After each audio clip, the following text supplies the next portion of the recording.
Welcome back, guys. This is Potter Fanfic Hub. Here we explore powerful Harry Potter what-if stories and hidden magic. What if Harry Potter woke up magically bound to Tonks? Harry x Tonks. If you enjoy epic magical videos, subscribe to Potter Fanfic Hub. Now, let the story begin. Chapter 1, The Impossible Awakening. The dream came without warning, without form, without the familiar terror of Voldemort's laughing face or the green flash of his mother's dying light. It was something else entirely, a pressure, vast and oceanic, pressing against the inside of Harry's skull like he was drowning in deep water. But there was no water. There was only darkness, and in that darkness, a pulse. Like a heartbeat. Like two hearts beating as one. Harry's eyes snapped open. The ceiling of his bedroom at number 12, Grimmauld Place swam into focus, cracked plaster, a water stain in the corner that had been there since Sirius's mother had died, the faded pattern of wallpaper that had once been elegant and was now merely sad. He blinked, trying to orient himself. The room was dark, the heavy curtains drawn against the London night, but something was wrong. Something was very, very wrong. His scar wasn't burning. It had been burning for weeks now, ever since the night at the Department of Mysteries, ever since Sirius had fallen through that veil and Voldemort had retreated with his rage still simmering. The pain had been constant, a low throb that reminded him of his connection to the Dark Lord, a connection he had never asked for and could not sever. But now, for the first time in what felt like an eternity, his scar was silent. Instead, there was something else. Something that hummed beneath his skin like a second pulse, like a current of magic that wasn't entirely his own. Harry sat up slowly, his hand going to his chest. His heart was racing, but it wasn't fear that made it beat so fast. It was recognition. As if his body knew something his mind hadn't caught up to. Yet. He could feel, what? Another presence? Another heartbeat? The sensation was impossible to describe, like standing in a room and knowing, without turning around, that someone was watching you. But this was deeper. This was inside him. He swung his legs out of bed, his bare feet touching the cold floorboards. The house was silent, the way it always was at this hour, no creature muttering in the kitchen, no Mrs. Black screaming from her portrait, no Remus padding softly through the corridors on his late-night patrol. Just the creak of old wood and the distant rumble of London traffic, muffled by centuries of protective enchantments. Harry walked to the window and pulled back the curtain. Outside, the street was empty, the gas lamps casting pools of orange light on the wet pavement. It had rained earlier. Everything smelled of damp stone and exhaust fumes. But even as he looked out at the familiar view, he knew something had changed. The world felt different. Sharper. As if someone had turned up the contrast on everything he saw. And then he felt it again, a surge of emotion that wasn't his. It was warm and confused and slightly irritated, like someone who had been woken from a deep sleep by a noise they couldn't identify. It was curiosity and concern and something else, something softer, that Harry couldn't quite name. And it was coming from inside him. He stumbled back from the window, his hand gripping the bedpost for support. What the? The emotion shifted. Now it was sharper. Alarm. Recognition. And then, impossibly, a voice that echoed in his mind like a whisper from very far away. Harry. He knew that voice. He had heard it 100 times, teasing him, joking with him, saving his life in the Department of Mysteries just weeks ago. But this wasn't the voice coming through his ears. It was coming through his bones, through his blood, through the very core of his being. Tonks, he thought, not even sure if that would work, not even sure if this was real. The response was immediate, a flood of relief so intense it almost knocked him over, followed by a wave of confusion that mirrored his own. How are you doing that? She asked, and even in his head, he could hear the bewilderment in her voice. How am I doing that? Harry, what's happening? I don't know, he said aloud, and then, because he couldn't help it, he laughed. It was a nervous, slightly hysterical laugh, the laugh of someone who had been through too much and just discovered that the universe had one more surprise waiting. I don't know.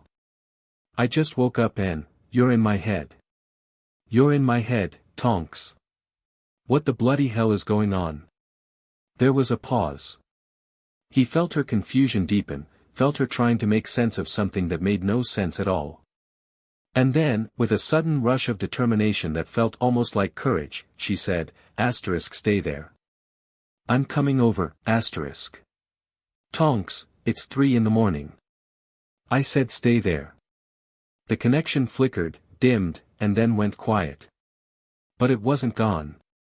Harry could still feel her, a distant presence at the edge of his awareness, like a star you could only see if you looked at it out of the corner of your eye. She was moving. She was on her way. Harry sat down heavily on the edge of his bed, his hands trembling. What was happening to him? Was this another one of Voldemort's tricks? Another way for the Dark Lord to get inside his head, to use him, but no. Voldemort's presence was cold and invasive, a violation that left him feeling dirty and used. This was different. This felt like warmth. Like the connection had always been there, waiting to be discovered. He thought about Tonks, her pink hair, her crooked smile, the way she had looked at him in the Department of Mysteries with something like pride in her eyes. She had fought beside him, had been willing to die for him, just like the others. But this was different. This was intimate in a way that made his face flush with embarrassment. And yet, he couldn't deny the comfort it brought. For the first time in weeks, he wasn't alone in his head. The silence where Voldemort's presence used to be had been filled with something else. Something that felt, impossibly, like hope. 20 minutes later, Harry heard the soft pop of apparition from the kitchen below. He was already dressed, jeans and a t-shirt, because he couldn't just sit in his pajamas waiting for her, and he made his way down the stairs as quietly as he could, careful to avoid the creaking step that always woke Mrs. Black. Tonks was standing in the kitchen, still in her aura robes, her hair a tangled mess of mousy brown that suggested she had been in the middle of sleeping when the connection had stirred her awake. Her eyes were wide, her expression a mixture of fear and fascination. Harry, she said, her voice barely above a whisper. What the hell is going on? I was hoping you could tell me. He moved closer, and as he did, he felt the bond, that was what he had started calling it in his head, pulse with renewed energy.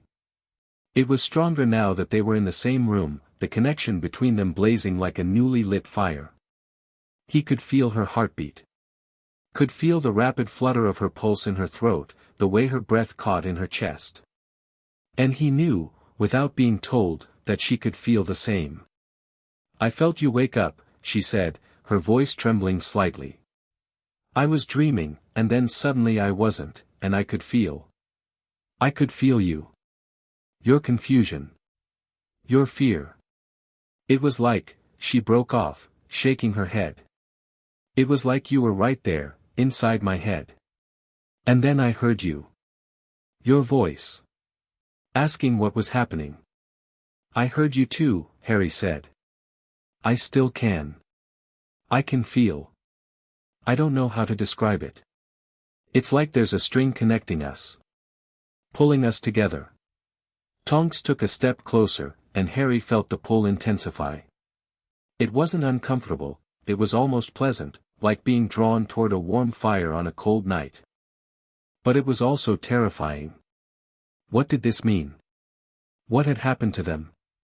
The Ministry, she said suddenly. We need to go to the Ministry. The Unspeakables, they deal with this kind of thing. They'll know what's happening. At 3 in the morning.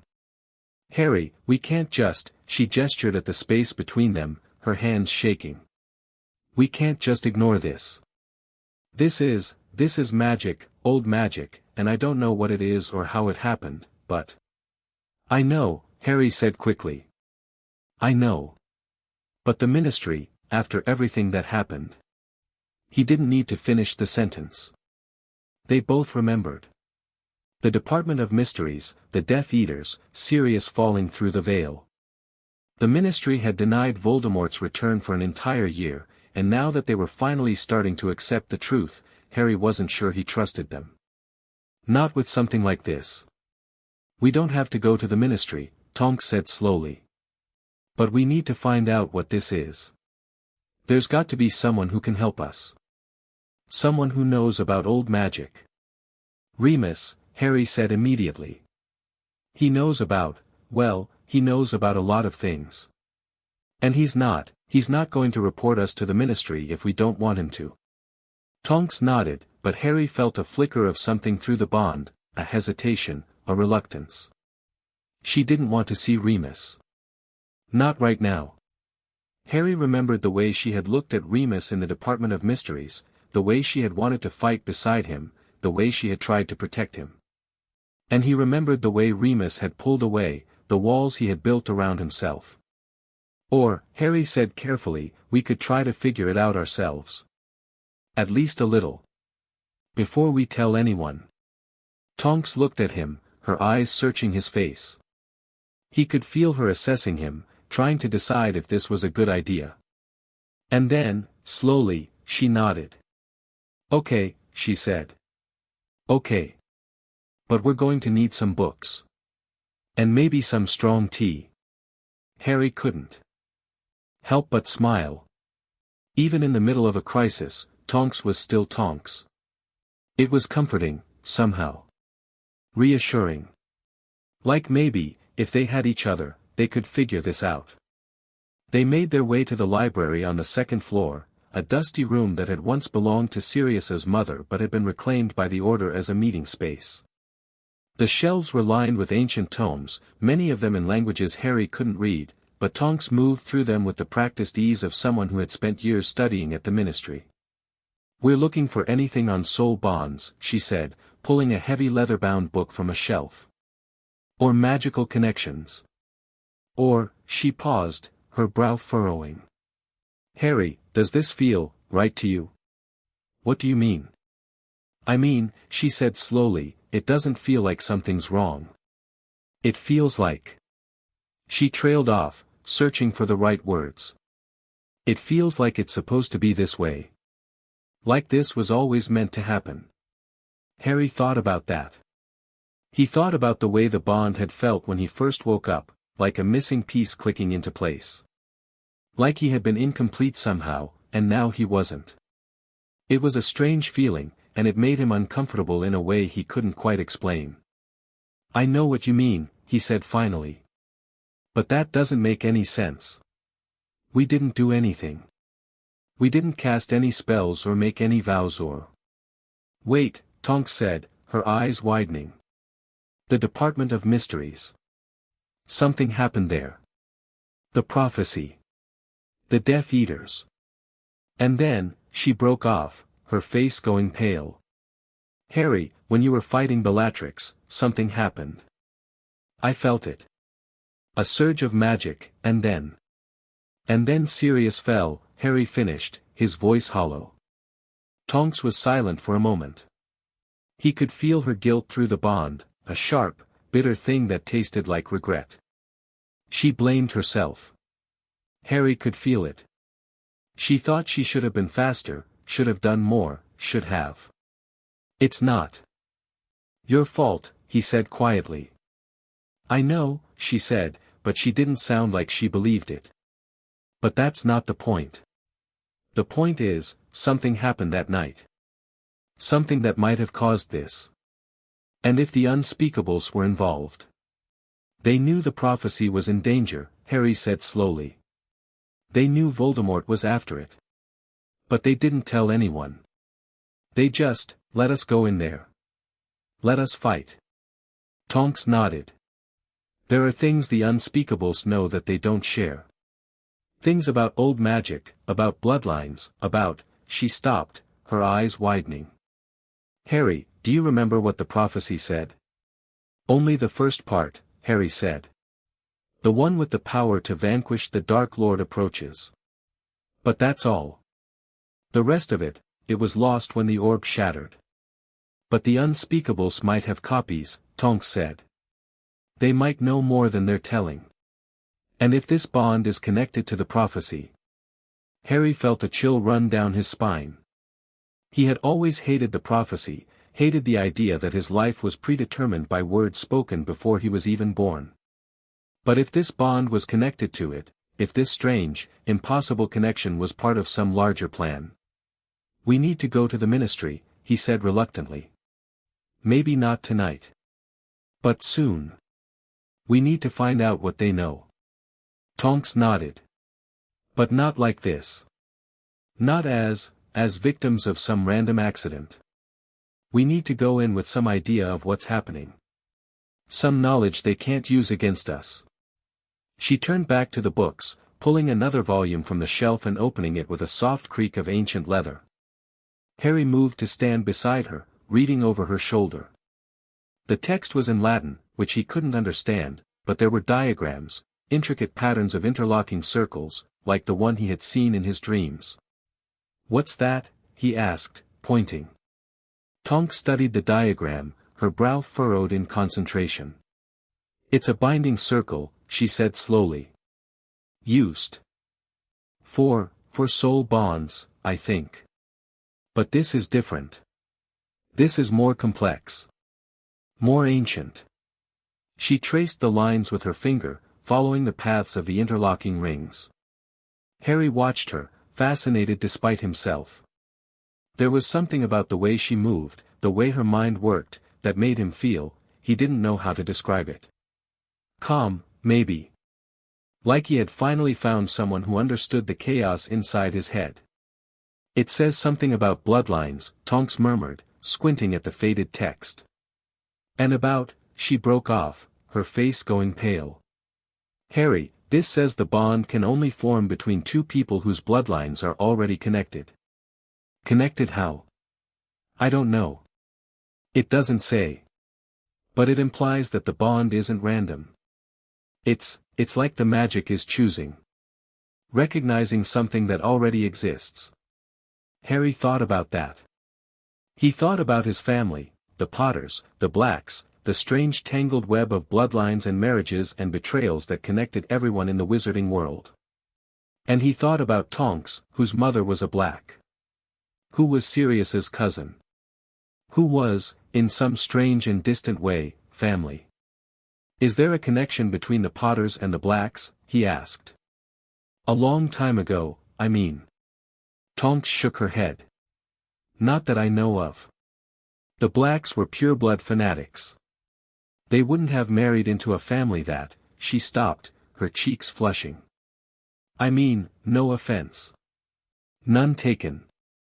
The Potters weren't exactly at the top of the pureblood social ladder. But there must have been something. Some connection.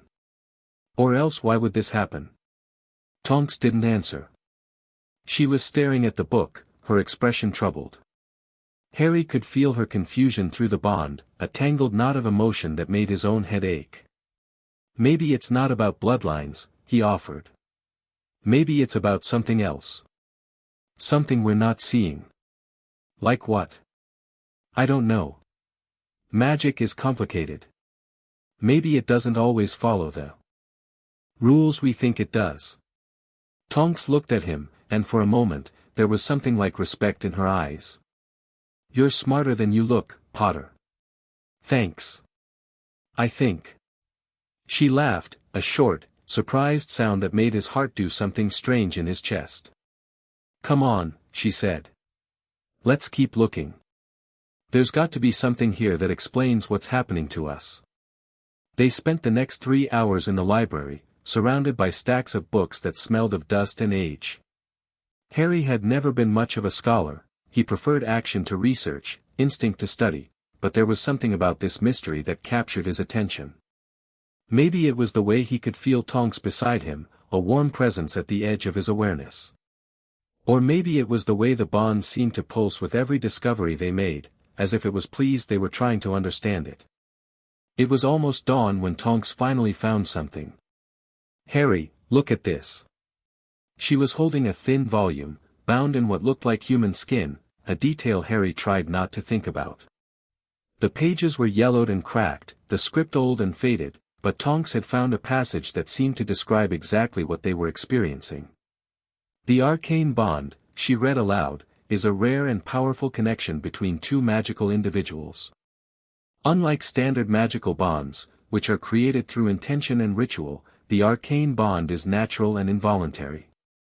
It is believed to be a form of magical recognition, a way for the magic of two individuals to acknowledge a deep, intrinsic connection. Harry leaned closer, reading over her shoulder. Does it say how it's formed? Tonks scanned the text. The arcane bond can be triggered by a moment of shared magical intensity, such as a powerful spell or a life-threatening event. Once formed, the bond cannot be broken by any known magical means. The bonded individuals will experience a sharing of emotions, physical sensations, and, in rare cases, even thoughts. Sharing of thoughts, Harry repeated. That's what happened tonight. When I heard you in my head. Tonks nodded, her face pale. The bond will grow stronger over time, she continued, and may eventually allow for shared magical abilities and heightened awareness of each other's presence. Attempts to sever the bond forcibly may result in severe magical backlash, including but not limited to. She broke off, her voice faltering. What? Harry asked. What does it say? Tonks looked up at him, her eyes wide. It says attempting to break the bond could kill us both. The words hung in the air between them, heavy and ominous. Harry felt a chill run down his spine. He had thought, maybe, that this was something they could fix. Something they could reverse. But if the bond was truly permanent? We can't tell anyone, he said quietly. Not yet. Not until we understand this better. Tonks nodded. But Harry, if the bond can't be broken, then we'll figure out how to live with it. We don't have a choice. He said the words with more certainty than he felt. Inside, he was reeling. The idea of being permanently connected to someone, of never being truly alone in his own head again, was terrifying. And yet, at the same time, it wasn't. There was something comforting about the warmth he could feel from Tonks, the constant awareness of her presence. Like having a guardian angel watching over him. Like having someone who would always, always understand. We should try to sleep, Tonks said finally. We can't think straight when we're exhausted. And when we wake up, we'll figure out what to do next. Harry wanted to argue.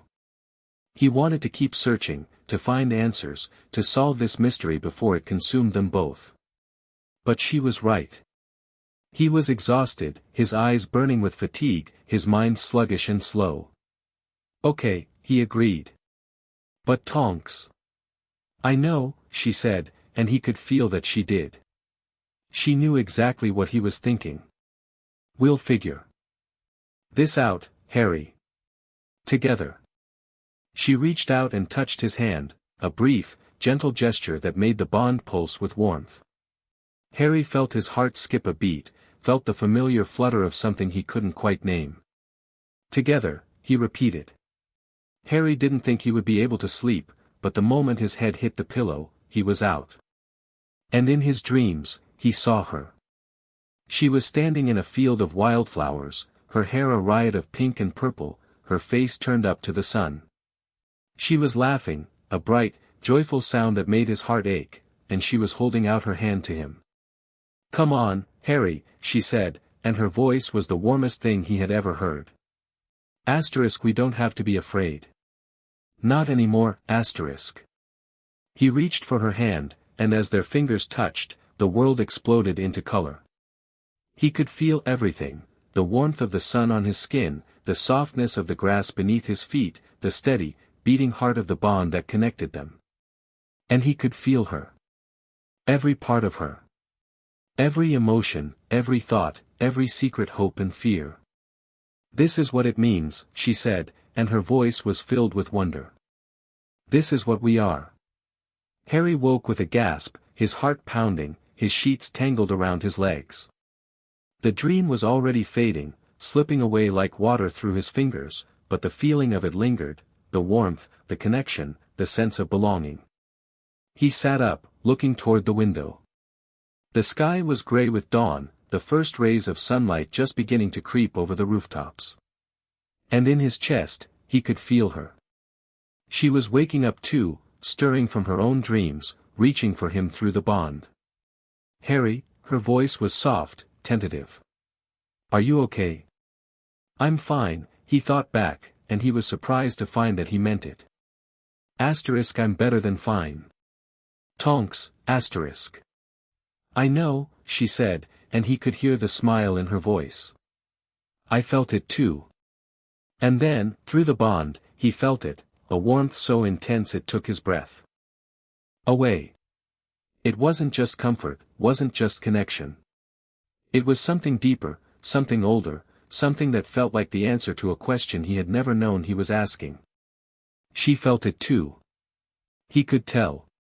And in that moment, they both understood, this bond wasn't just a magical accident. It was something more. Something that had always been waiting for them. Something that would change everything. Harry got out of bed and walked to the window, looking out at the waking city. Somewhere out there, Tonks was doing the same thing, looking at the same sky, feeling the same heartbeat in her chest. They were connected now. Bound together by magic older than either of them could understand. And even though he didn't know what it meant, even though he didn't know what would come next, Harry felt a peace he hadn't felt in years. He wasn't alone. He would never be alone again. Later that morning, after a few hours of restless sleep, Harry made his way back down to the kitchen. Tonks was already there, sitting at the table with a cup of tea in her hands. Her hair was bright pink again, the color of bubblegum and defiance, and there was a smile on her face that made Harry's heart ache. Morning, she said, and her voice was casual, but he could feel the warmth underneath it. Sleep well? Better than I expected, he admitted, sitting down across from her. I had a dream. Me too. They looked at each other, and Harry felt the bond pulse with understanding. They had both dreamed of the field of wildflowers. They had both felt the warmth of the sun, the softness of the grass, the joy of reaching for each other. What does it mean? Harry asked. Tonks shook her head. I don't know. But I think. She paused, her brow furrowing. I think it means we need to pay attention. The bond is trying to tell us something. Something important. Like what? Maybe that we're meant to be connected. Maybe that this isn't just some random accident. She leaned forward. Her eyes bright. Harry, what if the bond was meant to happen? What if there's a reason we're connected? Harry opened his mouth to respond, but before he could, the kitchen door swung open and Remus walked in. He looked exhausted, his graying hair disheveled, his robes rumpled and stained. Morning, he said, and then he stopped, his eyes widening as he looked at Harry and Tonks. Is something wrong? You both look, he frowned, his gaze moving between them. There's something different about you. What's happened? Harry and Tonks exchanged a glance. They hadn't decided what to tell Remus. They hadn't decided what to tell anyone. But now that he was standing there, looking at them with his tired, knowing eyes, Harry knew they couldn't lie. Something happened last night, Harry said carefully. Tonks and we're connected. Magically. Remus's frown deepened. Connected how? We don't know exactly, Tonks said. But it's something old.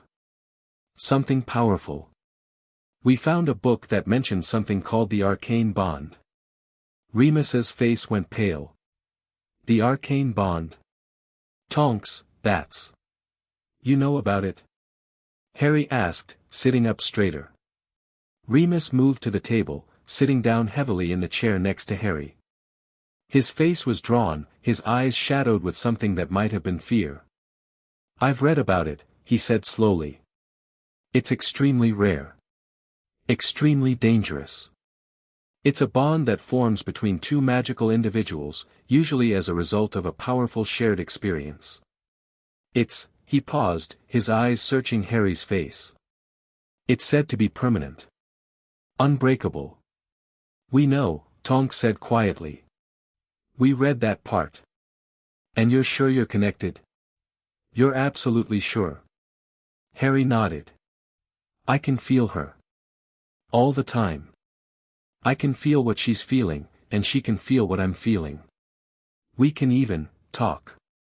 Sometimes. In our heads. Remus sat back, his face unreadable. For a long moment, he didn't say anything.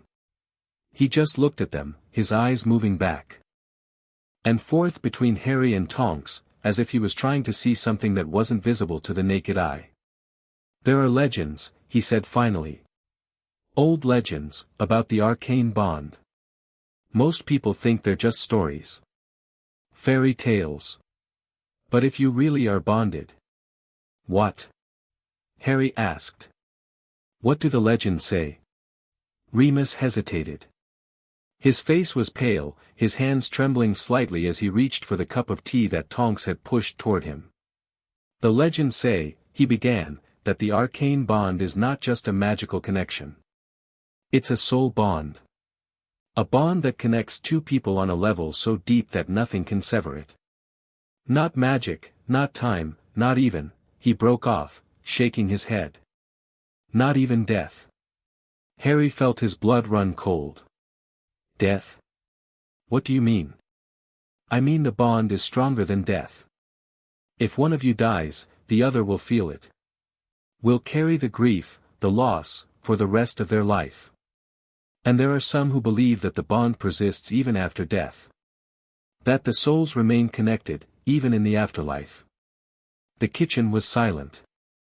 Harry could feel Tonks's shock through the bond, could feel her trying to process what Remus had just told them. And he could feel his own fear, cold and sharp, cutting through the warmth that had been building inside him.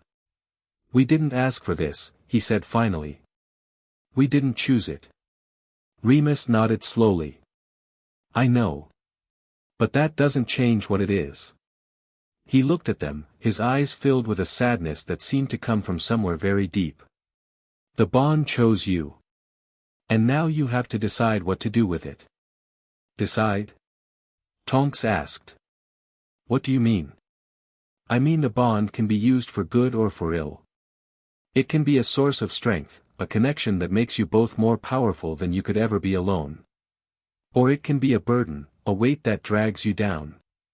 He paused, his eyes meeting Harry's. The choice is yours. But whatever you choose, you have to make it together. Harry looked at Tonks.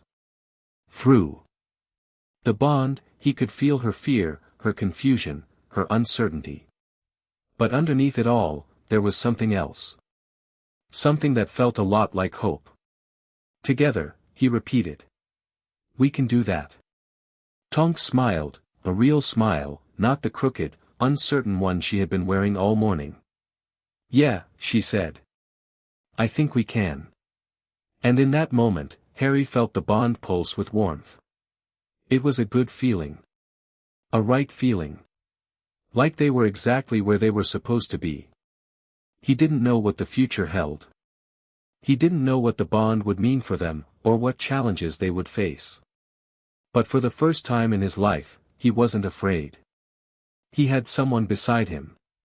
Someone who understood. Someone who would never leave. And that, he realized, was worth everything. Chapter 2, Tonks feels it too.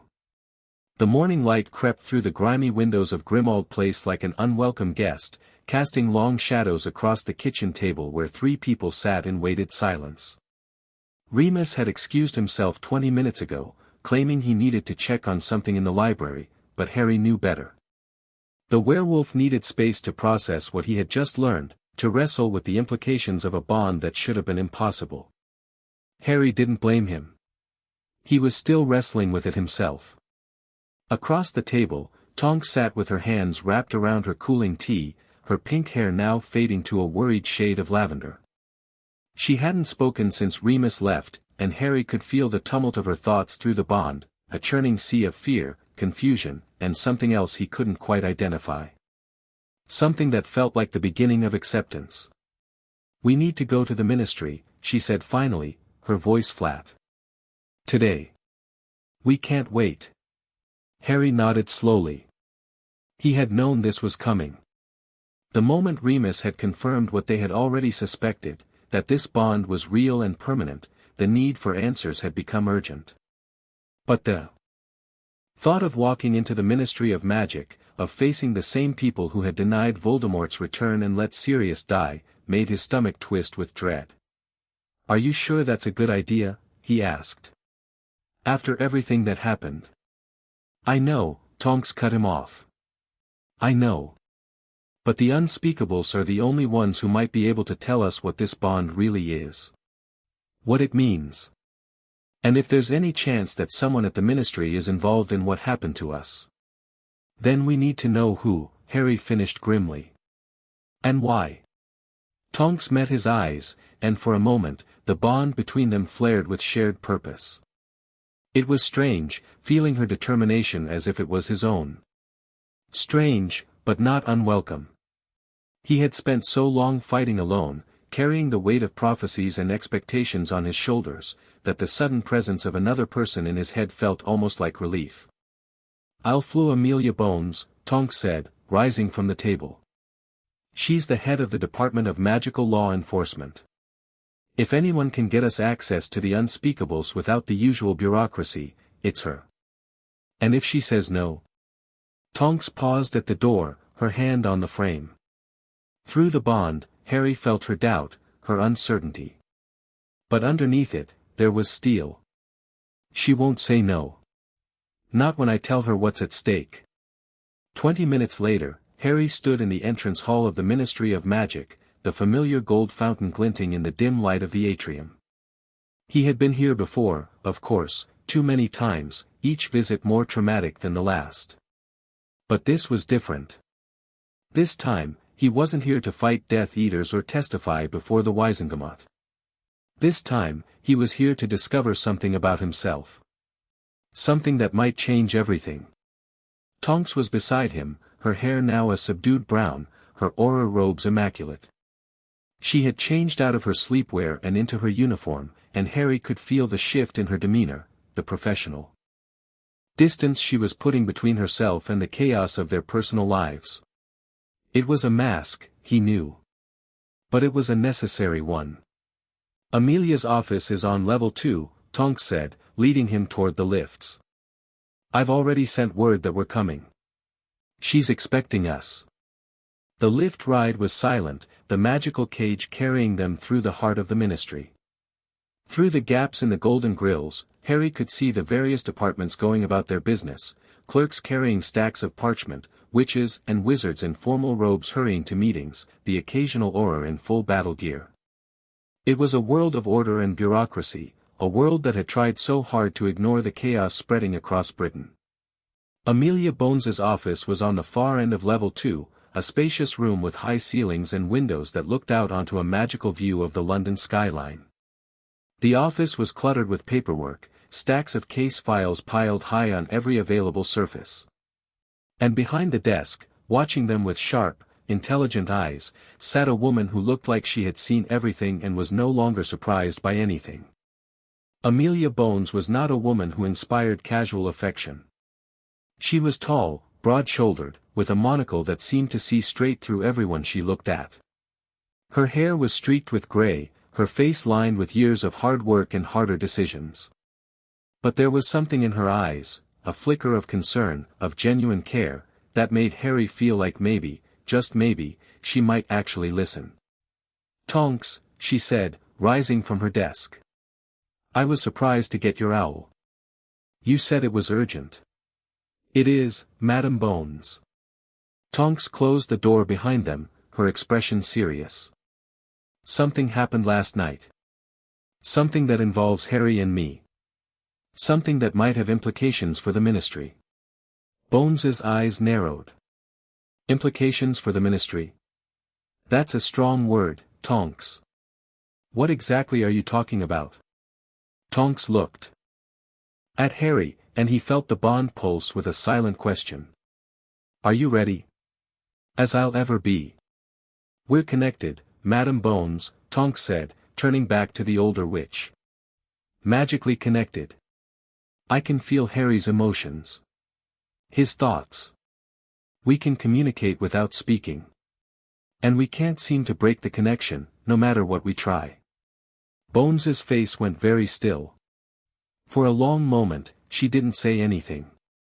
She just stared at them, her gaze moving from Tonks to Harry and back again. Connected, she repeated. How? We don't know, Harry said, stepping forward. We think it happened in the Department of Mysteries. During the fight with the Death Eaters. There was a surge of magic, and, he paused, trying to find the right words. Everything went blurry. And then, when I woke up, I could feel her. In my head. Bones's monocle seemed to gleam as she studied him. And you're certain this connection is real? Not just some residual magical effect. Completely certain, Tonks said. We've tested it.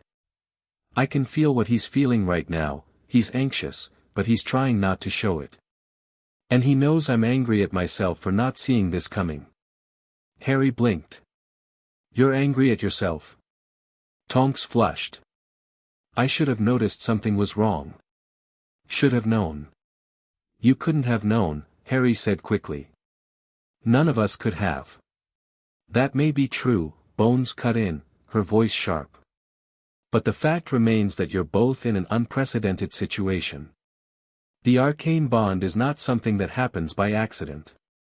It's a deliberate magical connection, usually the result of a powerful ritual or a significant shared experience. We didn't do any rituals, Harry said. And we didn't plan this. I believe you. Bones moved around her desk, her expression thoughtful. But that doesn't mean someone else didn't plan it. The Department of Mysteries is full of objects and artifacts that could have triggered such a connection. And if someone deliberately manipulated events to create this bond, then they might still be watching us, Tonks finished grimly.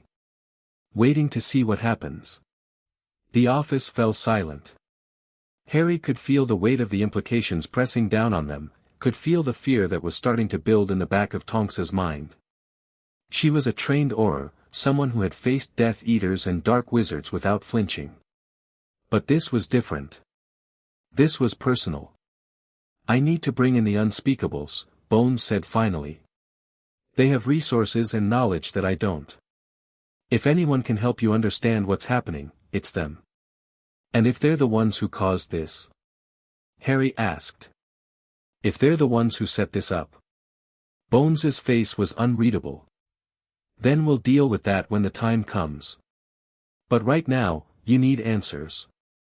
And I'm afraid the only people who can give them to you are the ones who might be responsible. The unspeakables had their own wing in the Department of Mysteries, a labyrinth of corridors and chambers that seemed to shift and change with every step. Harry had been here before, once, when he had been dragged through the veil with Sirius and his friends, but the memory was hazy, shot through with fear and adrenaline. This time, he was calmer. More focused. And the bond with Tonks, pulsing gently at the edge of his awareness, made him feel less alone. They were led through the maze by a tall, thin wizard in grey robes, his face hidden beneath a silver mask. The unspeakables were never seen without their masks, Harry knew. It was part of their mystique, their anonymity. And it made him deeply uncomfortable. Madam Bones requested that you be given access to our records on magical bonds, the unspeakable said, his voice muffled by the mask. We have a small collection of texts on the subject. They will be made available to you. Thank you, Tonks said, her voice carefully neutral. We appreciate your cooperation. The unspeakable led them into a circular chamber. Lined with bookshelves. The books here were old, older than anything Harry had seen in the Hogwarts library, and they glowed with a faint magical light, as if they were alive. In the center of the room was a table, its surface inlaid with a complex pattern of interlocking circles that seemed to shift and move as Harry watched. These texts will have the information you need, the unspeakable said, gesturing to the shelves. We ask that you not remove them from this room. And we ask that you not share what you find with anyone outside this chamber. Of course, Tonks said, but Harry could feel her suspicion through the bond. They were being watched. The unspeakables wanted them to find something specific, something that would lead them down a particular path. Don't trust anything they say, Harry thought, and he felt Tonks's agreement through the bond. For the next several hours, they pored over the texts. Most of them were written in archaic languages, Latin, Greek, Old Norse, but Tonks had studied enough ancient languages at the Auror Academy to translate the gist of them. And what they found was both illuminating and terrifying. Look at this, Tonks said, pulling a heavy tome toward her. It's a history of magical bonds. There's a section on the arcane bond, and it says, she paused, her brow furrowing. It says the arcane bond can only be formed between two people whose magical signatures are already compatible. It's like the magic recognizes something in both of them and says, yes, these two are meant to be connected. Meant to be? Harry asked, his voice skeptical. That sounds like fate. Destiny. I've had enough of prophecies and destinies to last me a lifetime. I know. Tonks's voice was gentle. But this isn't the same as the prophecy, Harry. This is something else. Something that has to do with who you are. Who I am. And what we could become together. She reached out and took his hand. The touch was brief, but the bond flared with warmth. And Harry felt a surge of something he didn't want to name, something that felt a lot like hope. Keep reading, he said, his voice rough. There has to be more. There was. The book described the arcane bond as one of the most ancient and powerful forms of magical connection, one that could not be created through intention alone. It could only be formed through a combination of magical compatibility and shared experience, a combination that was incredibly rare. In fact, the book noted, there had been fewer than a dozen documented cases of the arcane bond in the past 1,000 years. We're special, Tonks said, her voice flat. That's what they're saying. We're special, and that's why this happened to us. Or maybe we're just unlucky, Harry said. Maybe we were in the wrong place at the wrong time, and something just clicked. Tonks shook her head. No. That's not how this works. The bond is too precise for that. It's not random chance. She paused, her eyes scanning the page. It says here the bond is often tied to a family bloodline. A specific magical heritage that can be traced back through generations. Potter, Harry said. The Potters have been a wizarding family for centuries. But so have the Blacks. And the Tonks. What's the connection? Tonks was silent for a moment, her finger tracing the text. Then she looked up, her eyes wide. Harry, this says something about the Potters. There's a note here, a footnote in the margin. It says the Potters were one of the first families to practice what the ancient texts called soul magic. The ability to bond with another person on a level deeper than words. Deeper than anything. Soul magic. Harry repeated. I've never heard of that. Most people haven't. It's been outlawed for centuries. Too dangerous. Too powerful. Tonks's voice was hushed, as if she was afraid someone might be listening. But the Potters were known for it. Your ancestors, Harry. They were soul mages. They could create bonds that lasted even beyond death. The words hung in the air between them. Harry felt a chill run down his spine, felt the bond pulse with a strange, resonant energy. It was as if the text was confirming something he had always suspected, that there was more to his family's magic than anyone had ever told him. The Potters, he said slowly. The Potters were soul mages. And the Blacks? Tonks shook her head. The Blacks were known for dark magic, not soul magic. But, she paused, turning the page. There's something here. A mention of a marriage between a Black and a Potter. A long time ago. Centuries. Harry felt his heart race. A marriage? Between a Black and a Potter? Her name was Isolde Black. She married a man named, Tonks squinted at the faded text. A man named Arthur Potter. It says here it was a secret marriage. The Blacks were furious when they found out. They disowned her, erased her name from the family tree. But the connection existed, Harry said. Even if they tried to hide it. The bloodline persisted. And that bloodline is what made the bond possible, Tonks finished. The Potters were soul mages. The Blacks were powerful in their own way. And when the two bloodlines came together, it created something new. Something powerful. Harry leaned back in his chair, his mind reeling. His ancestors had been soul mages. His family had been connected to the Blacks through a secret marriage centuries ago. And now, somehow, that ancient connection had awakened in him, and in Tonks. The bond chose us, he said, his voice barely above a whisper. Because of our bloodlines. Because of something that happened hundreds of years ago. Tonks nodded slowly. It looks that way. And that's why it was meant to happen. That's why we're connected. Tonks was silent for a long moment. Through the bond, Harry could feel her thinking, feel her trying to make sense of the same impossible puzzle that had been haunting him all night. I don't know, she said finally. But I think, she paused, her brow furrowing.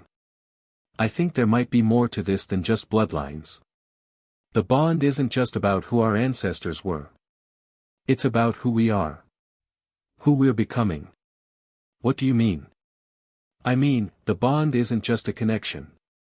It's a partnership. A promise. And maybe, she took a deep breath, meeting his eyes. Maybe the reason it happened to us is because we're supposed to do something together. Something important. Harry felt a strange warmth spread through his chest. It wasn't the bond, or rather, it was the bond, but it was also something else. Something that felt a lot like belief. Together, he repeated. We're supposed to do this together. Tonks smiled, a real smile, not the guarded professional one she had worn all morning. Together, she agreed. They left the unspeakable's chamber an hour later, their heads full of ancient history and impossible possibilities. Harry felt as if he had been turned inside out, his entire understanding of himself and his family turned upside down. But the bond with Tonks was steady, a constant warmth in his chest that made everything feel a little less overwhelming. I'm going to check on something, Tonks said as they walked through the labyrinth of corridors. Something I remembered from the book. It'll only take a minute. Harry nodded, and she slipped away down a side corridor. He stood alone in the middle of the Department of Mysteries, surrounded by secrets he couldn't even begin to understand. And then, through the bond, he felt it. A surge of emotion, fear, confusion, and something else. Something darker. Tonks. There was no response. The bond was still there, pulsing with warmth, but it was clouded. Muffled. As if something was trying to block it. Tonks, what's happening? This time, he felt her response, a flash of panic, followed by a wave of determination. I'm okay. I'm okay. But Harry, you need to see this, He followed the bond, letting it pull him through the maze of corridors until he found her standing in a small room lined with filing cabinets. She was staring at a piece of parchment in her hands, her face pale. What is it? He asked, moving to her side. Tonks looked up at him, her eyes wide. It's a record of magical events from the night of the Department of Mysteries. And I don't know how, but, she paused, taking a shaky breath. There's a notation here. Someone recorded a surge of magical activity at exactly the moment the bond formed. But the notation isn't from the Ministry. From who, then? Tonks's hands were trembling. Harry, this notation was made by someone in the Auror office. Someone who knew exactly what was going to happen. Someone who might have been watching us the whole time. The words hit him like a physical blow. He had known, deep down, that the bond was no accident. But to have proof, to know that someone had been watching, waiting. Who? He asked, his voice deadly quiet. Tonks shook her head. I don't know. The notation doesn't have a signature. But someone inside the ministry knows about the bond. And they've known from the very beginning. Harry felt a cold fury rising in his chest. He had been through so much, so many betrayals, so many secrets, and now this. Another mystery, another person pulling strings behind the scenes. We need to find out who, he said. We need to know who did this to us. Tonks nodded, her jaw set. We will. But not yet. Not until we have more information. For now, we keep this to ourselves. We pretend we don't know anything. And we wait. Wait? Harry's voice was sharp. We can't just wait. Yes, we can. Tonks reached out and took his hand. Through the bond, he felt her calm, her determination. If someone is watching us, we need to be careful. We need to play their game. At least until we know who they are and what they want. Harry took a deep breath, forcing himself to calm down. She was right. They couldn't act rashly. They needed to be smart. Okay, he said finally. Okay. We wait. But we don't stop looking for answers. Agreed. And as they walked out of the Department of Mysteries, hand in hand, Harry felt something he hadn't felt in a long time. He felt like he had a partner. Someone who would stand by him no matter what. And for the first time in his life, he didn't feel like he was facing the darkness alone. Chapter 3, The Bond Has Rules. The days that followed were strange, a liminal space between the life Harry had known and the one he was hurtling toward. He returned to Grimmauld Place with Tonks, and they set up a makeshift routine, sleeping in shifts, scouring the library for more information, testing the boundaries of the bond with the careful precision of scientists exploring an unknown continent. But the bond, Harry was learning, was not a thing that could be studied like a spell or a potion. It was alive, breathing, changing with every passing moment. And it had rules. Rules that revealed themselves in ways both subtle and alarming. The first rule manifested 3 days after their visit to the ministry. Harry was in the kitchen, making tea, when he felt a sudden sharp pain in his chest, like a knife twisting between his ribs. He gasped, dropping the kettle, and clutched the counter for support. The pain was gone as quickly as it had come, leaving behind a strange ache that pulsed with every heartbeat. Through the bond, he felt Tonks's alarm. Harry. What happened? I don't know, he thought back, his heart racing. Pain. Like something stabbed me. But it's gone now, There was a pause, and then Tonks's voice again, tinged with worry. I felt it too. From my end. It was like I was feeling your pain, Harry straightened slowly, his hand still pressed to his chest. You felt it? Yes. It was, Harry, where are you, kitchen. I was making tea, stay there. I'm coming, 2 minutes later, Tonks burst through the kitchen door, her hair a disheveled mess of pink and purple. Her face was pale, her eyes wide with concern. What happened? She demanded. I felt you hurt. Like someone was. She stopped, shaking her head. It was like I was feeling your pain. All of it. Like it was happening to me. Harry stared at her. But I wasn't hurt. Not really. It was just a sharp pain, and then it was gone. Let me see your chest. Harry hesitated, then pulled up his shirt. There, on the left side of his chest, was a faint red mark, a strange, swirling pattern that looked almost like a scar. What is that? Tonks breathed. I don't know. It wasn't there before. Tonks moved closer, her eyes fixed on the mark. Through the bond, Harry felt her concentration, her determination to understand. And then, with a jolt, he felt her reach out with her magic, a gentle probing sensation that made him shiver. "Don't," he said quickly. "I don't think." But it was too late. The moment her magic touched the mark, Harry felt a surge of pain so intense that he cried out, his knees buckling beneath him. He fell to the floor, his vision swimming, his entire body racked with a burning agony that seemed to come from nowhere. "Harry!" Tonks dropped to her knees beside him. I'm sorry, I didn't mean to." "It's okay," he gasped, forcing the words out between clenched teeth. "It's okay. Just, don't do that again." The pain faded slowly, leaving him weak and trembling. Through the bond, he could feel Tonks's guilt, her self-recrimination, her fear.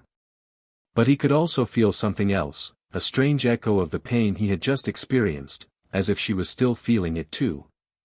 "You felt that," he said, his voice hoarse. "When I was in pain, you felt it." Tonks nodded, her face ashen. "It was like I was on fire. Like the same thing was happening to me." Harry sat up slowly, his body aching. "The bond is stronger than we thought. If one of us is hurt, the other feels it.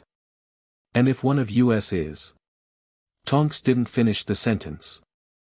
But Harry knew what she was thinking. If one of them died, the other would feel that too. "Let's not think about that," he said, forcing his voice to be steady. "Let's figure out what's happening. What the rules of this thing are." They spent the rest of the afternoon testing the bond, cataloging its effects with meticulous care. It was strange, almost clinical, but it was also strangely intimate, feeling each other's emotions, sharing sensations and thoughts in ways that were both unsettling and oddly comforting. The second rule revealed itself later that evening.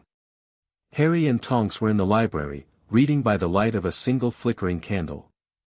It was late, and Harry was exhausted, his eyes burning with fatigue. But every time he closed his eyes, he felt a strange sensation, a tugging, like someone was pulling him towards something he couldn't see. "Are you feeling it too?" he asked Tonks, who was sitting across from him, her face drawn. She nodded slowly. "It's like the bond is pulling me somewhere. I can't tell where, but it's persistent. Like it wants me to follow." Harry stood, following the tugging sensation out of the library and down the stairs.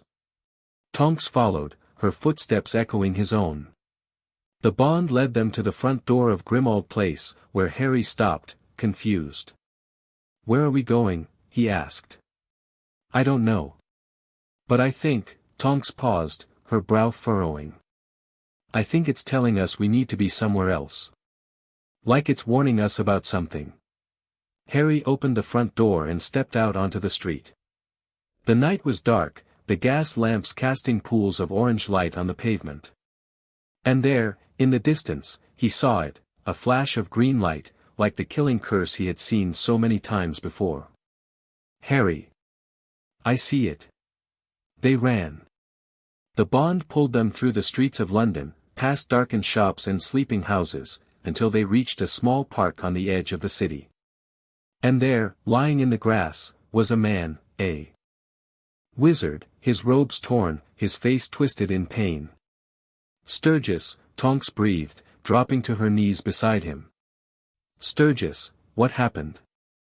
The man, Sturgis Podmore, a member of the Order, Harry remembered, gasped, his eyes fluttering open. "Death Eaters," he wheezed. "They were waiting for me. They knew I was coming."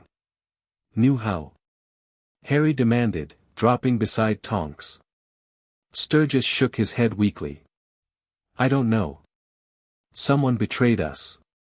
"Someone," he broke off, his body convulsing. "The Dark Lord. He knows everything. He's getting stronger." Harry felt a chill run down his spine. Voldemort was getting stronger. Of course he was. But how had he known about Sturgis's mission? "He used the bond," Tonks said quietly, her voice barely audible. "That's what this was. The bond was warning us." "Warning us about what?" About Sturgis. About the Death Eaters. She paused, her face pale. Harry, I think the bond can sense danger. I think it can feel when something is wrong. And it's trying to tell us.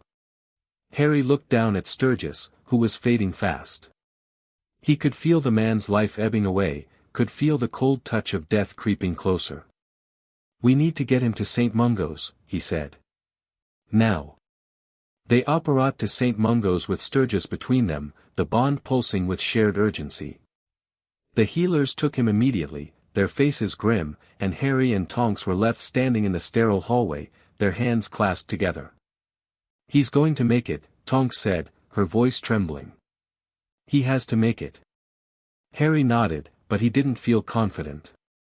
He had seen too many people die. He knew how fragile life could be. And through the bond, he felt Tonks's fear that was as real and sharp as his own. The third rule revealed itself a week later, when Harry was finally ready to admit that the bond was more than just a connection. It was a partnership. A collaboration. And it was changing them both in ways they hadn't expected. It started with the magic. Harry had always been a powerful wizard, there was no denying that. He had survived the killing curse, dueled Death Eaters, and cast spells that would have been impossible for anyone his age. But since the bond had formed, his magic had felt different. Stronger. More fluid. As if there was a wellspring of power inside him that he had never been able to access before. Tonks felt it too. Her own magic, which had always been solid and reliable, now felt more refined. More precise. As if she was finally understanding the true scope of what she could do. We need to test it, Tonks said one afternoon, standing in the training room at Grimmauld Place. We need to see what we're capable of. Together. Together? Harry asked. You heard Remus. The bond can make us stronger.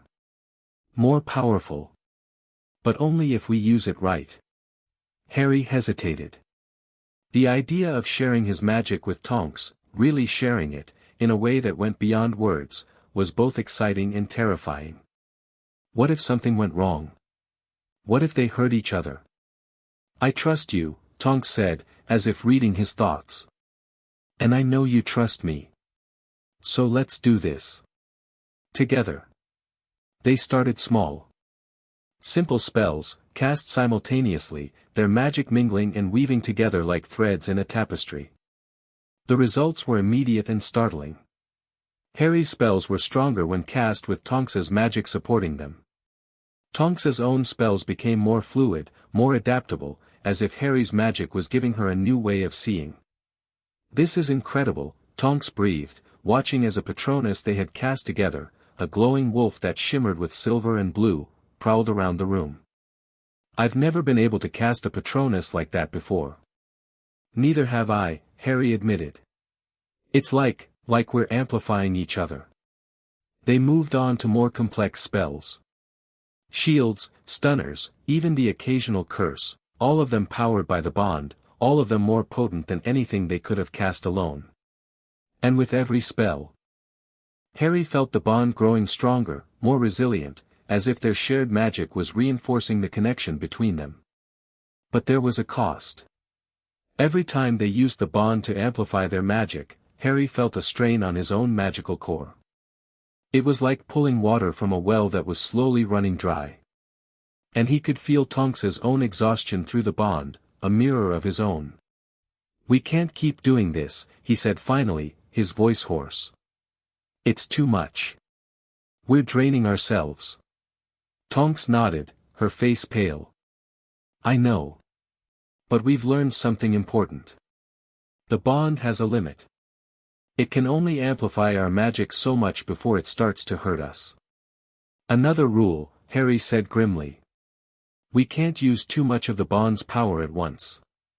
Or we'll destroy ourselves. They sat down together on the training room floor, their backs against the wall. Harry could feel Tonks's weariness through the bond, could feel her mind racing with all the possibilities and dangers they had just uncovered. We need to be careful, Tonks said quietly. We need to understand all the rules. Before we accidentally break something we can't fix. Harry nodded. But even as he agreed, he couldn't help but wonder, what other rules were waiting to be discovered? What other dangers lurked in the depths of the bond? The fourth rule was the hardest to learn. It came a few days later, when Harry felt a sudden, desperate longing for someone who wasn't there. It was a strange feeling, hollow and aching, like a piece of him had been torn away. And it wasn't his own emotion.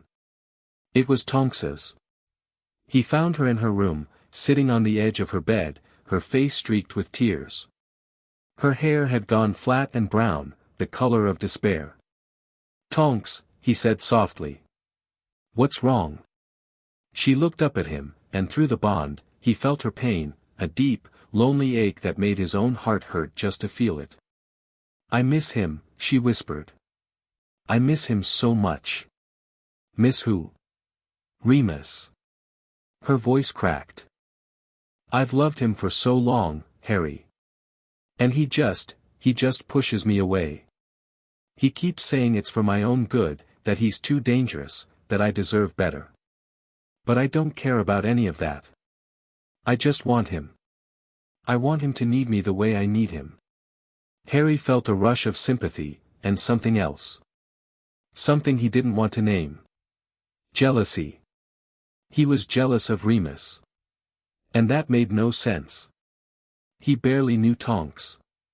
He had no claim on her. But the bond was there, pulsing in his chest, and it was telling him that his emotions were tangled up with hers in ways he couldn't control. "I'm sorry," he said finally, sitting down beside her. "I don't know what to say." "You don't have to say anything." Tonks wiped her eyes, forcing a smile. "I just needed someone to hear me. And you're the only one who can." Harry nodded, understanding. The bond made them vulnerable to each other in ways that were both beautiful and terrifying. They couldn't hide their emotions.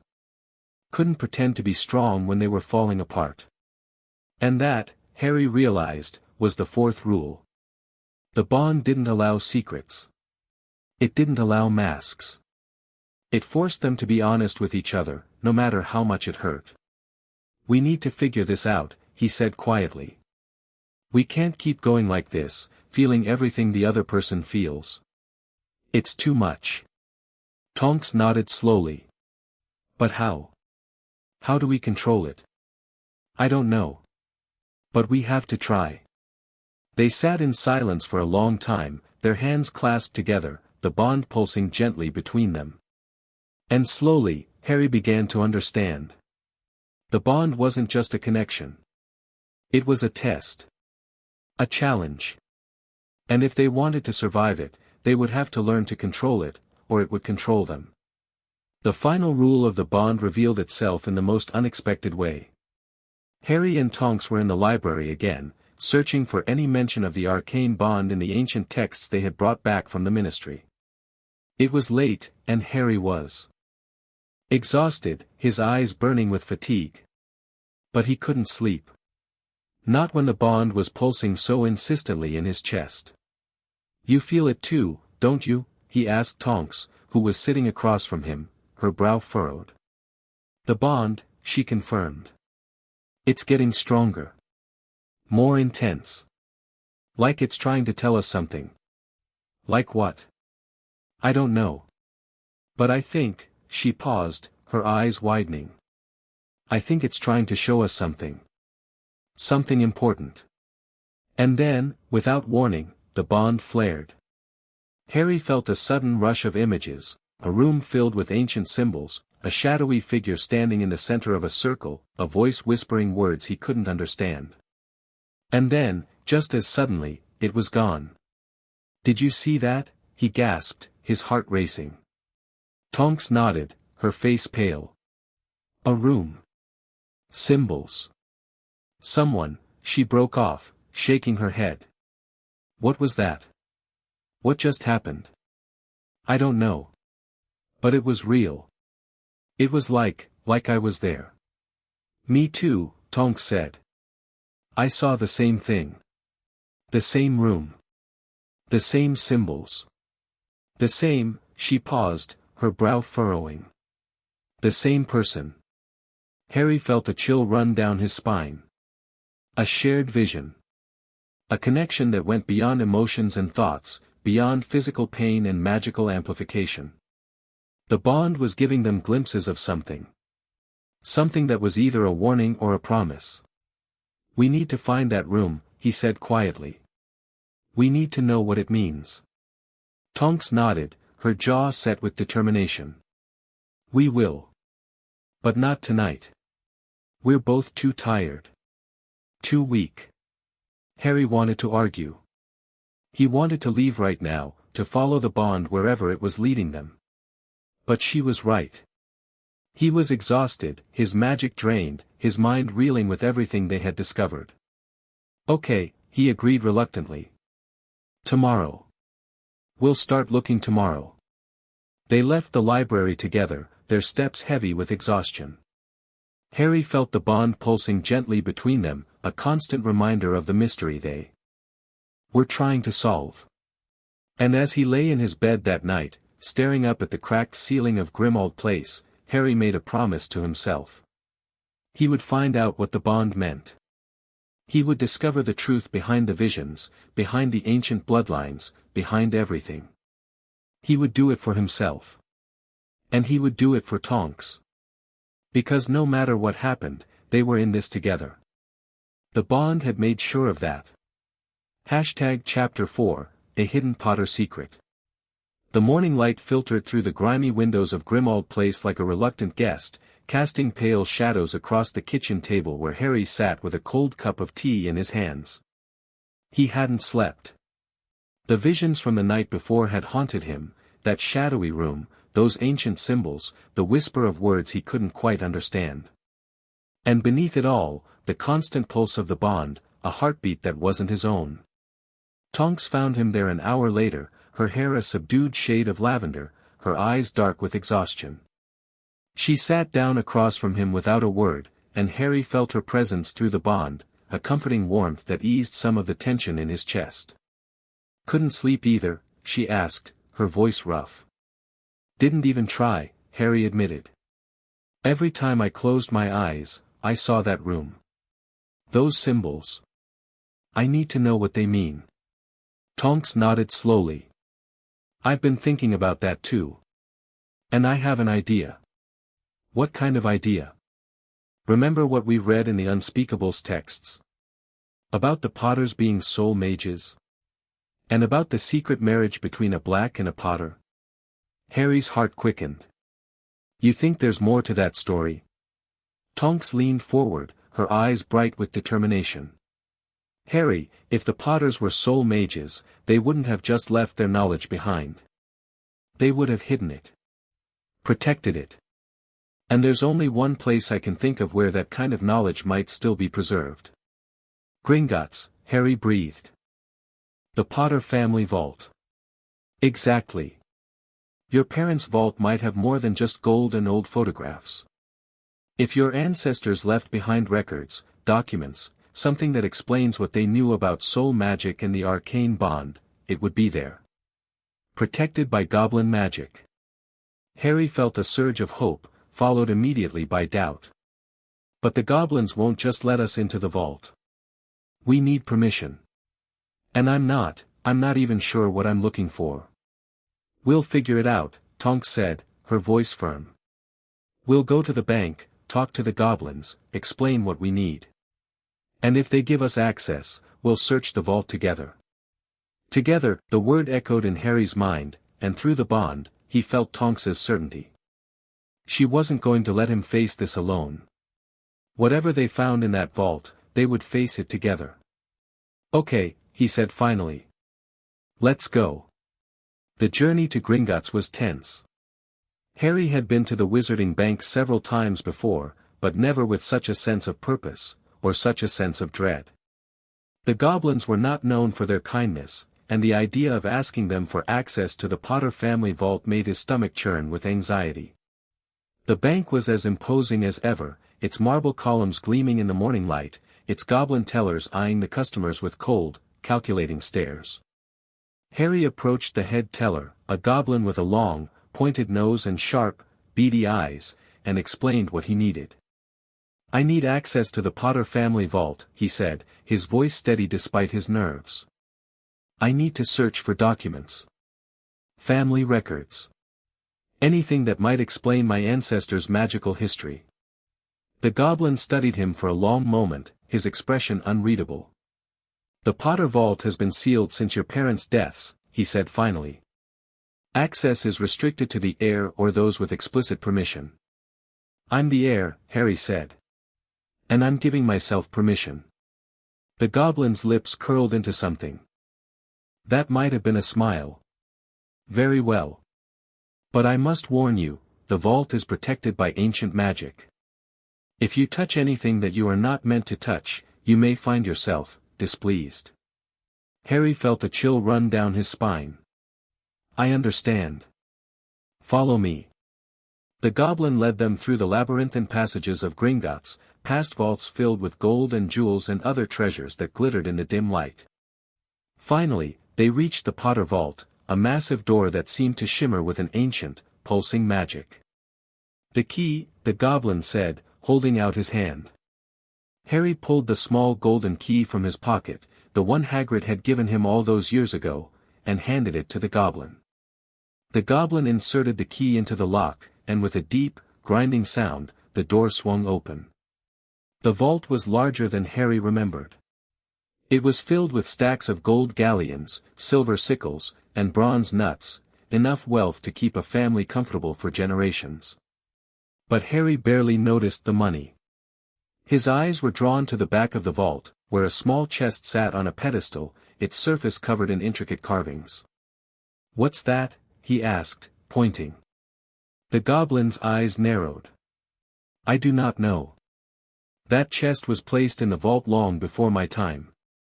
It has never been opened, as far as I am aware." Harry approached the chest slowly, his heart pounding. The carvings were the same symbols he had seen in his vision, the interlocking circles, the ancient runes, the patterns that seemed to move and shift as he watched. "This is what we need," Tonks said, her voice barely above a whisper. "This is what the bond is trying to show us." Harry reached out to touch the chest, but before his fingers could make contact, the carvings began to glow. A low hum filled the air, and the chest opened with a soft click, revealing a single roll of parchment inside. Harry picked up the parchment carefully, his hands trembling. It was old, centuries old, and the edges were yellowed and cracked. But the writing on it was still legible, the ink somehow preserved by the magic that protected it. "What does it say?" Tonks asked, moving closer. Harry unrolled the parchment, scanning the faded script. It was written in a language he didn't recognize, not Latin, not Greek, but something older, something that seemed to pulse with a life of its own. "I can't read it," he admitted, frustration welling up inside him. Tonks leaned over his shoulder, her brow furrowed. "Neither can I. But I think," she paused, her eyes widening. "I think it's written in a magical script. One that can only be read by someone with the right connection." "Connection?" Harry asked. "What kind of connection?" Tonks looked at him, her expression unreadable. "I think the bloodline." "Your bloodline?" "The Potter bloodline." Harry stared at the parchment, his mind racing. If this document could only be read by a Potter, then it was meant for him. Meant to be discovered. Meant to reveal something important. "How do I read it?" he asked, his voice rough. "I don't know," Tonks admitted. "But maybe," she paused, her brow furrowing. "Maybe the bond can help. Maybe if we try to read it together." Harry nodded slowly. It was worth a shot. He held the parchment out so they could both see it, and as their eyes scanned the faded symbols, Harry felt the bond pulse with warmth. The symbols began to shift. To change. To form words that Harry could suddenly understand. "To the heir of Potter," the document began, the words appearing in Harry's mind as if they had always been there. We, your ancestors, have hidden this knowledge for the day when it would be needed. The arcane bond is not a curse, nor is it a blessing. It is a tool, created by the potters long ago to unite the magical bloodlines that would one day be needed to defeat a great darkness. Harry felt his breath catch in his throat. A tool. The bond was a tool. Something the potters had created for a purpose. What does it say? Tonks asked, her voice urgent. Harry read the words aloud, his voice trembling. It says the potters created the bond. To unite magical bloodlines. To defeat a great darkness. Tonks's face went pale. Voldemort. The prophecy. Harry, this is connected. The bond, the prophecy, everything, it's all connected. The parchment continued to reveal its secrets, the words flowing into Harry's mind like a river. The Potters were not the only family to practice soul magic. The Blacks, the Malfoys, the Longbottoms, the Weasleys, all of them had their own traditions, their own secrets. But the Potters were the first to understand that the bonds between magical families could be the key to preserving the wizarding world. In the year 1672, Arthur Potter and Isolde Black married in secret. Their union created a new bloodline, one that would carry the potential for the arcane bond. Their descendants, the Potters, would be the ones to fulfill the prophecy. Harry paused, his heart pounding. It says Arthur Potter and Isolde Black. The secret marriage. The one we read about. It was real. Tonks nodded slowly. And their union created the potential for the bond. That's why it's possible for us to be connected. Because of what they did. Harry continued reading. The arcane bond can only be formed when two people who carry the potential for the bond experience a moment of shared magical intensity. The bond will then choose them, binding them together in a way that cannot be broken by any magical means. The purpose of the bond is simple, to unite the ancient bloodlines against the darkness that threatens to destroy them. When the Dark Lord rises, the bond will find its carriers. They will be the ones to defeat him. Harry looked up from the parchment, his eyes meeting Tonks's. The prophecy. The one about the Dark Lord. It's tied to the bond. To us. Tonks's face was pale, but her voice was steady. So the bond isn't just an accident. It's a destiny. A purpose. We were chosen, Harry. We were chosen to defeat Voldemort. Harry felt a cold fury rise in his chest. He had been chosen before, chosen by a prophecy he never asked for, chosen by a destiny that had taken everything from him. And now, this bond was just another chain around his neck. I didn't ask for this, he said, his voice sharp. I never asked for any of this. I know, Tonks said, her voice gentle. But we can't change it.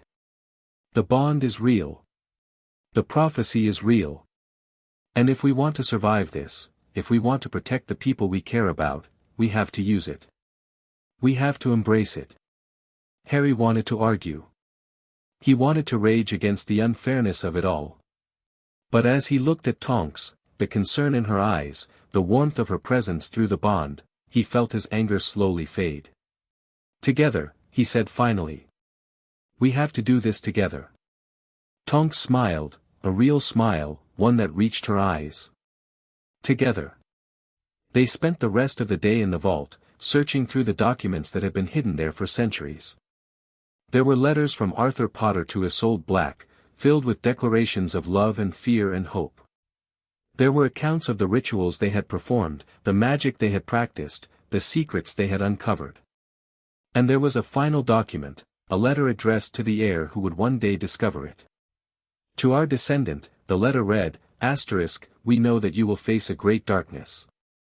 We know that you will be forced to make impossible choices. But we also know that you will have the strength to carry on. The bond will give you that strength. Do not fear the bond, for it is a gift. It will connect you to your partner in ways that go beyond words, beyond magic, beyond death itself. And it will give you the power to defeat any enemy. Harry finished reading the letter, his hands shaking. His ancestors had known. They had known that this moment would come. They had prepared for it, laying the groundwork for the bond that had now brought him and Tonks together. This is incredible, Tonks said, her voice hushed. They planned this. Centuries ago, they planned this. Or they just hoped, Harry said quietly. They hoped that someone would be able to carry on their work. Tonks looked at him, her eyes filled with something he couldn't quite name. And now we're the ones carrying it on. Together. Harry nodded slowly. The weight of the revelation was heavy on his shoulders, but the bond was there, a constant source of warmth and comfort. He wasn't alone. He would never be alone again. We need to take these documents with us, he said finally. We need to study them. Understand them. Figure out how to use the bond to defeat Voldemort. Tonks agreed. They gathered the letters and documents, carefully placing them in a bag that Harry had brought for the purpose.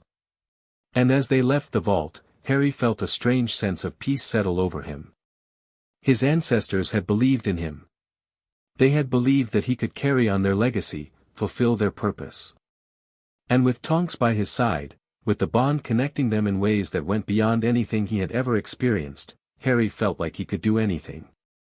The goblin who had escorted them to the vault was waiting outside, his expression cold and unreadable. Have you found what you were looking for? He asked. Harry nodded. We have. Thank you. The goblin studied him for a long moment. The Potter vault has been sealed for many years. It is not often that someone shows such interest in its contents. Harry felt a flicker of wariness. Is there a problem? Not at all, the goblin said smoothly. I am simply curious. The Potters have always been an interesting family. Their magic is old, powerful, and not entirely understood. We're just doing some family research, Tonks said quickly. Trying to understand our history. The goblin's eyes narrowed, but he said nothing more. He led them out of the vault and through the labyrinth and passages of Gringotts, until they emerged into the bright sunlight of Diagon Alley. Harry took a deep breath, the fresh air filling his lungs. They had the documents. They had the knowledge. And now, they had a purpose. What now? Tonks asked, her voice low. We go back to Grimmauld Place, Harry said. We study these documents. We figure out what they mean. And then, he paused, his eyes meeting hers.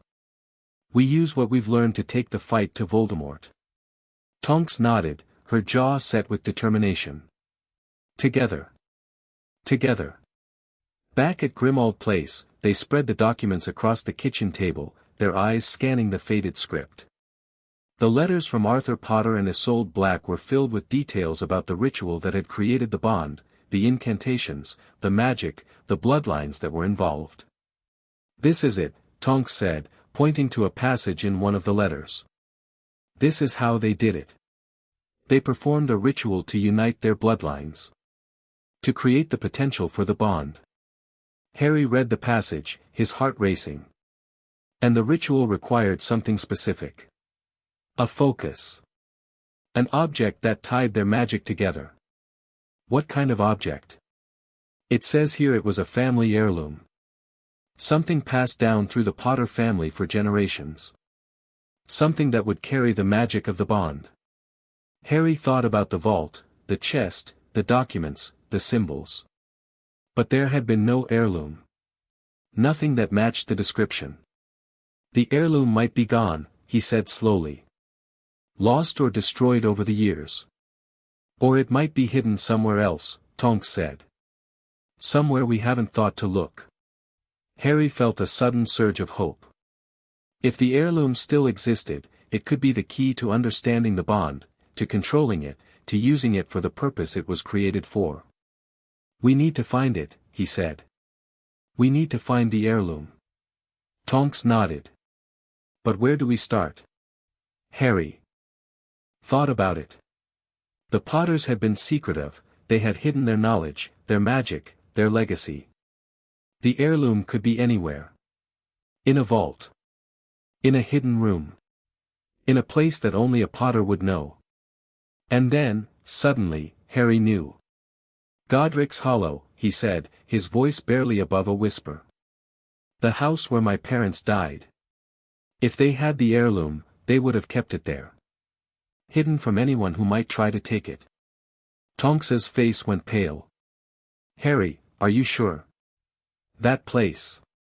I know, he said quickly. I know what happened there. But I need to go. I need to see if the heirloom is still there. Tonks hesitated, her eyes searching his face. Through the bond, Harry could feel her concern, her fear for him. But underneath it all, there was something else. Something that felt a lot like trust. Okay, she said finally. We'll go together. Harry felt a rush of gratitude. She was willing to face the place where his parents had died, the place where he had almost died, just to help him find the answers they needed. Thank you, he said quietly. Tonks smiled, a small, sad smile that made his heart ache. I told you, Harry. Together. We're in this together. The journey to Godric's Hollow was silent, both of them lost in their own thoughts. Harry could feel Tonks's presence through the bond, a steady warmth that kept him grounded, even as the memories of that night came flooding back. The village was quiet, the streets empty and still. Harry led Tonks to the old house, the one that had been destroyed by Voldemort's curse, and stopped in front of the ruin. The house was a shell, its walls blackened and cracked, its roof collapsed. But there was something about it, something that made Harry's heart ache with a pain that was both familiar and strange. This is it, he said quietly. This is where my parents died. Tonks reached out and took his hand. We don't have to stay long, she said gently. We just need to find the heirloom. Harry nodded, forcing himself to move forward. He walked through the ruins, his eyes scanning the debris. There was nothing here, nothing but memories and ghosts. And then, in the corner of what had once been the living room, Harry saw it. A small, wooden box, its surface covered in the same symbols he had seen in the vault. He knelt down, his hands trembling, and picked up the box. It was old, centuries old, and it hummed with a faint, magical energy. This is it, he breathed. This is the heirloom. Tonks knelt beside him, her eyes wide. Open it. Harry hesitated. The box was locked, but as he touched the lock, it clicked open, revealing a single object inside. It was a locket. Small and gold, its surface engraved with a pattern of interlocking circles, the same pattern Harry had seen in his visions. This is the heirloom, Harry said, his voice rough.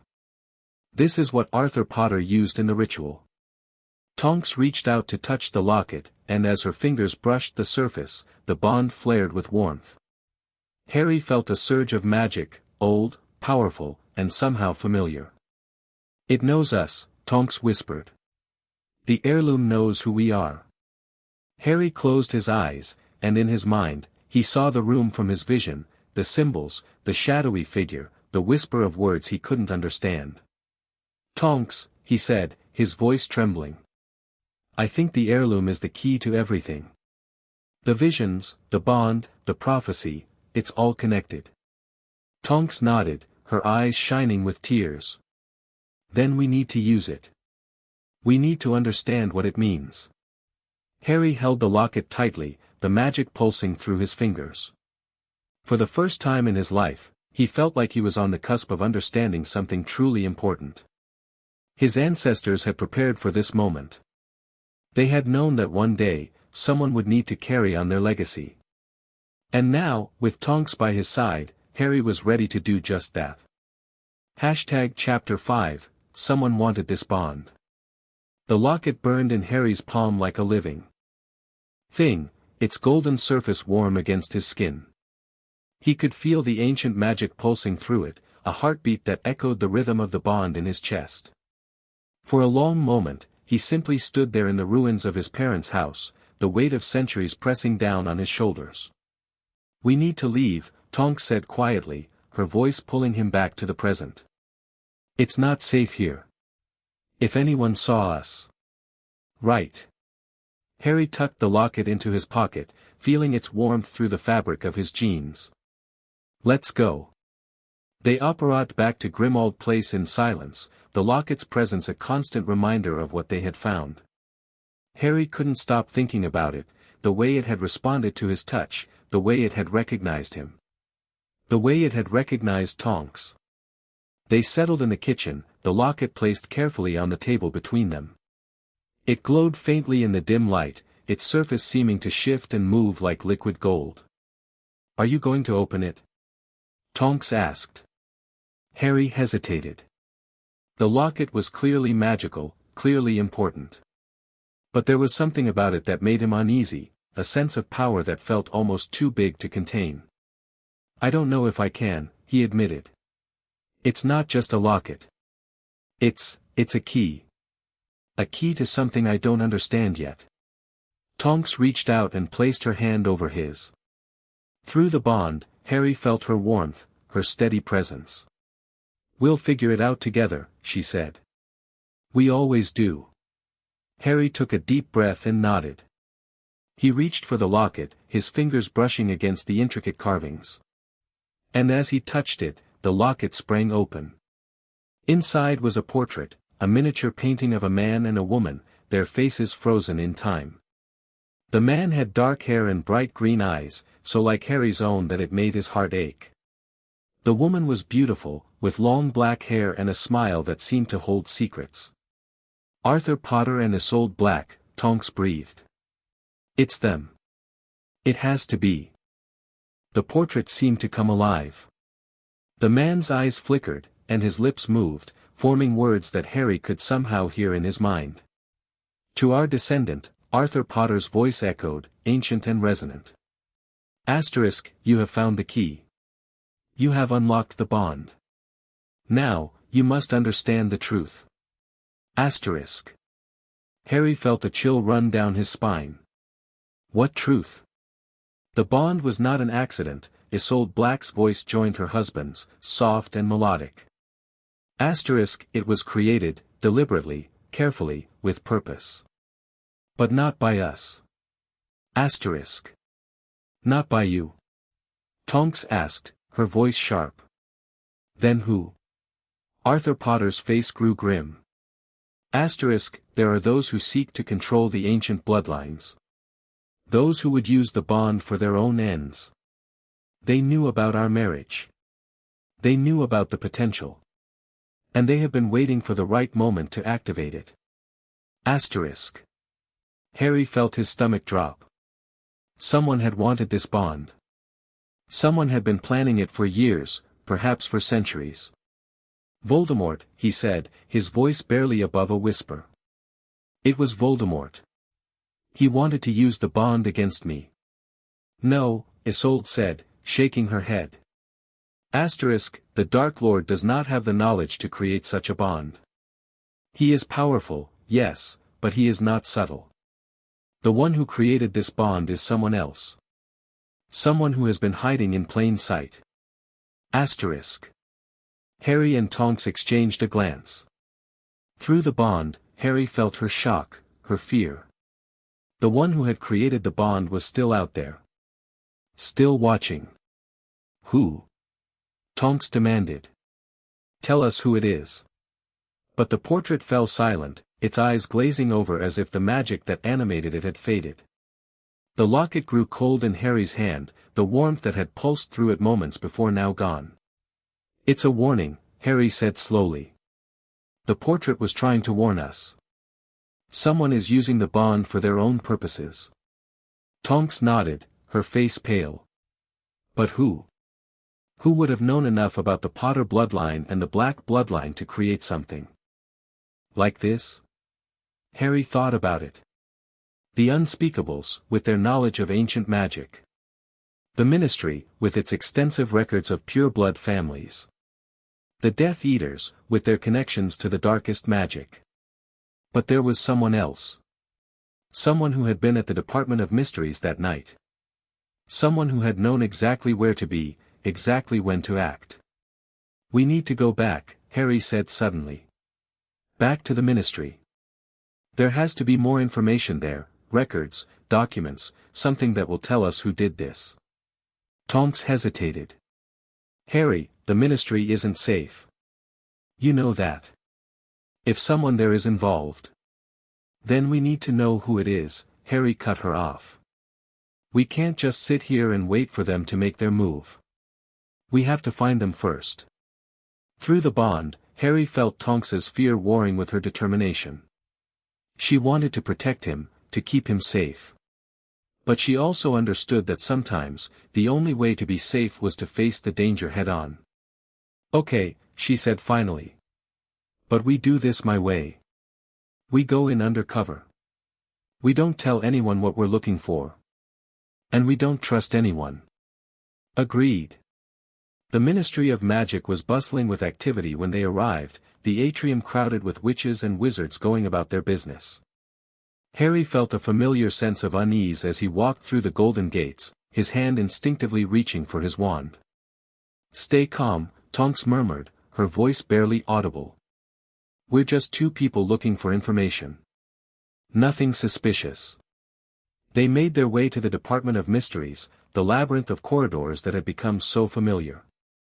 But this time, instead of heading to the Unspeakable's chamber, Tonks led Harry to a side corridor he had never noticed before. "This is the records room," she explained. "It's where the Ministry keeps copies of all the documents related to magical events. If there's any record of someone trying to create an arcane bond, it will be here." Harry followed her into the room, his eyes scanning the rows of filing cabinets that stretched into the distance. The air was musty, filled with the scent of old parchment and dust. "We'll have to search manually," Tonks said. "Magic detection spells are monitored. We can't risk triggering an alarm." They split up, each taking a different section of the room. Harry moved through the aisles, pulling out files and scanning them quickly. Most of them were mundane, records of minor magical accidents, reports of domestic disputes, notifications of births and deaths. But there was nothing about the arcane bond. "Harry, come here." Tonks's voice was sharp, urgent. Harry hurried to her side, his heart pounding. "What is it?" Tonks was holding a file, her hands trembling. "This is a report from the night of the Department of Mysteries incident. It's a summary of all the magical activity that was recorded in the building that night." "And?" Harry asked, leaning over her shoulder. "And there's a notation here, a record of a spell being cast in the Hall of Prophecy. A spell that wasn't part of the fight." Harry's blood ran cold. "What kind of spell?" "It doesn't say exactly. But it lists the caster's magical signature. And it's not one of ours." "Not one of ours?" Tonks looked up at him, her face pale. "Harry, the magical signature belongs to someone in the Ministry. Someone high-ranking. Someone who would have had access to the Hall of Prophecy that night." Harry felt a chill run down his spine. Someone high-ranking in the Ministry had been in the Hall of Prophecy that night.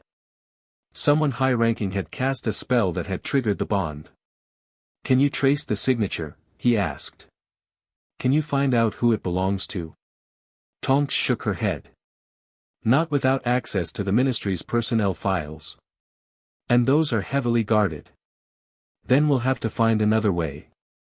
They searched through the files for another hour, but there was nothing else, no other records of the spell, no other mentions of the arcane bond. Whoever had cast the spell had been careful, meticulous. They had covered their tracks. "This is pointless," Harry said finally, slamming a file shut. "Whoever did this knew what they were doing. They're not going to leave any evidence." Tonks nodded slowly. "But we do have one lead. The magical signature. If we can find out who it belongs to, then we have a suspect, Harry finished.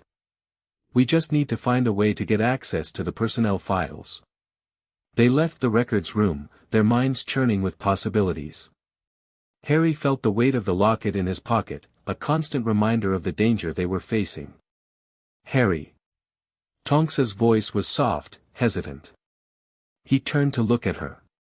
Whatever we find, she said, her eyes meeting his, we face it together. Promise me that. Harry felt a surge of warmth through the bond. I promise. That night, Harry lay in his bed, staring up at the cracked ceiling. The locket was on his nightstand, its surface glowing faintly in the darkness. He couldn't stop thinking about the magical signature, about the person who had cast that spell. Who was it? Who would want to create an arcane bond between him and Tonks? And then, in the silence of the night, Harry heard a whisper, a voice he had never heard before, but one that was somehow familiar. Asterisk, you are not the first to be chosen. You will not be the last. The bond is a chain that binds you, and the one who holds the key knows your every move, asterisk. Harry sat up abruptly, his heart pounding. The voice was gone, but the words echoed in his mind. Tonks, he thought, reaching out through the bond. Tonks, wake up. What is it? Her voice was groggy, but sharp with concern. I heard something. A voice. It said, he paused, trying to remember the exact words. It said someone is using the bond to watch us. To know what we're doing. Through the bond, he felt Tonks's fear spike. Asterisk, we need to talk. Now, asterisk. They met in the kitchen. The locket between them on the table.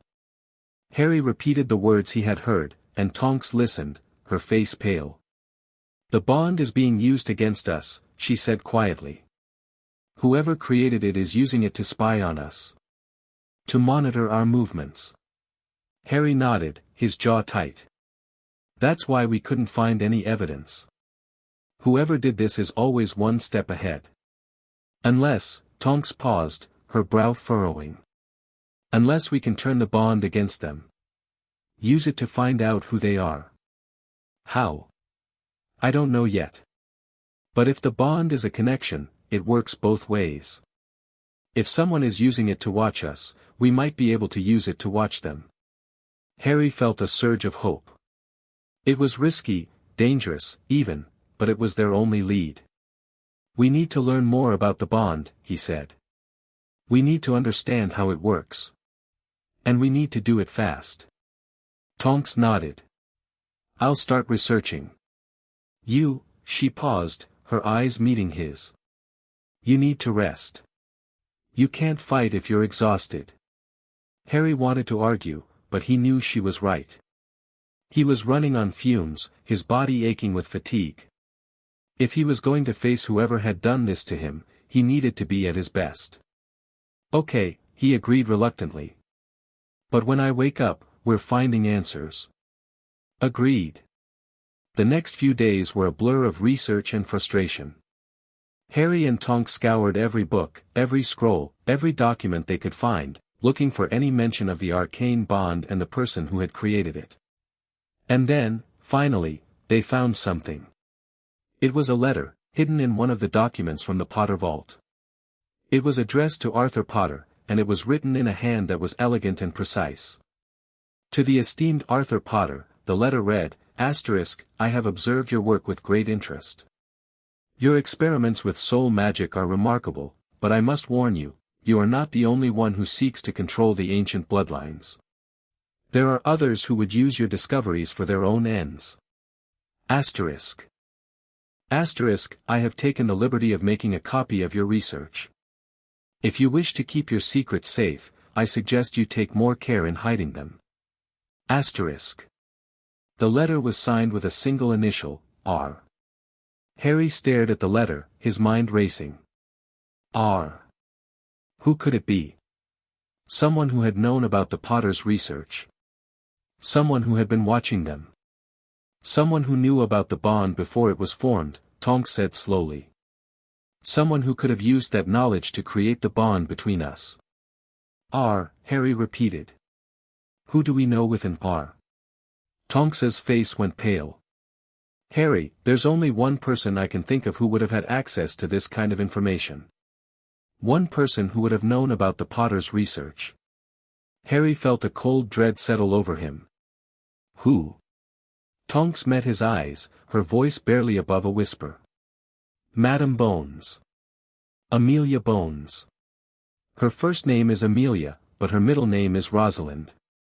And she's one of the few people in the ministry who would have had access to the Department of Mysteries that night. Harry felt the words hit him like a physical blow. Amelia Bones. The woman who had helped them. The woman who had seemed so concerned, so willing to help. She's been playing us, he said, his voice hollow. The whole time. Tonks nodded, her face grim. But we can't confront her yet. Not without proof. And definitely not without a plan. Harry agreed. They needed more evidence, more concrete proof that Bones was the one who had created the bond.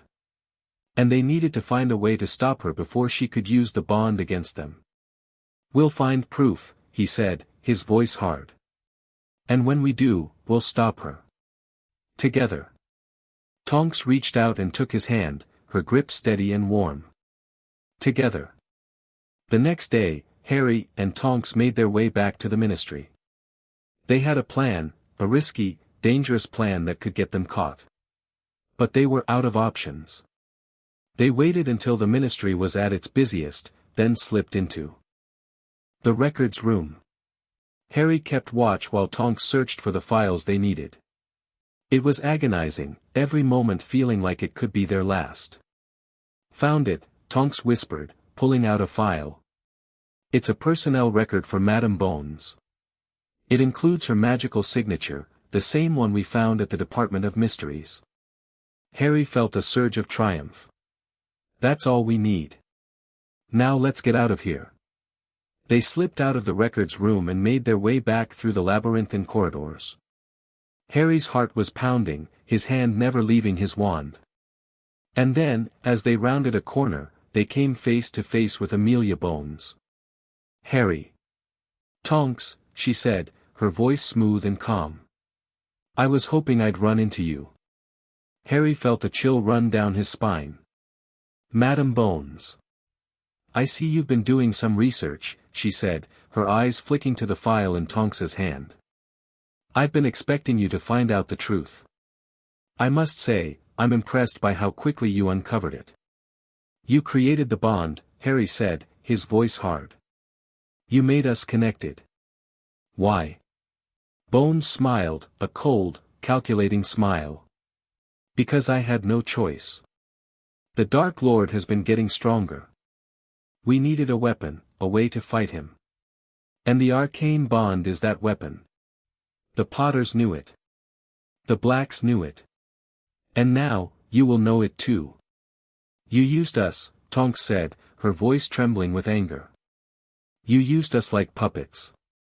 Not puppets, Bones corrected. Instruments. Instruments of a greater good.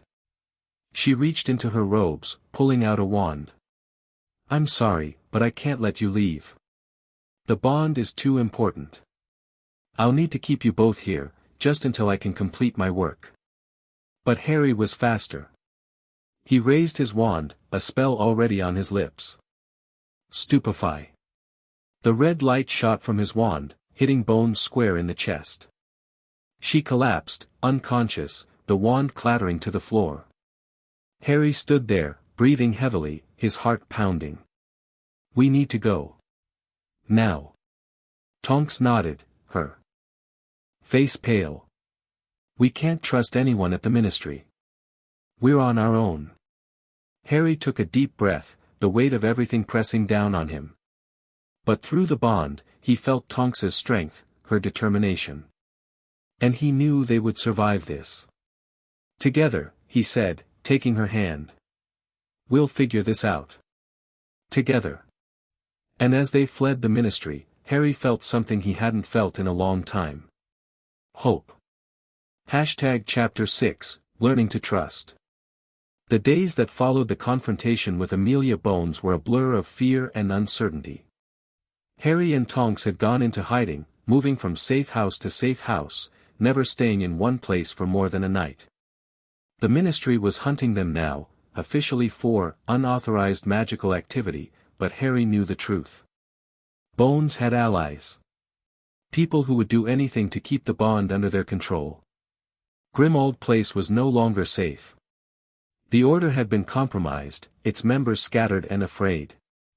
Even Remus, who had always been a steady presence in Harry's life, had gone underground, his letters growing shorter and more cryptic with each passing day. But through it all, the bond remained. A constant warmth in Harry's chest, a reminder that he was not alone. They were in a small cottage in the Scottish Highlands, a place Tonks had used years ago during her aura training. It was remote, isolated, surrounded by miles of empty moorland. The perfect place to hide. Harry sat at the kitchen table, his hands wrapped around a cup of tea that had long gone cold. Tonks was pacing by the window, her hair a restless shade of deep purple that matched the storm clouds gathering outside. "We can't keep running forever," she said, her voice tight. "We need a plan. We need to fight back." "I know." Harry set down his cup, his mind racing. "But we can't do it alone. We need help. Who can we trust? The order is compromised. The Ministry is hunting us. Even the Aurors, my own colleagues, would turn me in if they knew where I was." Harry thought about it. There was one person he could think of, one person who had always been on his side, no matter what. But contacting him would be risky. Dangerous. "Sirius," he said finally. "He's dead. But he left me something. A way to contact him if I ever needed help." Tonks stopped pacing, her eyes wide. "Harry, Sirius is gone. Whatever he left you." "It's not him," Harry said quickly. "It's a memory. A message he recorded before he died.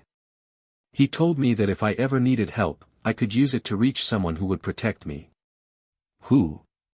"I don't know. He never told me. But Sirius trusted this person. And that's enough for me." Tonks was silent for a long moment.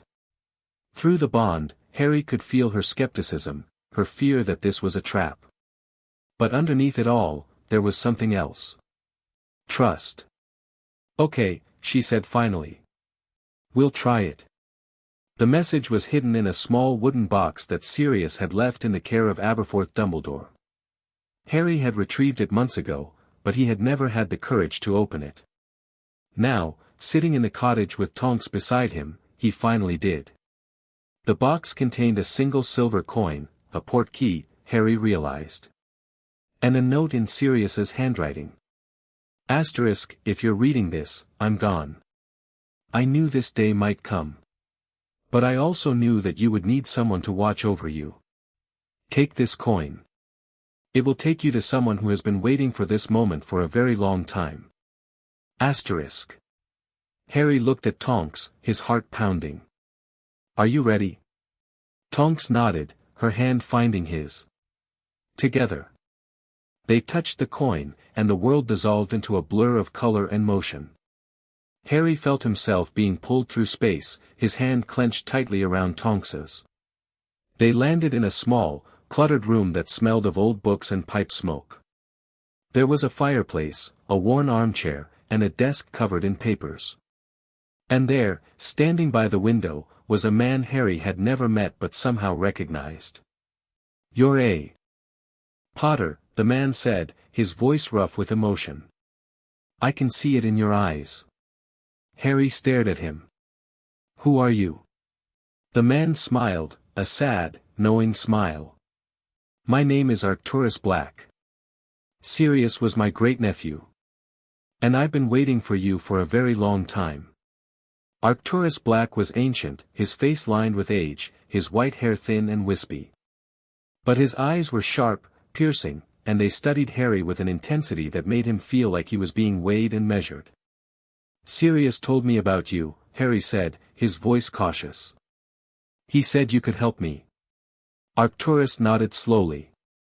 I can. But first, I need to understand what's happened to you.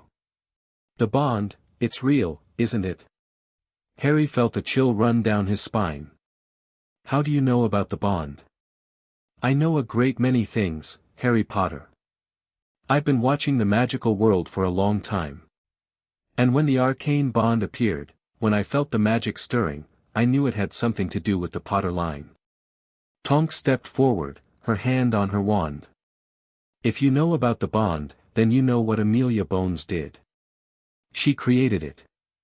She's been trying to control us. Arcturus's expression darkened. Amelia Bones.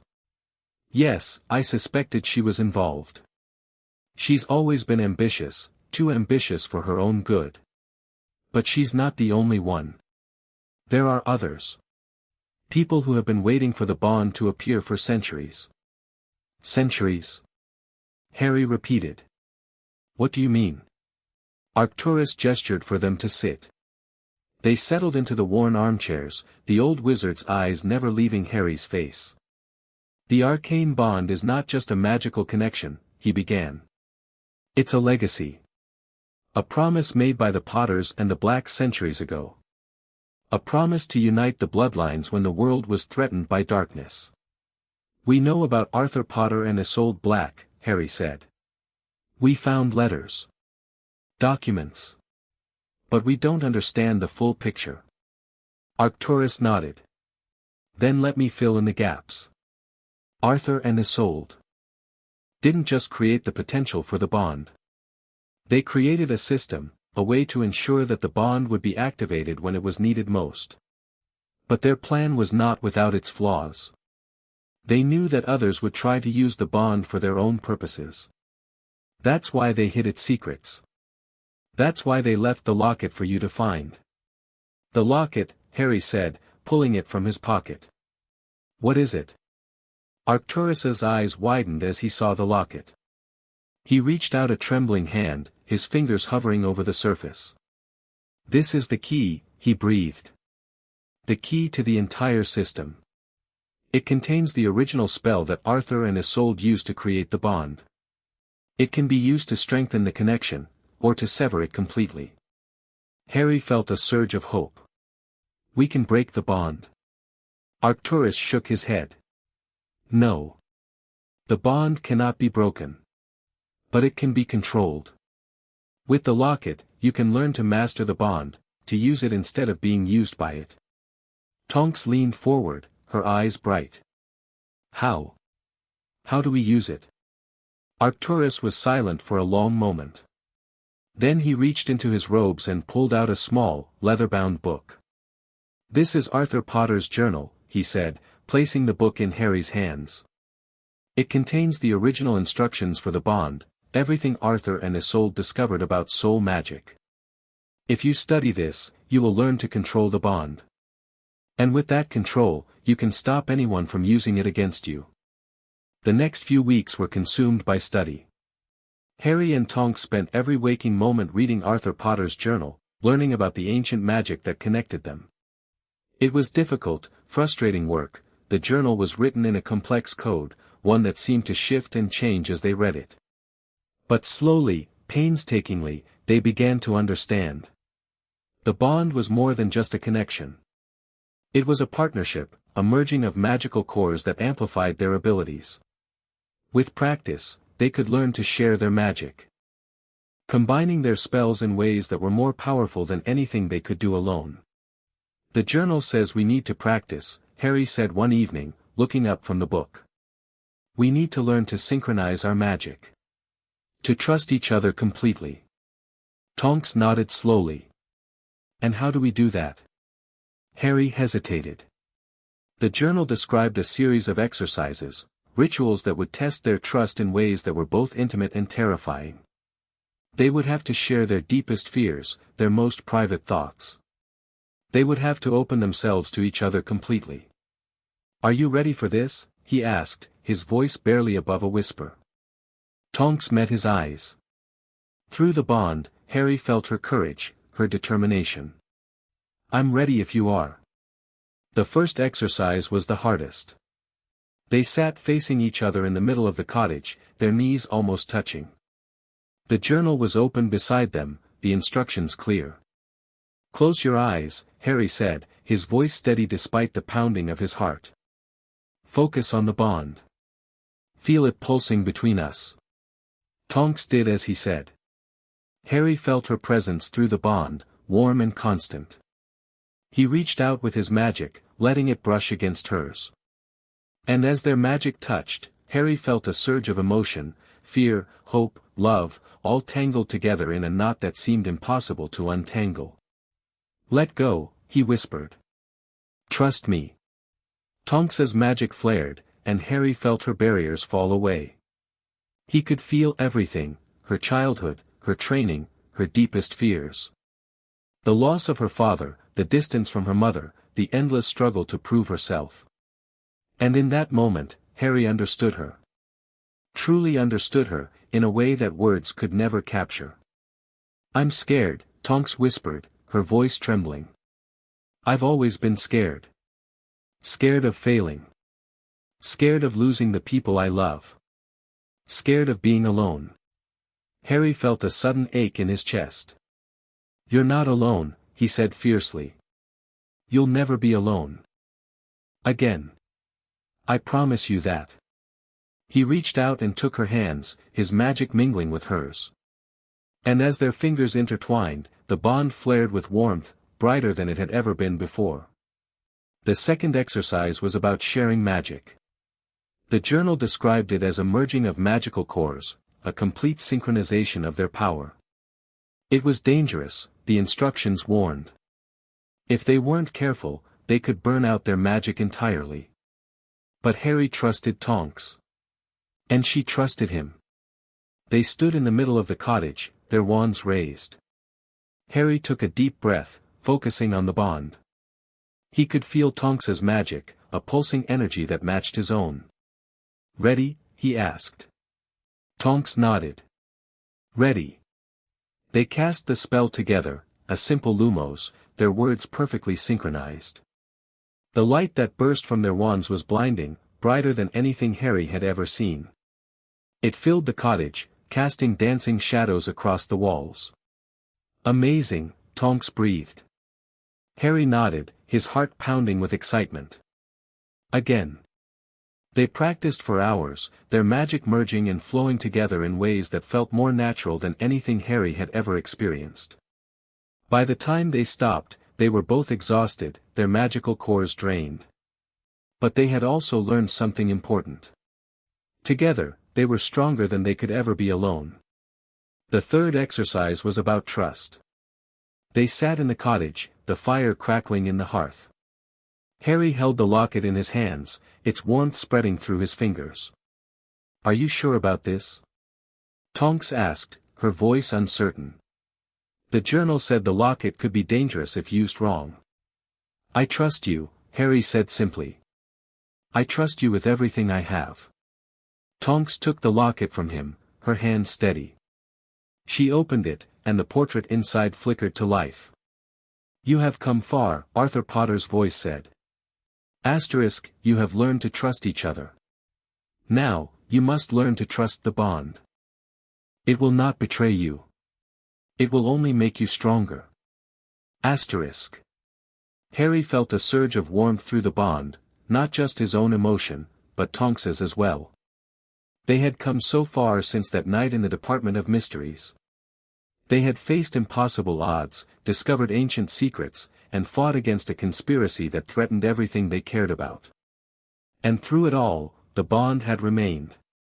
A constant, steady presence that had become as natural as breathing. "I think we're ready," Tonks said quietly. "Ready to face whatever comes next." Harry nodded, his heart full. Together. Together. The final exercise was the most intimate of all. The journal described it as a sharing of souls, a complete merging of their magical cores that would create an unbreakable connection. It was the ultimate test of trust, the ultimate commitment. Harry was terrified.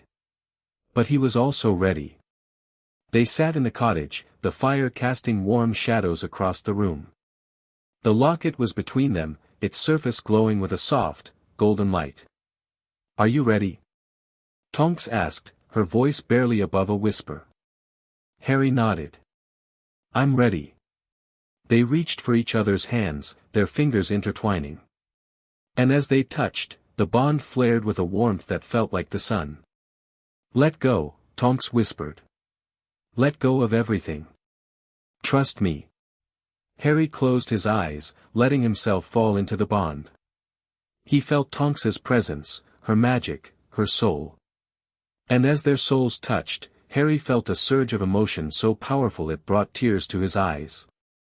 He had never felt so connected to anyone. Never felt so loved, so understood, so completely accepted. "I love you," he whispered, the words slipping out before he could stop them. Tonks's breath caught. Through the bond, Harry felt her shock, her joy, her overwhelming love. "I love you too," she said, her voice trembling. "I've loved you since the moment I first felt the bond. I just didn't know it." Harry pulled her into his arms, holding her close.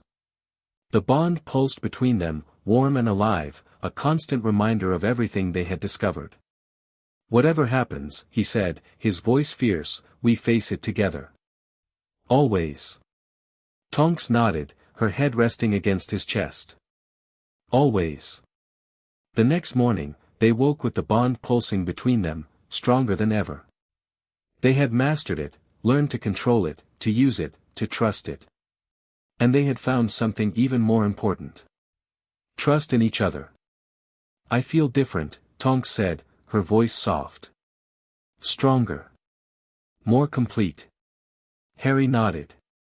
"Me too. It's like I was missing something, and now I've found it." Tonks smiled, a warm, genuine smile that made his heart ache. "We found it together." They spent the rest of the morning making plans. They couldn't stay in the cottage forever, Bones and her allies would find them eventually. They needed to go on the offensive, to stop the conspiracy before it could destroy everything they loved. "I know where we need to go," Harry said, his voice firm. "The Department of Mysteries. It's where the bond started. It's where it all has to end." Tonks nodded slowly. "And we'll go together. We'll face them together." Harry reached out and took her hand, his fingers intertwining with hers. Together. And as they stood in the cottage, the bond pulsing between them, Harry felt a sense of peace he had never known before. He was not alone. He would never be alone again. The future was uncertain, the road ahead filled with danger and darkness. But with Tonks by his side, Harry knew they could overcome anything. Together. Chapter 7, The First Vision. The storm came without warning, sweeping across the Scottish Highlands with a fury that rattled the cottage windows and sent the fire in the hearth guttering. Harry stood at the window, watching the rain lash against the glass, his hand pressed against the locket that hung around his neck. The bond was quiet tonight, a soft, steady pulse that matched the rhythm of his own heartbeat. But something was wrong. He could feel it, a tension in the air that had nothing to do with the weather. The locket was warm against his chest, warmer than it should have been, and the symbols on its surface seemed to glow with a faint, golden light. "Tonks," he called, his voice tight. "Something's happening." She appeared in the doorway, her hair a worried shade of gray, her wand already in her hand. "What is it?" "I don't know. The locket, it's reacting to something." He turned to face her, and as he did, the bond flared with a sudden, blinding intensity. The world dissolved. Harry was no longer in the cottage. He was standing in a vast, circular chamber, its walls lined with ancient symbols that pulsed with a soft, blue light. The floor was inlaid with a complex pattern of interlocking circles, the same pattern he had seen in his dreams, in the vault, on the locket. And in the center of the chamber stood a figure, tall, cloaked in shadows, its face hidden. It was reaching out, its hand extended towards something Harry couldn't see. The bond is awakening, a voice whispered, ancient and resonant. Asterisk, the time has come. The prophecy will be fulfilled. Asterisk. Harry tried to move, tried to speak, but he was frozen in place, a mere observer in this strange, shifting vision. The figure turned, and for a moment, Harry caught a glimpse of its face, pale, gaunt, with eyes that burned like embers. And then the vision shifted. He was in a different place now, a narrow corridor lined with doors. He walked forward, his footsteps echoing in the silence, until he came to a door at the end of the hall. It was covered in the same symbols he had seen in the chamber, and it pulsed with a faint, golden light. He reached out to touch it, and as his fingers brushed the surface, the door swung open. Inside was a room filled with memories, his life, his past. He saw himself as a child, small and frightened, cowering in the cupboard. Under the stairs. He saw himself at Hogwarts, making friends, facing enemies, discovering who he really was. He saw Sirius, laughing, alive, before the veil had taken him. He saw his parents, young and beautiful, their faces filled with love. And then he saw Tonks. She was standing in the middle of the room, her hair a riot of pink and purple, her eyes filled with tears. She was reaching out to him, her hand extended, her voice calling his name. Harry, she said, her voice echoing through the room. Asterisk, Harry, I'm here. I've always been here. Asterisk. Harry reached for her, his hand stretching out to touch hers. And as their fingers met, the vision exploded into a kaleidoscope of color and light. Harry gasped, his eyes snapping open. He was back in the cottage, lying on the floor, his head pounding. Tonks was beside him, her face pale, her hands gripping his shoulders. Harry. Harry, are you okay? He blinked, trying to orient himself. The storm was still raging outside, the wind howling against the windows. The fire in the hearth had gone out, leaving the room cold and dark. I saw it, he gasped, his voice hoarse. I saw the chamber. The figure. And the room with the memories. Tonks's eyes widened. I saw it too. The same vision. The chamber, the figure, she paused, her breath catching. I saw you. You were reaching out to me, and I was reaching out to you. And then the vision just ended. Harry sat up slowly, his body aching. He looked down at the locket, which was still warm against his chest. The symbols on its surface were glowing, pulsing with a soft, rhythmic light. The bond showed us something, he said, his voice trembling. Something important. Tonks nodded slowly. The chamber. The figure. The room with the memories. It's like the bond is trying to tell us something. Show us something. Or someone, Harry said darkly. The figure in the chamber, I think that's the person who created the bond. The person who's been using it. To watch us. Tonks's face went pale. You think Bones was in the vision? I don't know. I couldn't see their face clearly. But I felt their power. Their presence. They're stronger than Bones. More ancient. The words hung in the air between them, heavy with implication. Someone older, more powerful than Amelia Bones, was behind the bond.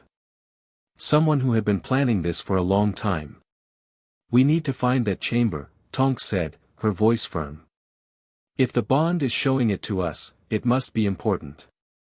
It might be the key to everything. Harry agreed. But the vision had left him shaken, his mind reeling with questions. What was the chamber? Who was the figure? And what did the room with the memories mean? I think the room with the memories is a warning, he said slowly. It showed me my past, all the pain, all the loss.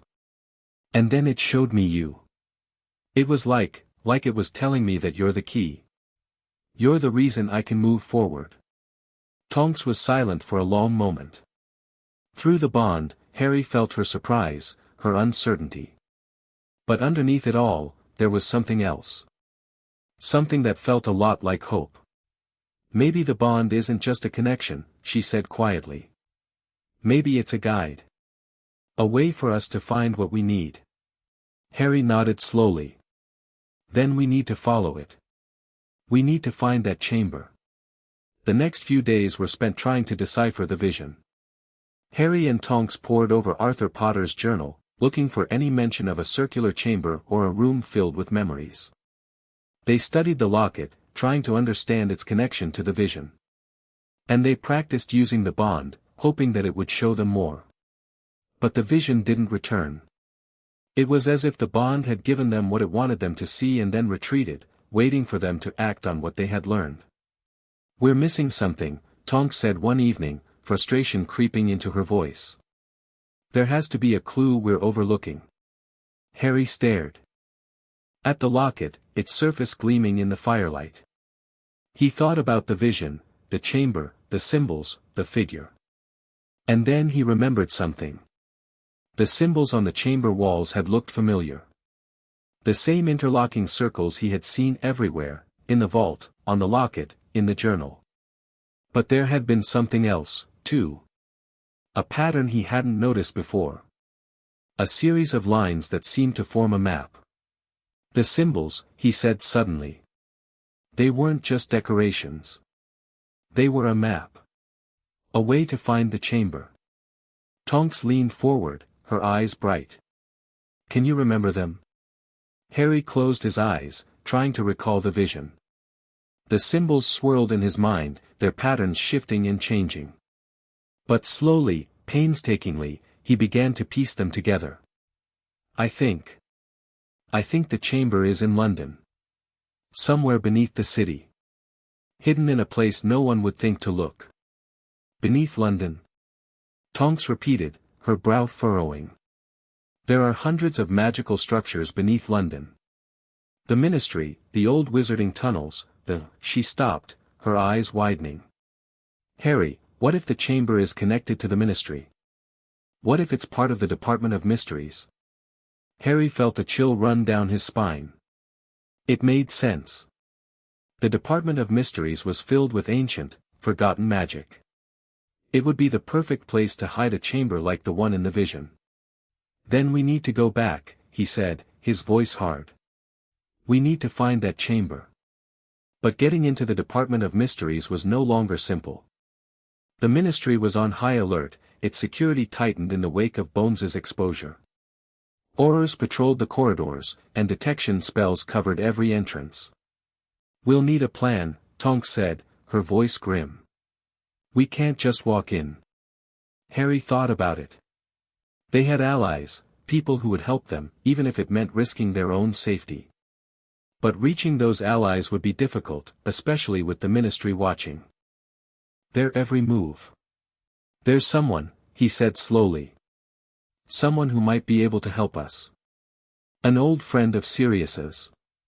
He works in the Department of Mysteries. Tonks's eyebrows shot up. You trust him? I trust Sirius. And Sirius trusted him. That's enough for me. They found the contact in a dingy pub in Nocturne Alley, a place where shadows gathered and secrets were traded like currency. His name was Edgar, a thin, nervous wizard with a twitchy wand hand and eyes that darted around the room like a trapped animal. Sirius's boy, he said when Harry introduced himself, his voice barely above a whisper. I heard you were looking for me. We need to get into the Department of Mysteries, Harry said without preamble. We need to find a chamber, ancient, circular, covered in symbols. Edgar's face went pale. The Chamber of Binding, he breathed. I've heard rumors about it. It's supposed to be the place where the most powerful magical bonds are formed. But I've never seen it. No one has. Can you get us in? Edgar hesitated, his eyes flicking to Tonks. It won't be easy. The Ministry is crawling with Aurors. And the Unspeakables, they're paranoid. They've doubled their security since the incident. Can you get us in? Harry repeated, his voice hard. Edgar swallowed. Yes. But it'll cost you. The cost was steep. Harry gave Edgar the last of his galleons, along with a promise to help him escape the country if things went wrong. But it was worth it. Edgar gave them a map of the Department of Mysteries, marked with secret passages and hidden entrances. He also gave them a code word that would get them past the outer security. "You'll have one chance," Edgar warned. "If you're caught, I'll deny everything." "We won't be caught," Harry said firmly. The next night, Harry and Tonks made their way through the darkened streets of London, their steps silent, their wands ready. The ministry was quiet, the atrium empty except for a single night guard, who was dozing at his post. They slipped past him, using the secret passage that Edgar had shown them. The tunnels were dark and narrow, the walls damp with moisture. But Harry felt the bond pulsing, guiding him forward. "Are you sure we're going the right way?" Tonks whispered, her voice tight. "I'm sure." The bond was pulling him, leading him through the labyrinth of corridors. It was like following a thread of light in the darkness, a path that only he could see. They emerged in a part of the Department of Mysteries that Harry had never seen before. The corridors here were older, the walls covered in dust and cobwebs. And at the end of the hall, Harry saw it. A massive door, its surface covered in the same symbols he had seen in his vision. "The Chamber of Binding," he breathed. Tonks stepped forward, her hand on her wand. "Are you ready?" Harry took a deep breath. The bond pulsed in his chest, warm and steady. He reached out and took Tonks's hand, their fingers intertwining. "Together," he said. They pushed open the door. The chamber was exactly as Harry had seen it in his vision. Circular, vast, its walls covered in symbols that pulsed with a soft, blue light. The floor was inlaid with the interlocking circles, and at the center of the room stood a pedestal, its surface empty. But there was something else in the chamber. Someone. A figure stood in the shadows, its face hidden, its hand extended toward them. "You found it," the figure said, its voice ancient and resonant. "I knew you would." Harry raised his wand, his heart pounding. "Who are you? Why did you create the bond?" The figure stepped forward, and as it did, the light in the chamber shifted. Harry saw the face, pale and gaunt, with eyes that burned like embers. Tonks breathed. "It's you. You're the one who's been pulling the strings." The figure smiled, a cold, calculating smile. "I am, as you say, pulling the strings. But I am not the enemy you think I am." Harry felt a surge of anger. "You created the bond. You used us. You put us in danger." "I did what I had to do," the figure said, its voice hard. "The bond is the only way to stop the darkness that is coming.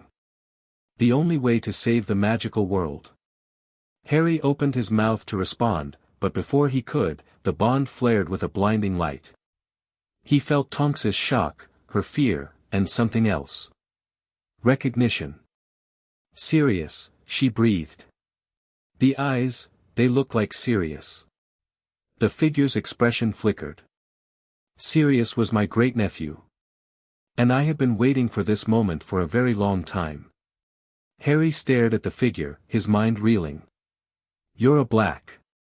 You're one of the Blacks." "I am Arcturus Black," the figure said. "And I am the one who created the bond. Not to control you, but to protect you." Chapter 8, The Chamber Beneath London. The name hung in the air like a curse, ancient and heavy with meaning. Harry felt the world tilt beneath his feet, his mind struggling to process what he had just heard. Arcturus Black. The old wizard who had helped them, who had given them Arthur Potter's journal, who had seemed so kind and wise, he was the one behind everything. "You," Harry said, his voice barely above a whisper. "You created the bond. You manipulated us. You made us believe we were fighting against bones, but all along, it was you." Arcturus's face remained impassive, but something flickered in his ancient eyes. "I did what was necessary, Harry. The bond had to be formed, and I was the only one who knew how to do it. Tonks stepped forward, her wand raised, her face a mask of barely controlled fury. You used us. You made us think we were pawns of the ministry, when you were the one pulling the strings all along. I pulled no strings, Arcturus said, his voice calm, almost gentle. I created the conditions for the bond to form, but I did not force it. The bond chose you, Harry. It chose Tonks. All I did was make sure the opportunity was there. Harry felt a cold fury rising in his chest. Why? Why would you do this to us? Arcturus was silent for a long moment. When he spoke, his voice was heavy with the weight of centuries. Because I have seen what is coming, he said. I have seen the darkness that threatens to swallow the magical world. And I knew that the only way to stop it was to create a bond between two people who could carry the ancient magic, the magic that Arthur Potter and Isolde Black first discovered centuries ago. You're talking about the prophecy, Tonks said. The one about the Dark Lord. Arcturus nodded slowly. The prophecy is real. I have seen it in the stars, in the ancient texts, in the very fabric of magic itself. And I knew that Harry would be the one to face the Dark Lord. But I also knew that he could not do it alone. He needed someone to stand beside him. Someone who could amplify his power, who could share his burden. So you chose me, Tonks said, her voice hard. You decided that I would be the one. I decided nothing, Arcturus said, his eyes meeting hers. The bond chose you, Tonks. Your magic, your bloodline, your courage, they were what made the bond possible.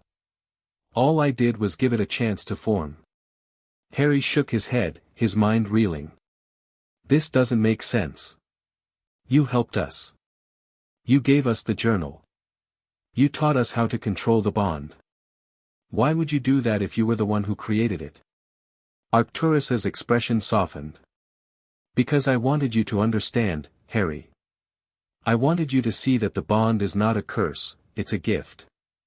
A gift that can save the magical world, if you're willing to use it. A gift, Harry repeated, his voice bitter. You call this a gift? You've tied me to someone I barely knew. You've put us both in danger. You've made us targets of the ministry, of the Death Eaters, of everyone who wants to control us. I know, Arcturus said quietly. And I am sorry for that. But I had no choice. The darkness is coming, Harry. It's already here. And if we don't stop it, everything we love will be destroyed. Harry felt a sudden weariness, a bone-deep exhaustion that made him want to collapse. He had been fighting for so long, fighting Voldemort, fighting the ministry, fighting the bond itself.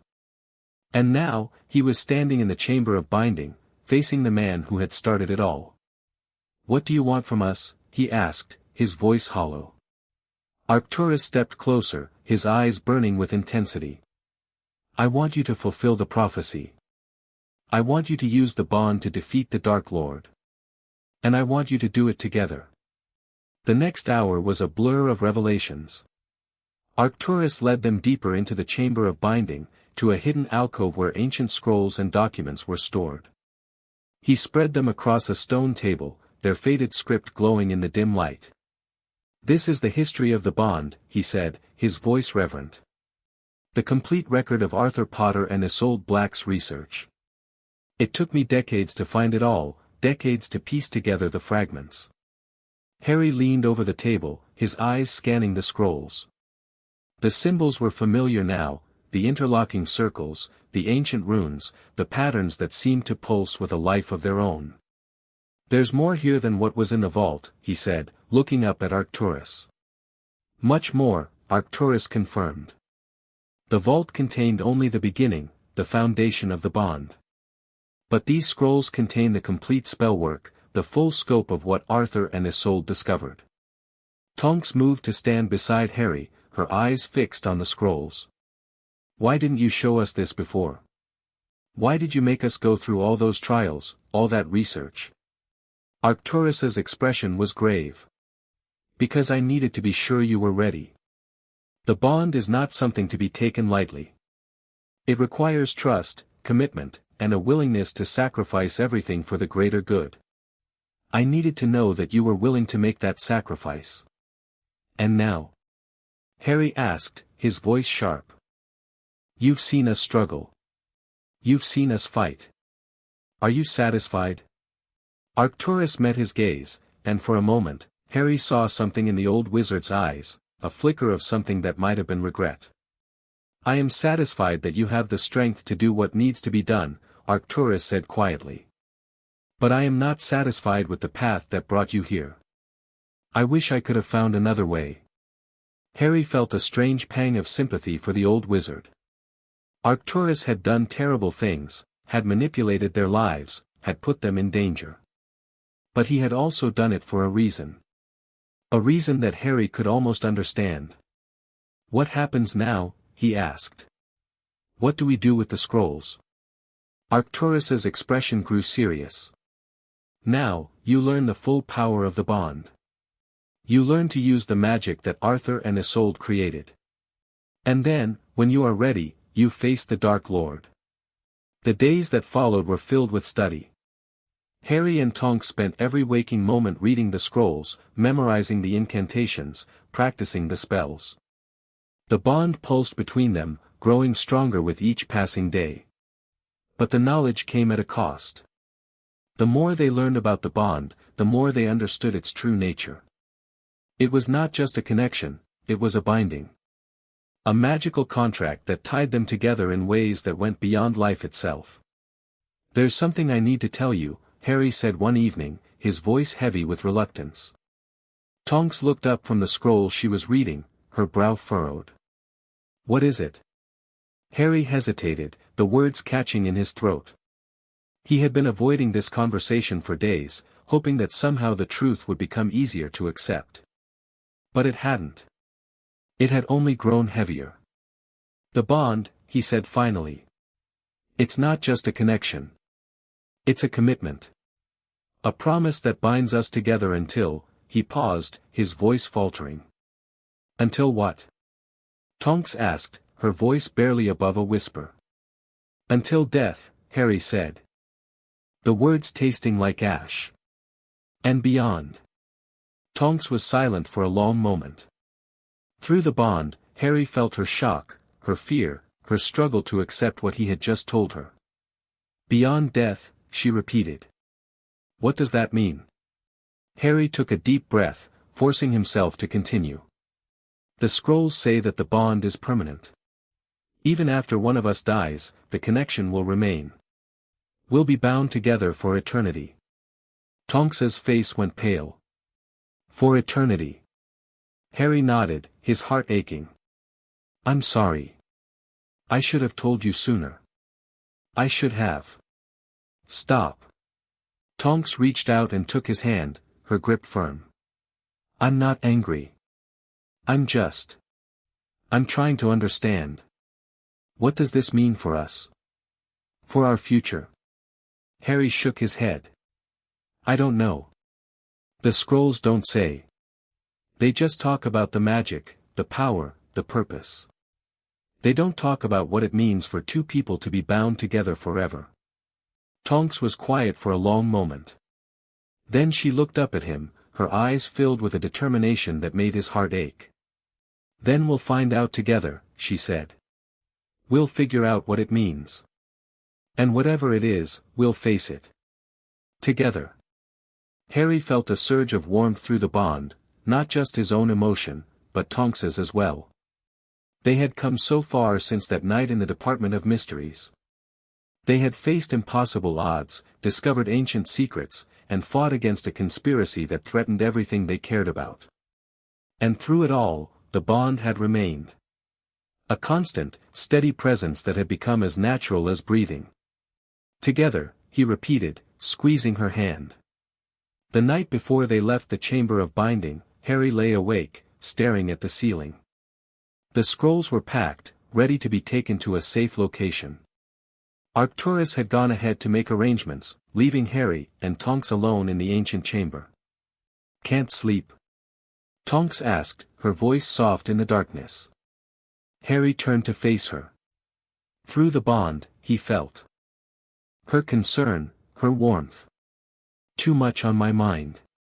Tonks moved closer, her hand finding his in the darkness. What are you thinking about? Harry was silent for a moment. Then, before he could stop himself, the words spilled out. I'm thinking about what comes next. After Voldemort. After all of this. What happens to us? Tonks was quiet for a long moment. Then she squeezed his hand, her voice steady. Whatever happens, Harry, we'll face it together. That's what the bond is about, isn't it? Not just fighting the darkness, but building something new. Something better. Harry felt a sudden ache in his chest, a longing for something he had never allowed himself to hope for. And what if we never get that chance, he asked, his voice barely above a whisper. What if the darkness wins? Tonks moved closer, her head resting against his shoulder. Then we'll fight it. Together. And even if we lose, we'll lose together.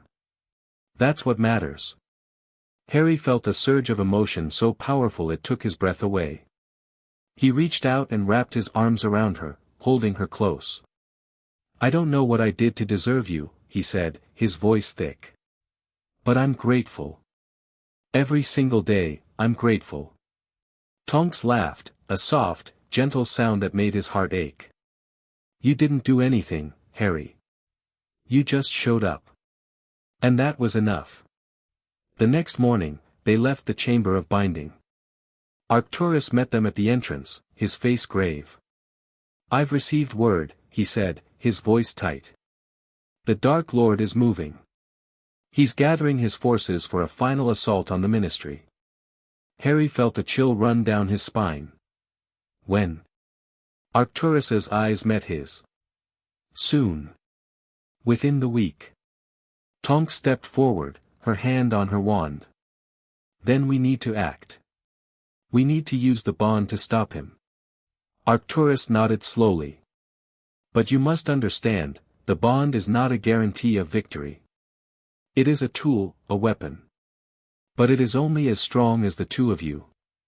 Harry felt a surge of determination. They had come so far, faced so much. They would not fail now. We understand, he said, his voice firm. And we're ready. Arcturus studied him for a long moment, his ancient eyes unreadable. Then he nodded. Then go, he said. And may the magic of the bond protect you. Harry took Tonks's hand, the bond pulsing between them. They had faced impossible odds, discovered ancient secrets, and fought against a conspiracy that threatened everything they cared about. And now, they were ready to face the final battle. Together. The next day, they apparat to the outskirts of London, the scrolls carefully hidden in a magically expanded bag. Harry's heart was pounding, his hand never leaving his wand. Beside him, Tonks was scanning the horizon, her expression alert. They'll be at the Ministry, she said, her voice low. That's where the attack will come. The Dark Lord wants to destroy the heart of magical government, and take control of the prophecy at the same time. Harry nodded, his jaw set. Then that's where we'll go. They made their way through the darkened streets, the city quiet around them. Harry could feel the bond pulsing between them, a constant reminder of everything they had discovered. He could feel Tonks's determination, her courage, her love. And as they approached the Ministry, Harry felt something else, a presence, ancient and powerful, waiting for them in the shadows. Harry. Tonks's voice was sharp, urgent. Someone's here. Harry raised his wand, his eyes scanning the darkness. Show yourself. The figure stepped forward, and Harry's heart nearly stopped. It was the figure from his vision, the tall, cloaked figure with eyes that burned like embers. You've done well, the figure said, its voice ancient and resonant. You've discovered the truth about the bond. About the prophecy. And now, you will help me fulfill it. Harry's hand tightened on his wand. Who are you? What do you want? The figure stepped closer, its face still hidden in shadow. I am the one who set all of this in motion. The one who created the bond, who guided your steps, who led you here. Arcturus, Tonks breathed. No, it can't be. The figure laughed, a cold, hollow sound that echoed through the empty street. Arcturus was a pawn, just like the rest of you. A useful tool, but a tool nonetheless. Harry felt a chill run down his spine. Then who are you? The figure reached up and pulled back its hood. And Harry stared into the face of a woman he had never seen before, a woman with silver hair and eyes that glowed with an ancient, terrible power. I am the one who created the prophecy, she said, her voice like ice. I am the one who has been waiting for you. And now, you will do exactly what I say. Chapter 9, The Prophecy of Two Wands. The woman's face was ancient and ageless, a paradox of time that made Harry's skin crawl. Her silver hair cascaded over her shoulders like liquid moonlight, and her eyes, those terrible, glowing eyes, seemed to see through him, past him, into the very core of his being. She was beautiful in the way a frozen lake was beautiful, cold, deadly, and hiding depths that would drown anyone who ventured too close. Who are you? Harry demanded, his wand steady despite the trembling in his hands. The woman smiled, and it was not a kind smile. I have had many names over the centuries. To the ancient Greeks, I was known as Morwen. To the Romans, I was Valia. To the Potters and Blacks, I was simply, the Guardian. Tonks stepped forward, her wand raised. Guardian of what? The woman's eyes flicked to Tonks, and something like approval glimmered in their depths. Of the prophecy. Of the bond. Of everything the Potters and Blacks worked so hard to create. She gestured around them, at the dark streets of London, at the ministry building looming in the distance. I have been watching over this moment for centuries. And now, it is finally here. Harry felt a chill run down his spine. You created the prophecy. The one about the Dark Lord? Not the Dark Lord, the woman said, her voice sharp. The prophecy about you, Harry Potter. About the two wands that would unite against the darkness and save the magical world. Tonks's eyes narrowed. Two wands. You mean the bond? The woman nodded slowly. The arcane bond was not created by Arthur Potter and Isolde Black. They merely discovered it, refined it, and passed it down through the generations. I created the bond. I wove the magic that would bind two souls together when the time was right. Harry felt his mind reeling. Everything he had believed, everything he had discovered, was being turned upside down. The bond wasn't just a legacy. It was a design. A plan that had been set in motion long before he was even born. Why, he asked, his voice hoarse. Why would you do this? The woman's expression softened, and for a moment, Harry saw something like sadness in her ancient eyes. Because I have seen what happens when the darkness wins. I have seen worlds destroyed, civilizations crumble, magic fade into nothing. I could not let that happen again. And so I created the bond, a way to ensure that the light would always have a champion. You made us champions, Tonks said, her voice hard. You made us choose this. I gave you the opportunity to choose, the woman corrected. The bond could only form between two people who were willing to accept it. The magic recognized your souls, Harry. It recognized Tonks. And it bound you together because you were already connected, in ways neither of you fully understood. Harry thought about that. He thought about the way he had felt when he first woke up with the bond, the sense of recognition, of completeness. It had felt right, even when everything else had felt wrong. What happens now? He asked. If you're the guardian, what do you want from us? The woman's eyes glowed brighter, and Harry felt a surge of power wash over him, ancient, overwhelming, and strangely familiar.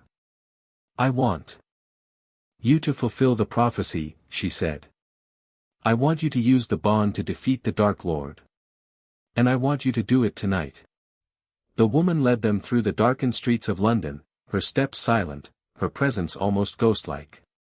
Harry and Tonks followed, their hands clasped together, the bond pulsing between them like a second heartbeat. They entered the ministry through a hidden entrance that Harry had never seen before, a narrow passageway that wound deep beneath the ground, leading to a chamber filled with ancient artifacts and glowing crystals. "This is the Hall of Prophecies," the woman said, gesturing around them. "But not the one you know. This is the original hall, the one that existed before the ministry was built. Here, the first prophecies were spoken. Here, the magic of the bond was first forged." Harry looked around the chamber, his eyes wide. The walls were covered in symbols, the same interlocking circles he had seen everywhere, but older, more intricate. The air was thick with magic, so dense that he could almost taste it. "Why have you brought us here?" Tonks asked, her voice wary. "Because here, you will find the truth," the woman said. "The full truth about the bond, the prophecy, and the role you are meant to play." She moved to the center of the chamber, where a pedestal stood, its surface covered in a thick layer of dust. She brushed the dust aside, revealing a single crystal orb, pale and shimmering, filled with a swirling mist that seemed to pulse with a life of its own. "This is the original prophecy," she said, her voice reverent. "The one that was spoken before the Dark Lord was even born. The one that predicted the rise of the two wands." Harry stepped closer, his eyes fixed on the orb. He could feel the magic emanating from it, ancient, powerful, and somehow familiar. "Can we see it?" he asked. "The prophecy?" The woman nodded. She reached out and touched the orb, and the mist inside began to swirl faster, forming images that Harry could barely make out. A voice echoed through the chamber, not the woman's voice, but something older, something that seemed to come from the very stones themselves. "When the darkness rises and the light fades low, two wands shall unite to defeat the foe. One born of fire, one born of night. Together they shall bring the end of the fight. The blood of the ancient, the soul of the brave. Asterisk, the bond that unites them shall conquer the grave. Asterisk." The voice faded, leaving a heavy silence in its wake. Harry felt the words echo in his mind, their meaning slowly sinking in. "The two wands," he said slowly. "That's us. Me and Tonks." The woman nodded. "You are the ones the prophecy spoke of. The ones who will defeat the Dark Lord and restore balance to the magical world." Tonks stepped forward, her face pale. "But the prophecy says the bond will conquer the grave. What does that mean?" The woman's eyes flickered. "It means the bond is stronger than death. It means that even if one of you falls, the other will carry the fight forward. The bond cannot be broken, not even by death." Harry felt a cold dread settle over him. He had known the bond was permanent, but this was different. This was a promise that went beyond life itself. "And what about the final part of the prophecy?" he asked. "The part that was deliberately erased?" The woman's expression flickered, a crack in her ancient composure. "You know about that?" "Arcturus told us," Tonks said. "He said the final part of the prophecy was removed. Deliberately." The woman was silent for a long moment. When she spoke, her voice was heavy with reluctance. "The final part of the prophecy speaks of a choice," she said. "A choice that you will have to make at the end of your journey. The bond can either become a permanent connection or be completely destroyed. The decision must be yours, not something dictated by prophecy." Harry felt the words hit him like a physical blow. A choice. He would have to choose whether the bond would remain or be destroyed. "And if we choose to destroy it?" he asked, his voice barely above a whisper. "Then the magic of the bond will be lost forever," the woman said. "And you will be free, free from the bond, free from the prophecy, free to live your own lives. And if we choose to keep it? Then the bond will become permanent, unbreakable, and everlasting. You will be connected for the rest of your lives, and beyond." Harry turned to Tonks, his heart pounding. Through the bond, he felt her fear, her uncertainty, her love. "What do we do?" he asked, his voice rough. Tonks reached out and took his hand, her fingers intertwining with his. "We don't have to decide now. We have time. We'll figure it out together." The woman nodded slowly. "Then go. Fulfill the prophecy. Defeat the Dark Lord. And when the time comes, you will know what to do." They left the Hall of Prophecies with the woman's words echoing in their minds. Harry felt a strange sense of peace settle over him, even as the weight of the choice they would have to make pressed down on his shoulders. "Are you okay?" Tonks asked, her voice gentle. Harry nodded slowly. "I think so. It's just, a lot. The prophecy, the choice, everything." Tonks squeezed his hand. "We'll figure it out. We always do." Harry felt a surge of warmth through the bond, not just his own emotion, but Tonks's as well. They had come so far since that night in the Department of Mysteries. They had faced impossible odds, discovered ancient secrets, and fought against a conspiracy that threatened everything they cared about. And now, they were ready to face the final battle. They made their way to the atrium of the Ministry, the heart of magical government. The building was eerily quiet, the usual bustle of witches and wizards replaced by an oppressive silence. "He's here," Tonks said, her voice barely above a whisper. "I can feel him." Harry nodded. He could feel Voldemort's presence. Too, a cold, familiar darkness that made his scar ache. But the bond was stronger. The bond was a warmth in his chest, a light that pushed back the darkness. "We need to find him," Harry said. "We need to end this." They moved through the Ministry, their footsteps echoing in the empty corridors. Harry's hand never left his wand, his eyes scanning every shadow. And then they found him. Voldemort was standing in the center of the Department of Mysteries, his snake-like face twisted into a cold smile. Behind him, a group of Death Eaters stood in a semicircle, their wands raised. "Harry Potter," Voldemort said, his voice a hiss. "I knew you would come." Harry stepped forward, his wand raised. "It's over, Voldemort. Your reign of terror ends tonight." Voldemort laughed, a cold, hollow sound that echoed through the chamber. "You think you can defeat me, boy? You think your little bond gives you power? It gives us more than you can imagine," Tonks said, stepping up beside Harry. Her hair was a blazing pink, her wand steady in her hand. Voldemort's eyes flicked to her, and something like amusement flickered in their depths. "The Metamorphmagus. The Half-Blood. You think you can stand against me?" "We don't think," Harry said, his voice hard. "We know." The battle began. It was chaos, spells flying, Death Eaters falling, the air thick with magic and fear. Harry and Tonks fought side by side, their bond pulsing with power, their spells combining in ways that neither could have achieved alone. But Voldemort was powerful, more powerful than anything Harry had ever faced. His spells were dark, deadly, and they seemed to drain the very light from the room. "You cannot defeat me, Potter," Voldemort snarled, his wand aimed at Harry's heart. "I am the greatest wizard who has ever lived. I am immortal. I am." "Wrong," Harry said, and he felt the bond flare with power. "You're wrong." He raised his wand, and Tonks raised hers beside him. Together, they cast the spell, the spell that Arthur Potter and Isolde Black had created centuries ago, the spell that had been passed down through the generations, the spell that would end the darkness once and for all.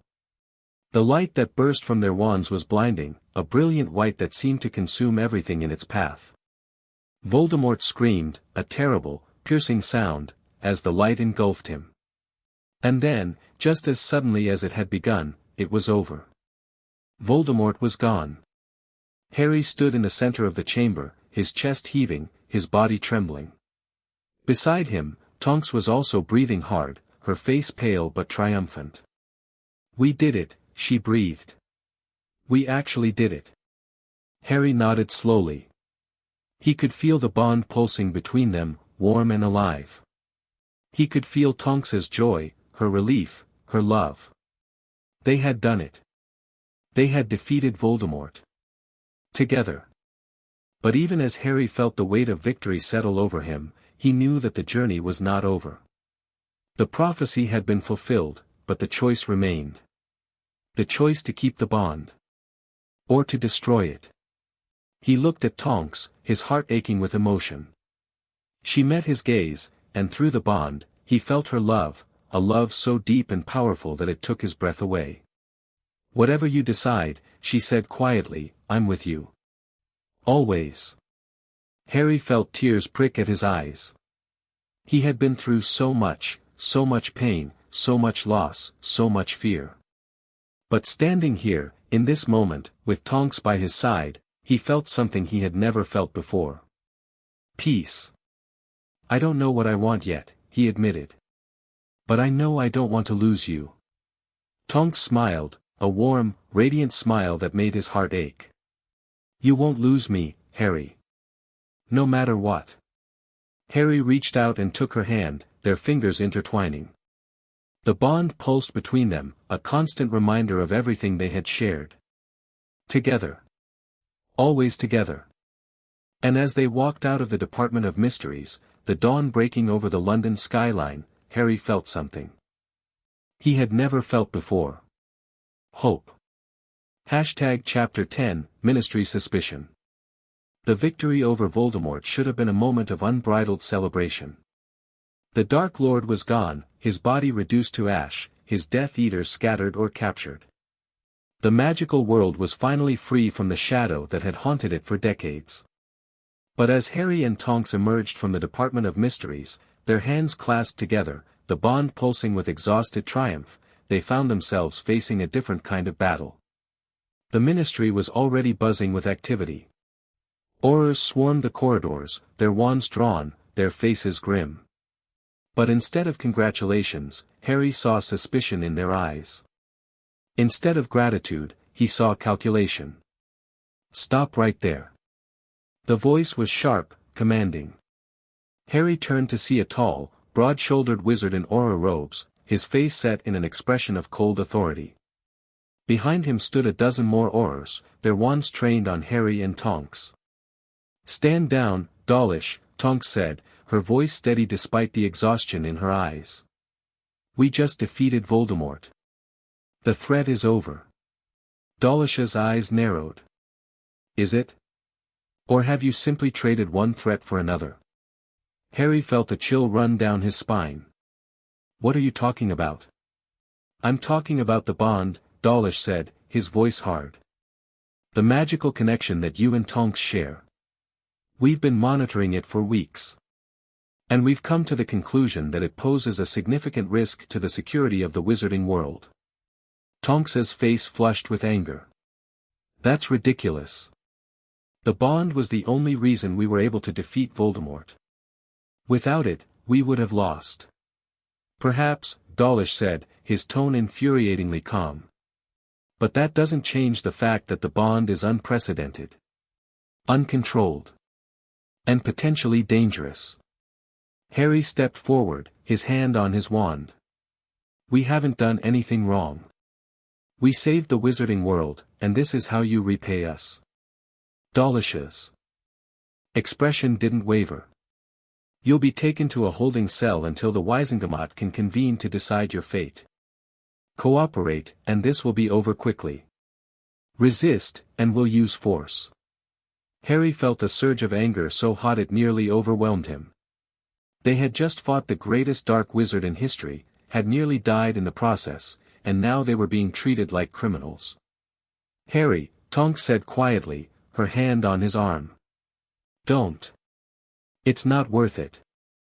He looked at her, and through the bond, he felt her calm, her steady presence. She was right. Fighting now would only make things worse. "Fine," he said through gritted teeth. "But this isn't over." Dawlish nodded curtly. "Take them." The holding cell was small, cold, and windowless. Harry sat on the bench, his head in his hands, the weight of everything pressing down on him. Beside him, Tonks was pacing, her hair a restless shade of grey. "This is insane," she said, her voice tight with frustration. "We just saved everyone, and now they're treating us like we're the enemy." Harry looked up at her, his eyes tired. "They're scared.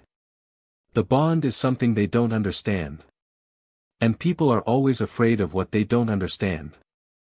Tonks stopped pacing and sat down beside him. Through the bond, he felt her exhaustion, her fear, her determination. "What are we going to do?" she asked quietly. "We can't stay here forever. And if the Wisengamot decides we're a threat, then we'll find a way out," Harry said, his voice firm. "We've faced worse than this. We'll survive this too." Tonks leaned her head against his shoulder, and Harry felt a surge of warmth through the bond. "I know," she said softly. "I just wish it didn't have to be this way." Harry wrapped his arm around her, pulling her close. "So do I. But we'll get through it. We always do." They were released 3 days later, after a series of hearings before the Wisengamot. The verdict was conditional, they were free to go, but they would be monitored. The ministry would track their movements, their magic, their bond. If anything seemed out of the ordinary, they would be brought back for further questioning. "It's a farce," Tonks said as they walked out of the ministry, her voice bitter. "They're treating us like criminals when we're heroes." Harry shook his head. "They're scared. And scared people do stupid things." They apparat to Grimmauld Place, the familiar gloom of the house enveloping them. The house was empty, the order scattered, the members either dead or in hiding. Harry felt a pang of loss as he walked through the silent corridors, the memories of Sirius haunting every corner. "We can't stay here," Tonks said, reading his thoughts through the bond. "It's not safe. The ministry knows about this place." "I know." Harry ran a hand through his hair, exhaustion weighing on him. "But I don't know where else to go." Tonks was silent for a moment. Then she said, "I know a place. A safe house that not even the ministry knows about. It's where I used to go when I needed to get away from everything." Harry looked at her, a flicker of hope in his chest. "Where is it?" "Outside Edinburgh. An old cottage that belonged to my grandmother. It's hidden, protected by ancient spells. No one will find us there." Harry nodded slowly. "Then let's go." The cottage was exactly as Tonks had described it, small, secluded, and surrounded by a thick forest that seemed to swallow all sound. The interior was cozy, filled with old furniture and the scent of lavender. It felt like a sanctuary, a place where they could finally breathe. "We'll stay here until things calm down," Tonks said, settling onto the worn sofa. "Then we'll figure out what to do next." Harry sat down beside her, his body aching with exhaustion. "Do you think things will ever calm down? It feels like we've been running our whole lives." Tonks reached out and took his hand, her fingers intertwining with his. "I don't know. But I know that we'll face it together.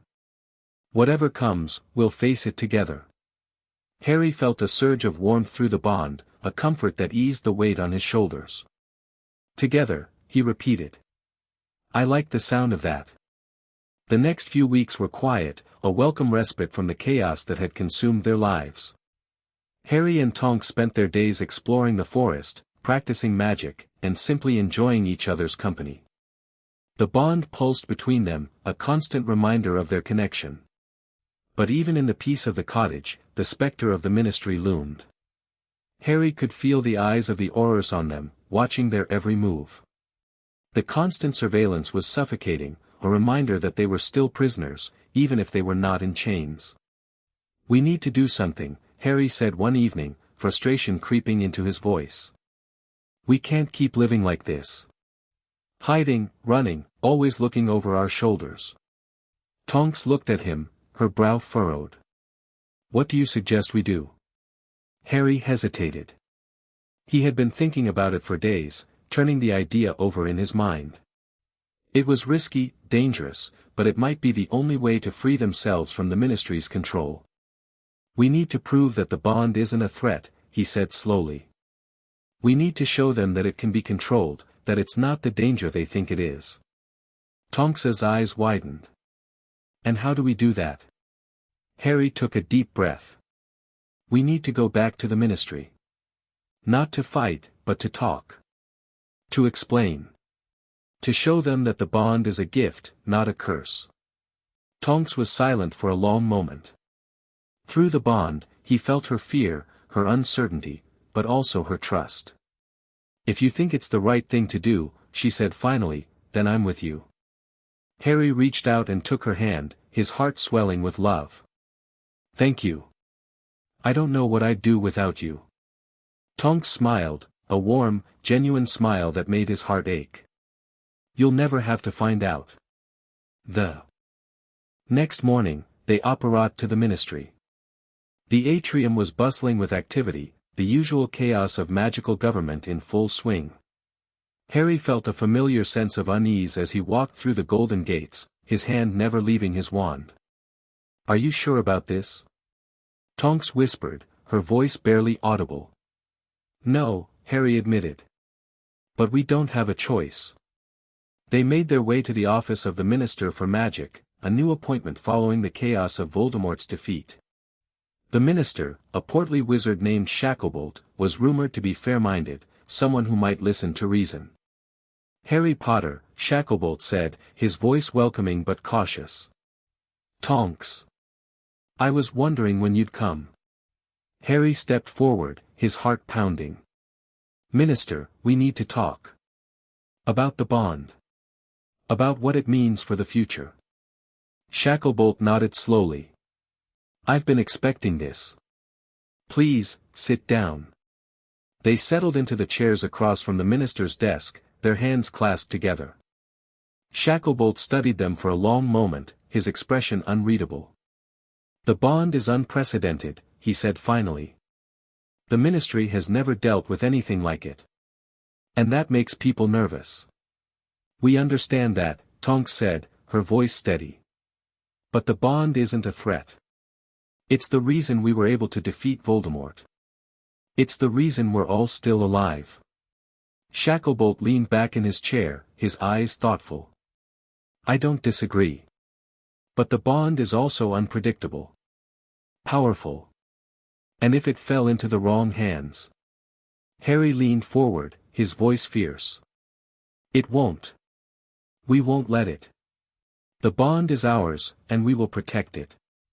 But we can't do that if we're constantly looking over our shoulders, waiting for the Ministry to take us in." Shacklebolt was silent for a long moment. Then he nodded slowly. "I'll make you a deal," he said. "I'll lift the surveillance. I'll give you the freedom to live your lives, to explore the bond on your own terms. But in return, I need your word that you'll come to me if anything changes. If the bond becomes unstable, if there's a threat, you'll tell me first." Harry and Tonks exchanged a glance. Through the bond, he felt her hope, her relief. "Agreed," they said together. They left the Ministry with a weight lifted from their shoulders. Harry felt as if he could breathe again, as if the world had suddenly become brighter. "We did it," Tonks said, her voice filled with wonder. "We actually did it." Harry smiled, his heart swelling with joy. "We did. Together." They walked through the streets of London, their hands clasped together, the bond pulsing between them. The city was alive with the energy of a new dawn, the chaos of the past finally fading into memory. "We have a lot to figure out," Harry said, looking at Tonks. "The bond, our future, everything. But I'm not scared. Not anymore." Tonks squeezed his hand, her eyes bright with love. "Neither am I. Because we're in this together. Always." Harry felt a surge of warmth through the bond, a comfort that eased the weight on his shoulders. They had come so far since that night in the Department of Mysteries.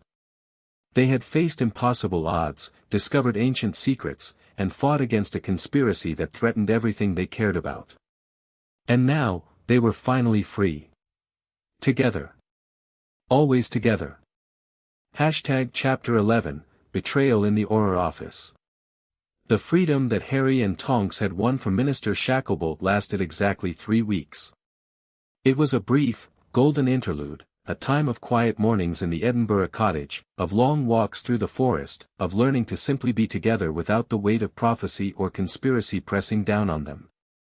Harry had almost allowed himself to believe that the worst was behind them, that they could finally build a life free from the shadows of the past.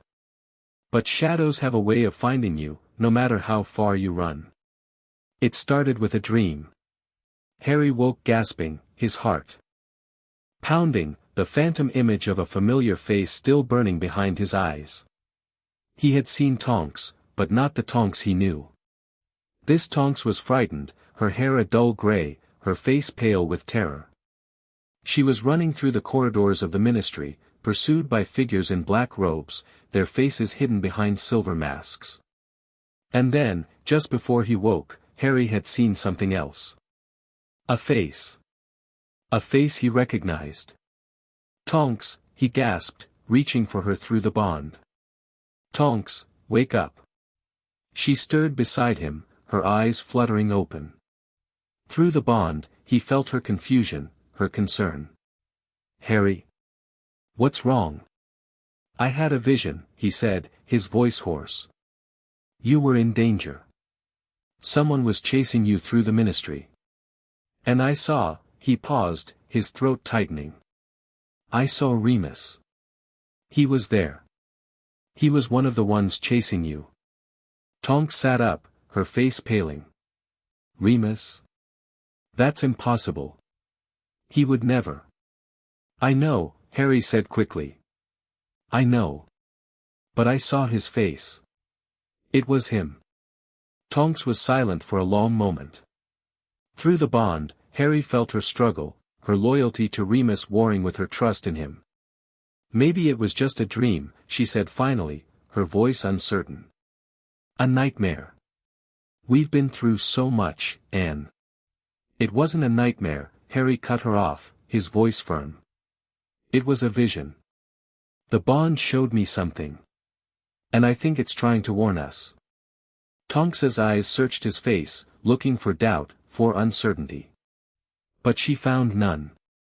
"Okay," she said quietly. "Then we need to find out what it means." They spent the next day trying to decipher the vision. Harry described everything he had seen, the corridors, the pursuers, the look of terror on Tonks's face. Tonks listened carefully, her brow furrowed, her mind racing. "The ministry," she said finally. "If the vision is real, it means something is happening at the ministry. Something that puts me in danger." Harry nodded. "But why would Remus be involved? He's always been on our side. He's always." "Maybe that's the point," Tonks cut him off, her voice hard. "Maybe the vision is telling us that we can't trust anyone. Not even the people we love." Harry felt a chill run down his spine. "You don't really believe that, do you?" Tonks was silent for a long moment. Then she shook her head slowly. "No," she said. "I don't. But I also know that we can't afford to be naive. If someone is using Remus, if someone is controlling him, then we need to find out who. And we need to stop them." The investigation began the next day. Harry and Tonks returned to London, using the network of safe houses that Arcturus had shown them to move unnoticed through the city. They avoided the ministry, knowing that the Aurors would be watching for them, and instead focused on gathering information from the shadows. The first lead came from an unlikely source, Creature. The ancient house elf had been living in Grimmauld Place, maintaining the house in the absence of its owners. When Harry and Tonks appeared in the kitchen, Creature's eyes widened with surprise. "Master Harry," he croaked, his voice rasping.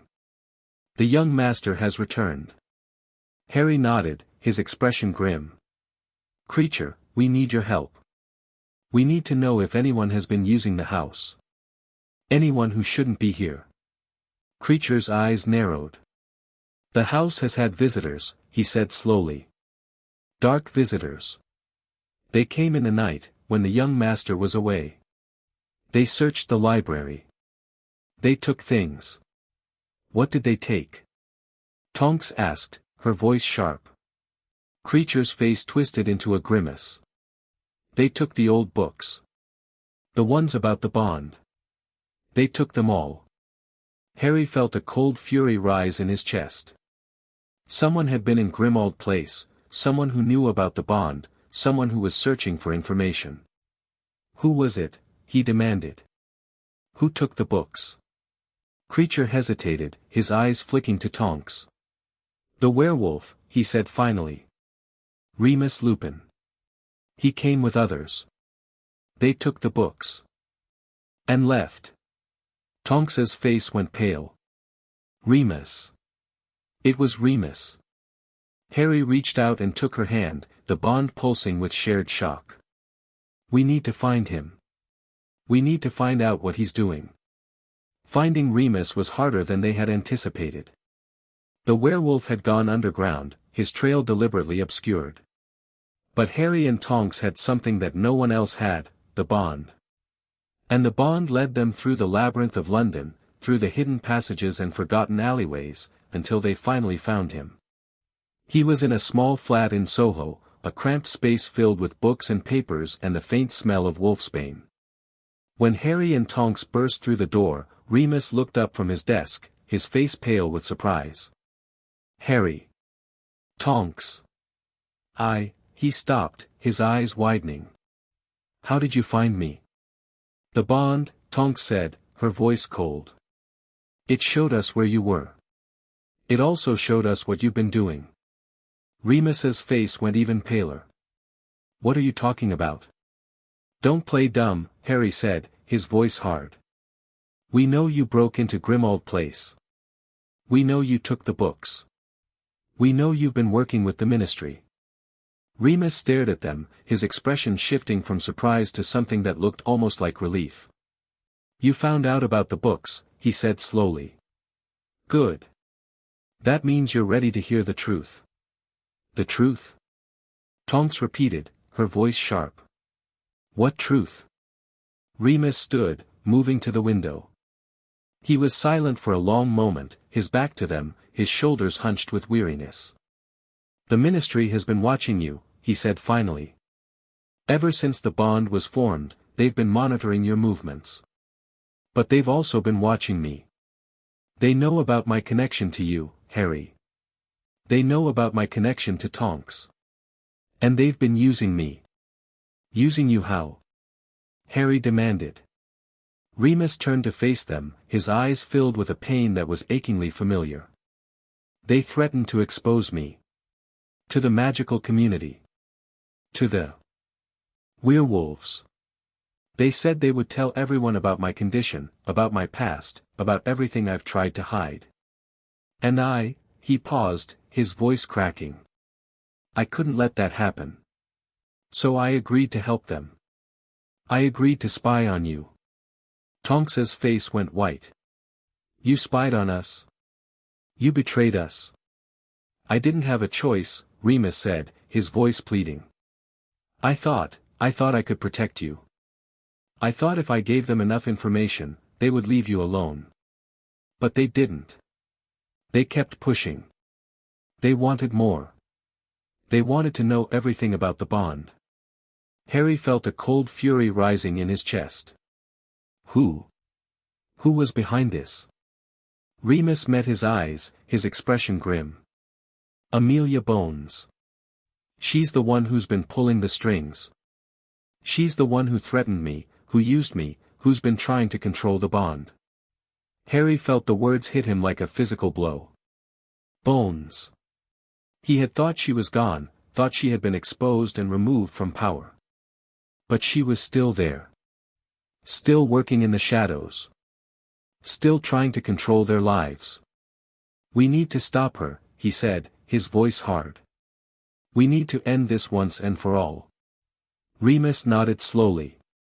I can help you. I know where she's operating from. I know her plan. And I know how to stop her.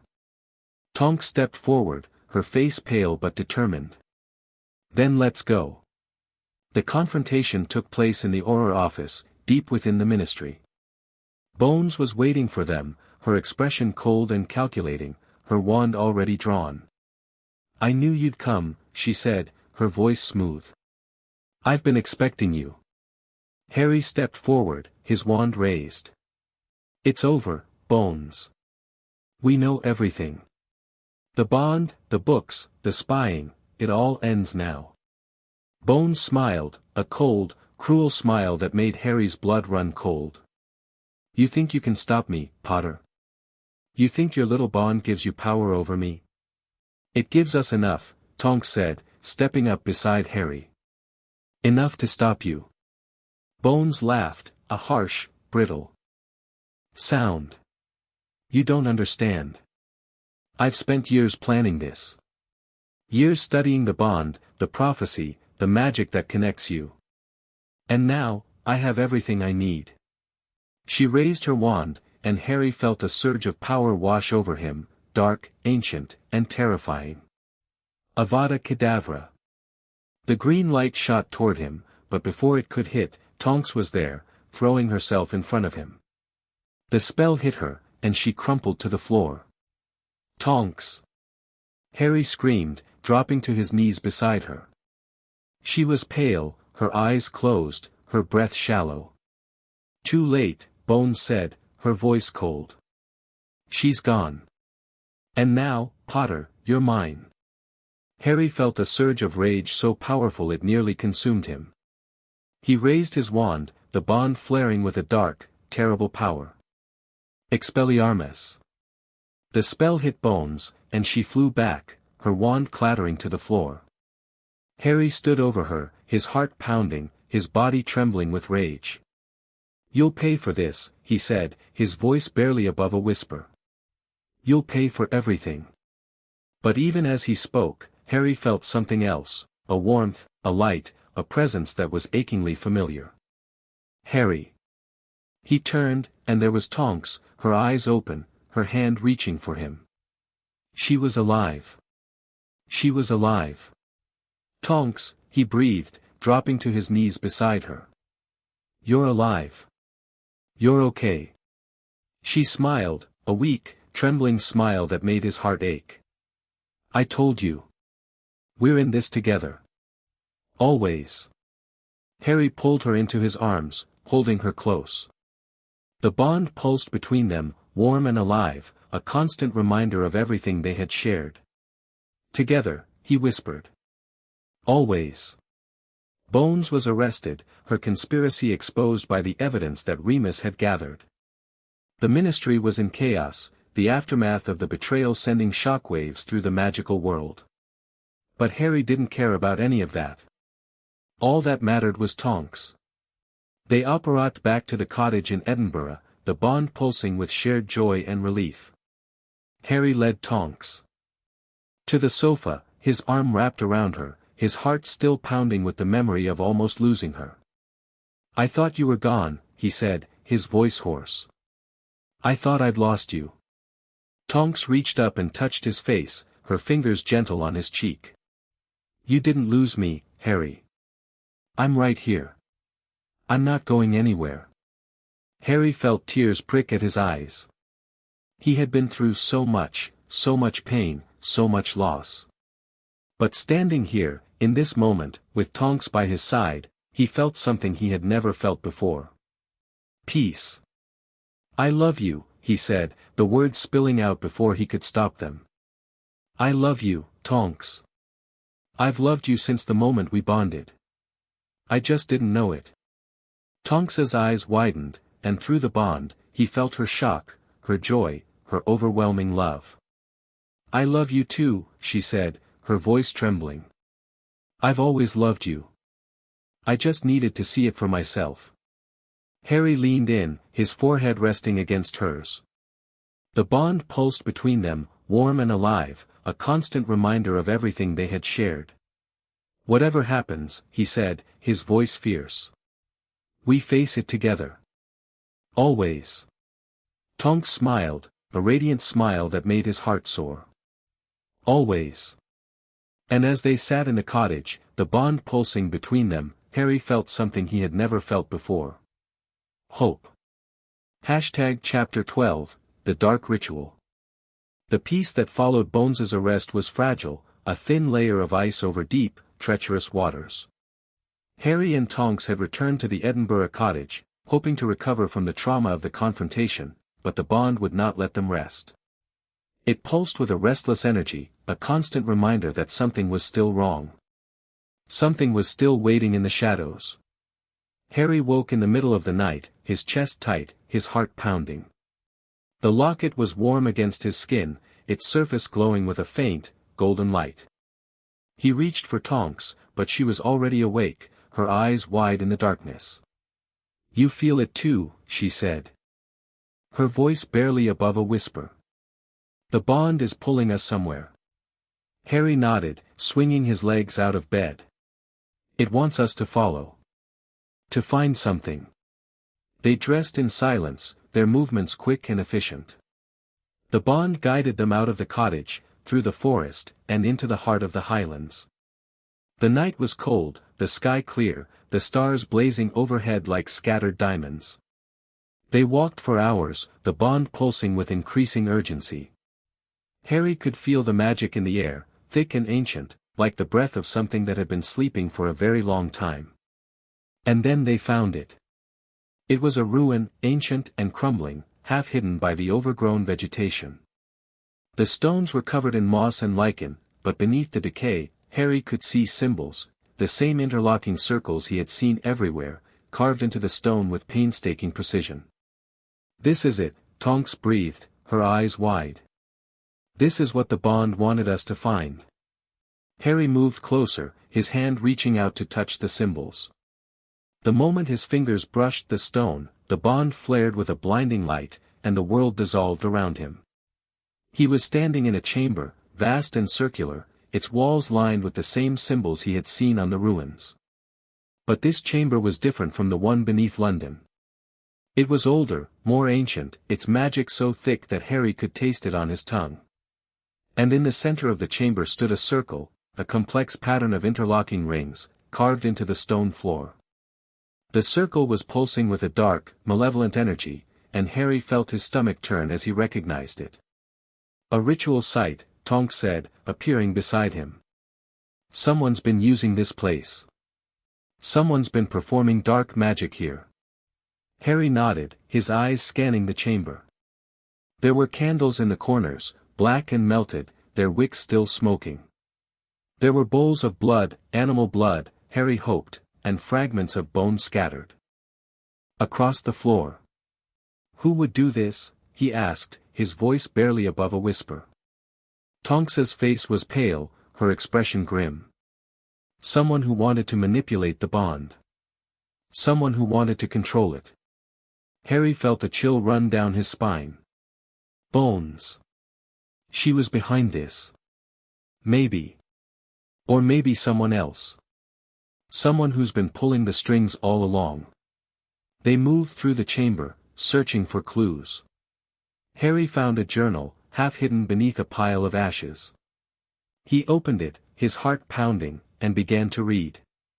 The journal belonged to a wizard named Ezekiel Crane, a dark wizard who had been obsessed with the arcane bond for decades.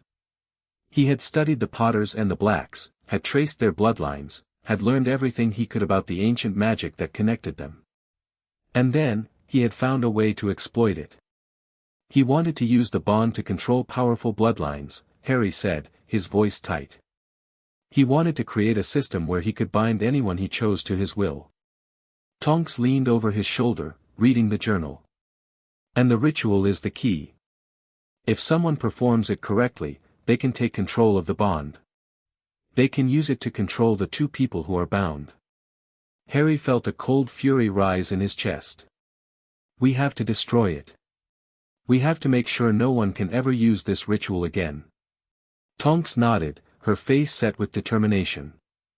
"But we need to be careful. The ritual is protected by dark magic. If we destroy it wrong, it could backfire." Harry took a deep breath, forcing himself to calm down. Then we do it together. The bond will protect us. They spent the next hour dismantling the ritual site. It was painstaking work, each step requiring precision and care. Harry could feel the dark magic resisting them, fighting back like a living thing. But with the bond pulsing between them, he and Tonks were able to overcome it. Finally, the circle was destroyed, the symbols defaced, the candles and bowls removed. Harry stepped back, his body aching with exhaustion, but his heart light with relief. "It's done," he said. "The ritual is gone." Tonks nodded, but her face was still troubled. "For now. But there are other sites. Other rituals. If someone was using this place, they might have others." Harry thought about that. The journal had mentioned other sites, other rituals, other ways to exploit the bond. And if Ezekiel Crane had been working for years, his influence might be even more widespread than they had realized. "We need to find them," he said. "We need to find all of them." Tonks reached out and took his hand. "Then we will. Together." They returned to the cottage, their minds still reeling from what they had discovered. Harry spent the night reading the journal, trying to understand the full scope of Crane's plans. The wizard had been obsessed with the Potters and the Blacks, tracing their bloodlines back to Arthur and Isolde. He had studied their research, their letters, their journals. And he had discovered something that no one else had: the bond was not just a connection. It was a system. A network of magical links that could be controlled by anyone who knew the right rituals. He wanted to create a dynasty, Harry said, looking up from the journal. He wanted to use the bond to control the most powerful bloodlines in the wizarding world. The Potters, the Blacks, the Malfoys, the Longbottoms, all of them. He wanted to be the puppet master behind everything. Tonks's face was pale. And if he succeeded, he would have been unstoppable. He would have had complete control over the magical world. They sat in silence for a long moment, the weight of what they had discovered pressing down on them. "We need to find his other sites," Tonks said finally. "We need to destroy them all." Harry nodded. "And we need to figure out how he found out about the bond in the first place. How he knew about the Potters and the Blacks." Tonks's eyes widened. "You think someone told him? Someone close to the family?" Harry thought about it. The Potters had been careful, they had hidden their research, their secrets, their magic. But someone had found them. Someone had betrayed them. "Arcturus," he said slowly. "He knew everything. He had access to all the documents, all the research. If anyone could have told Crane, it would have been him." Tonks shook her head. "No. Arcturus was devoted to the bond. He wouldn't have helped someone who wanted to exploit it. Maybe not intentionally. But what if he was tricked? What if someone used him to get the information?" Tonks was silent for a long moment. Then she said, "There's only one way to find out. We need to talk to Arcturus." They found Arcturus in the Chamber of Binding, the ancient room beneath London. The old wizard was poring over a scroll, his face lined with worry. When he saw Harry and Tonks, he straightened, his eyes sharp. "You found the ritual site," he said, his voice heavy. "I felt the disturbance in the magic." Harry nodded. "We destroyed it. But there are others. And we need to know how Crane found out about the bond." Arcturus's face paled. "Crane. I had hoped he was gone. I had hoped," he broke off, shaking his head. "I made a mistake. Years ago, I trusted someone I shouldn't have. I told them about the bond, about the research, about everything. And I think that someone told Crane." "Who?" Tonks demanded. "Who did you tell?" Arcturus met her eyes, his expression filled with regret. "I told a young wizard named Regulus Black. He was ambitious, passionate, and he claimed he wanted to help preserve the legacy of his family. I believed him. I gave him access to my research, my documents, everything. Harry felt a chill run down his spine. Regulus Black. Sirius's brother. He was a Death Eater. Arcturus nodded slowly. Yes. And I think he used my research to help Crane. He gave him everything he needed to exploit the bond. Tonks's face was pale. Regulus is dead. He died years ago. I know, Arcturus said. But before he died, he passed the information on. Someone else is carrying on his work. Someone who has been waiting for the right moment to strike. Harry felt a cold fury rise in his chest. Someone was still out there. Someone was still trying to control the bond. Who? He demanded. Who is it? Arcturus shook his head. I don't know. But I know where to find the answer. The journal you found, it mentions a meeting place. A location where Crane and his followers gathered. If there are still followers, they might be meeting there. Harry and Tonks exchanged a glance. Through the bond, he felt her determination, her courage. We'll find them, Harry said. We'll stop them. Arcturus nodded slowly. But be careful. Crane's followers are dangerous. They've been waiting for this moment for a long time. The meeting place was an abandoned mansion on the outskirts of London, a crumbling relic of a bygone era. Harry and Tonks approached cautiously, their wands drawn, the bond pulsing with shared tension. The mansion was dark, its windows boarded up, its gardens overgrown. But there was magic in the air, dark, ancient magic that made Harry's skin crawl. They're inside, Tonks whispered. I can feel them. Harry nodded, his jaw set with determination. Then let's end this. They moved through the mansion, their steps silent, their senses alert. The rooms were empty, the furniture covered in sheets, the walls stained with age. But as they reached the ballroom, Harry heard voices, low, murmuring, filled with dark purpose. He pushed open the door and stepped inside. The ballroom was filled with people, dozens of them, their faces hidden behind silver masks. In the center of the room stood a circle, the same interlocking pattern they had seen at the ritual site. And at the head of the circle stood a figure, tall and cloaked, its face hidden in shadow. Welcome, the figure said, its voice cold and familiar. I was wondering when you would find us. Harry raised his wand, his heart pounding. Who are you? Why are you doing this? The figure stepped forward, and as it did, it pulled back its hood. Harry stared into the face of a woman he had never seen before, a woman with silver hair and eyes that glowed with an ancient, terrible power. I am the one who created the bond, she said, her voice like ice. And I am the one who will control it. Chapter 13, When the Bond Breaks.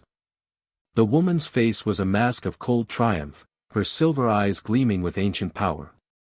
Harry felt his blood run cold as recognition crashed over him like a wave. He had seen her before, in the Chamber of Binding, in the Hall of Prophecies. She had called herself the Guardian. She had claimed to be the one who created the bond, who wove the prophecy, who set everything in motion. But now, standing in this crumbling mansion surrounded by masked followers, Harry saw her for what she truly was. Not a guardian. Not a protector. A puppet master, pulling strings that stretched across centuries. You, Harry breathed, his voice barely above a whisper. You're the one behind everything. Not Bones. Not Arcturus. You. The woman smiled, a cold, predatory smile. I have worn many names over the centuries. To the ancient Greeks, I was Morwen. To the Romans, Valia. To the Potters and Blacks, I was the Guardian. But my true name is Morgana. Morgana Le Fay. The name echoed through the ballroom like a death knell. Harry felt Tonks's shock through the bond, her hand tightening on her wand. Morgana Le Fay. The legendary sorceress of Arthurian legend. The half-sister of King Arthur himself. She was supposed to be a myth, a story told to frighten children. But here she was, standing before them, alive and terrible. "You're supposed to be dead," Harry said, his voice trembling with a mixture of fear and fury.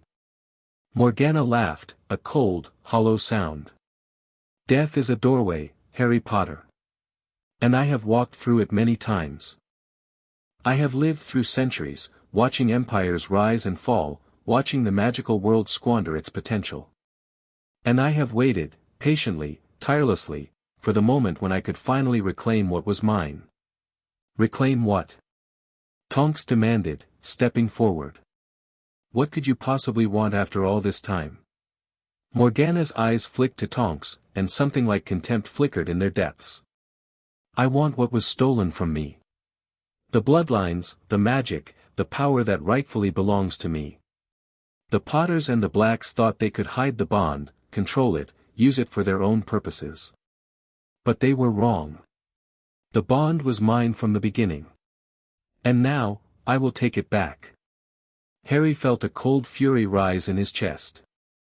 "The bond isn't yours. It's not anyone's. It's ours." Morgana's smile widened. "Is it? You think the bond chose you, Harry? You think it chose Tonks?" She laughed again, the sound echoing through the ballroom. "The bond was designed to recognize powerful bloodlines, to bind them together and create a weapon that could be used by whoever held the key. And I hold the key. I have always held the key." She raised her hand, and Harry felt a sudden, agonizing pain in his chest, a tearing sensation, as if something was being ripped away from him. The bond flared with a blinding light, and then, with a sickening snap, it was gone. Harry stumbled, his hand clutching his chest. The warmth that had been there, the constant presence of Tonks in his mind, was gone. He felt empty, hollowed out, as if a piece of his soul had been carved away. "Harry!" Tonks's voice was sharp with panic. She reached for him, but her hand passed through his as if he was a ghost. "The bond, I can't feel you. I can't feel anything." Morgana's smile was triumphant. "The bond is mine now. And with it, I have control over both of you." Harry forced himself to stand, his body trembling with pain and rage. "You're wrong," he said, his voice hoarse. "The bond isn't a weapon. It's a connection between two people who choose to be together. And you can't control that." Morgana's eyes narrowed. "You think love can overcome centuries of magic, Potter? You think your feelings for this half-blood can break the spells I've woven?" "I don't think," Harry said, his voice steady despite the pain. "I know." He reached for Tonks, his hand finding hers. Even without the bond, he could feel her, her warmth, her courage, her love. It wasn't magic. It was something deeper. Something that Morgana would never understand. "Tonks," he said, his eyes locked on hers. "I need you to trust me." Tonks's eyes were wide, but she nodded. "Always." Harry turned to face Morgana, his wand raised. "You think you've won. You think you've taken everything from us. But you haven't. Because the bond isn't just magic. It's us. It's everything we've been through together. And you can't take that away." Morgana's face twisted with fury. "Foolish boy. You have no idea what you're dealing with." She raised her hand, and the air around them crackled with dark energy. Harry felt a surge of power, not his own, but Tonks's. Even without the bond, they were still connected. Still fighting together. "Now!" Harry shouted. They moved as one, their spells combining in a flash of brilliant light. Harry felt the magic surge through him, felt Tonks's power mingling with his own, and for a moment, the bond flickered back to life, a brief, brilliant connection that was stronger than anything Morgana had created. The light struck Morgana, and she screamed, a terrible, piercing sound that echoed through the ballroom. She stumbled back, her hands raised to shield her face, and the dark energy around her dissipated like smoke in the wind. You cannot defeat me, she shrieked. I am Morgana Le Fay. I am immortal. I am. You're wrong, Harry said, his voice cold. You're nothing but a ghost. A ghost who's been haunting the world for too long. He raised his wand, and Tonks raised hers beside him.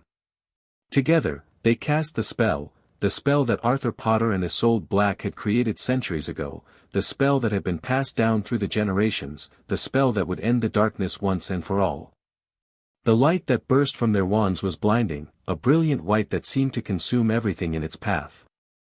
Morgana screamed again, her body convulsing, her form flickering like a candle flame in the wind. And then, with a final, piercing shriek, she was gone. The silence that followed was deafening. Harry stood in the center of the ballroom, his body trembling, his breath coming in ragged gasps. Beside him, Tonks was leaning against him, her face pale, her eyes wide. We did it, she breathed. We actually did it. Harry nodded slowly. He could feel the bond again, faint, weak, but there.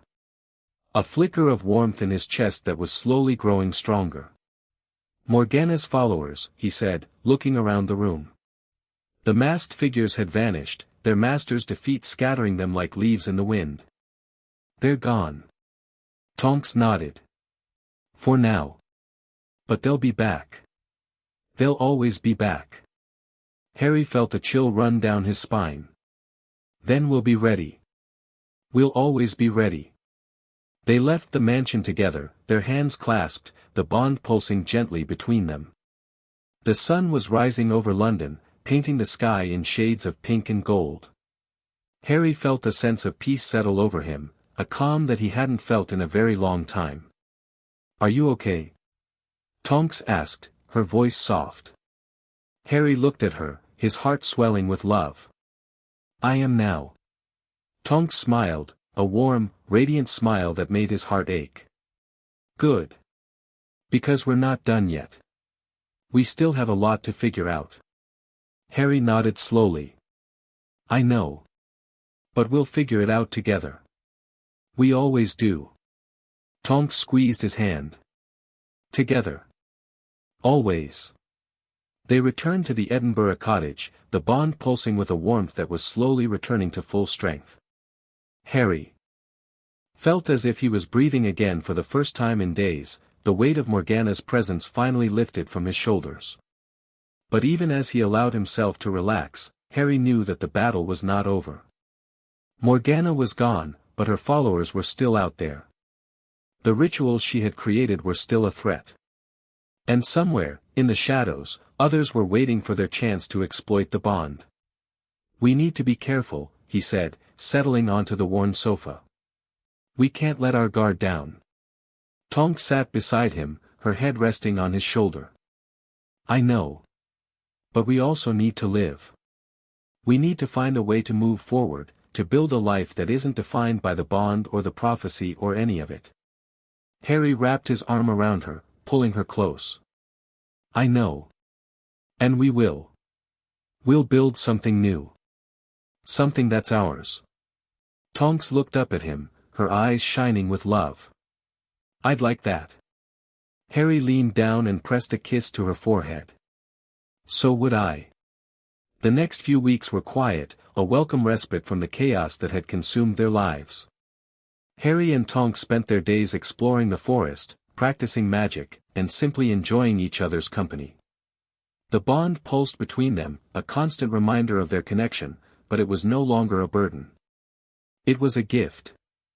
We should get married, Tonks said one evening, her voice casual, as if she was commenting on the weather. Harry nearly choked on his tea. What? Tonks grinned, her hair turning a bright shade of pink. I've been thinking about it. We're bound together for life, and beyond, apparently. So why not make it official? Harry stared at her, his heart pounding. He had thought about it, of course. He had dreamed about it, imagined what it might be like to build a life with Tonks. But hearing her say the words out loud made it feel real. Are you serious? He asked, his voice barely above a whisper. Tonks's expression softened. I've never been more serious about anything. I love you, Harry. And I want to spend the rest of my life with you, whatever that looks like. Harry felt tears prick at his eyes. He reached out and took her hand, his fingers intertwining with hers. Yes, he said, his voice thick with emotion. Yes, I'll marry you. Tonks's face lit up with a joy so radiant that it took Harry's breath away. She leaned in and kissed him, her lips warm and soft against his. I love you, she said, pulling back to look at him. I love you so much. Harry smiled, his heart full to bursting. I love you too. Always. The wedding was small, intimate, held in the garden of the Edinburgh cottage. Remus was there, his face a mixture of joy and sorrow, his eyes never leaving Tonks. Arcturus came too, his ancient face creased with a rare smile. And Harry's friends, Ron and Hermione, Ginny and Neville, joined them, their presence a reminder that even in the darkest times, there was still light. Tonks wore a simple white dress, her hair a cascade of pink and purple. Harry wore his best robes, his heart pounding with nervous excitement. As they exchanged vows, the bond pulsed between them, warm and steady, a constant reminder of everything they had been through together. I promise to stand by you, Harry said, his voice steady despite the tears in his eyes. Through the darkness and the light, through the joy and the pain. I promise to love you, always. Tonks smiled, her own eyes shining. I promise to fight beside you, to laugh with you, to build a life with you. I promise to love you, always. They kissed, and the bond flared with a warmth so powerful that Harry felt it in his very soul. They were connected now, not just by magic, but by choice. By love. And that, Harry realized, was the most powerful magic of all. Chapter 14, The Potter Legacy Awakens. The weeks following the wedding were the happiest Harry had ever known. He and Tonks had settled into a quiet rhythm at the Edinburgh cottage, their days filled with simple pleasures, morning walks through the misty forest, afternoons spent practicing magic together, evenings curled up by the fire with books and tea. The bond pulsed between them, warm and steady, a constant reminder of their connection. But even in the midst of this peace, Harry could feel something stirring beneath the surface. The magic of the Potter bloodline, dormant for so long, was beginning to awaken. He could feel it in his bones, a deep, ancient power that hummed with the promise of something extraordinary. It started with the dreams. Harry dreamed of fire. Not the destructive flames of Voldemort's curse, but something older, something purer. He was standing in a great hall, its walls lined with tapestries depicting scenes from Potter history. In the center of the hall stood a pedestal, and on the pedestal rested a sword, not the sword of Gryffindor, but something older, its blade inscribed with runes that seemed to shift and change as he watched. The Potter Legacy, a voice whispered, ancient and resonant.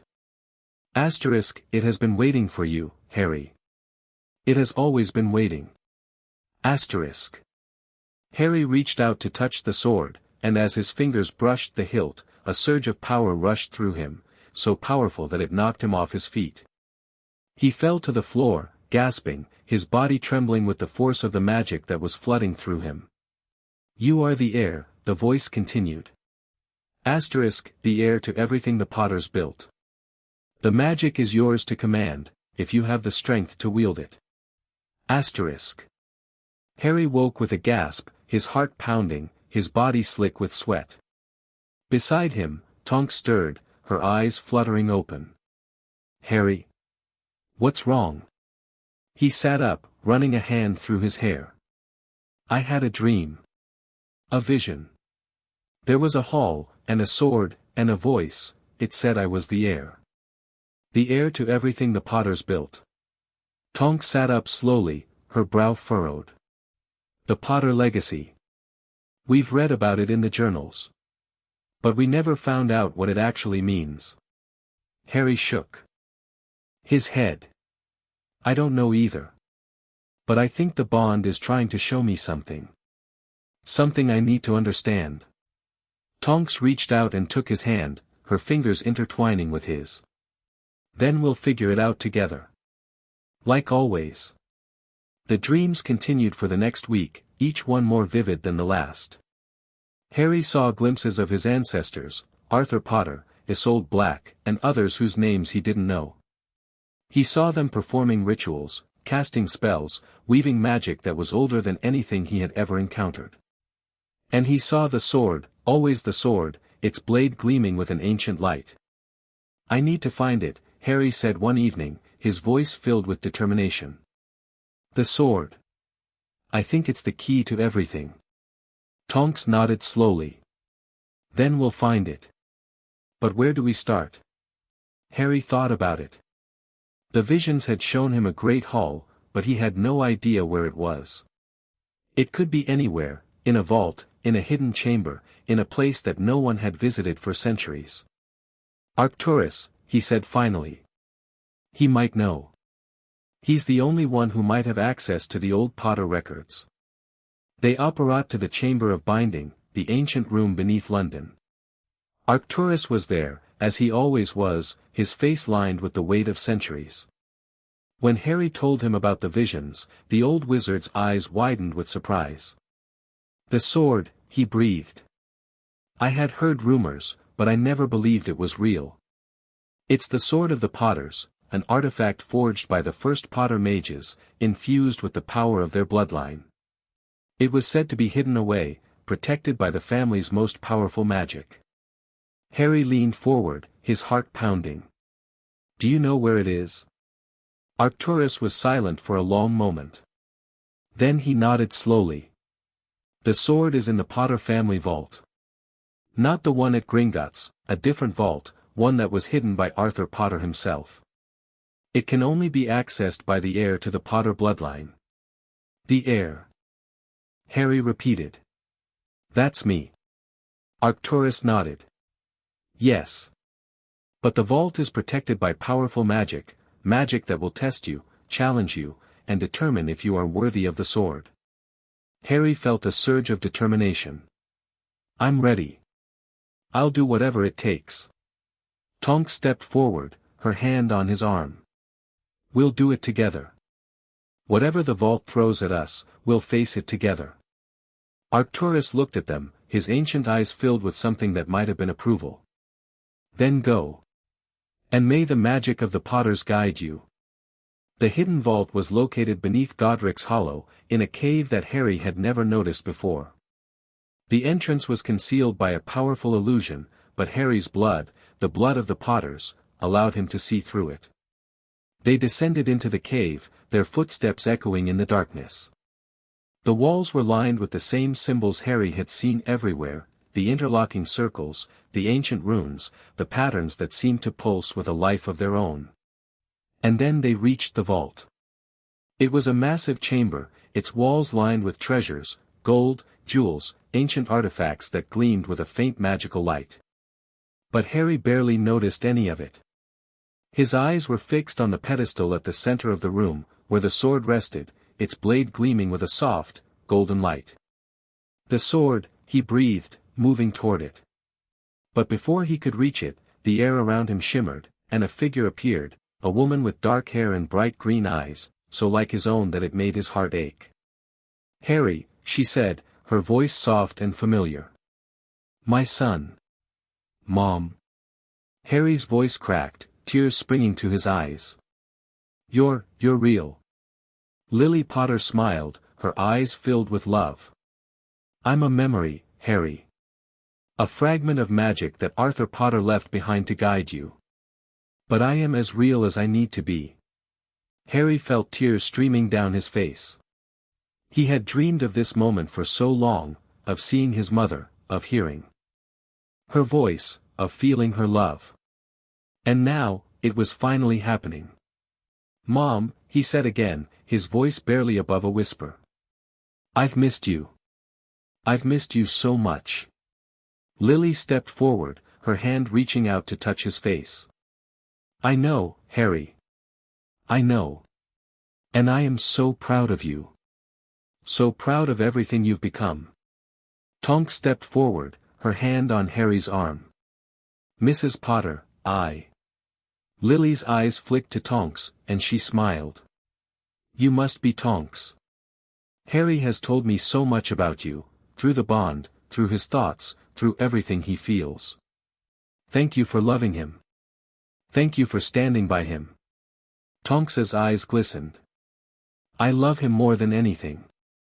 Lily nodded, her expression filled with approval. "Then you are worthy of the sword. Both of you." She stepped back, gesturing toward the pedestal. "The sword is the embodiment of Potter magic.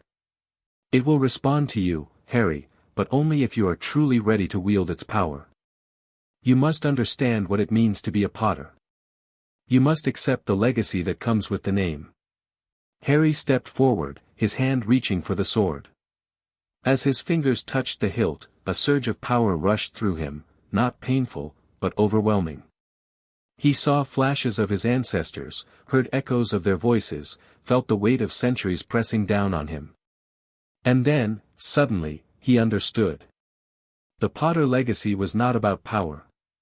It was not about bloodlines or magic or ancient artifacts. It was about love.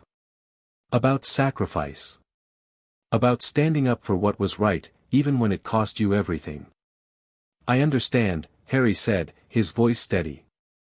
"I accept the legacy. I accept what it means to be a Potter."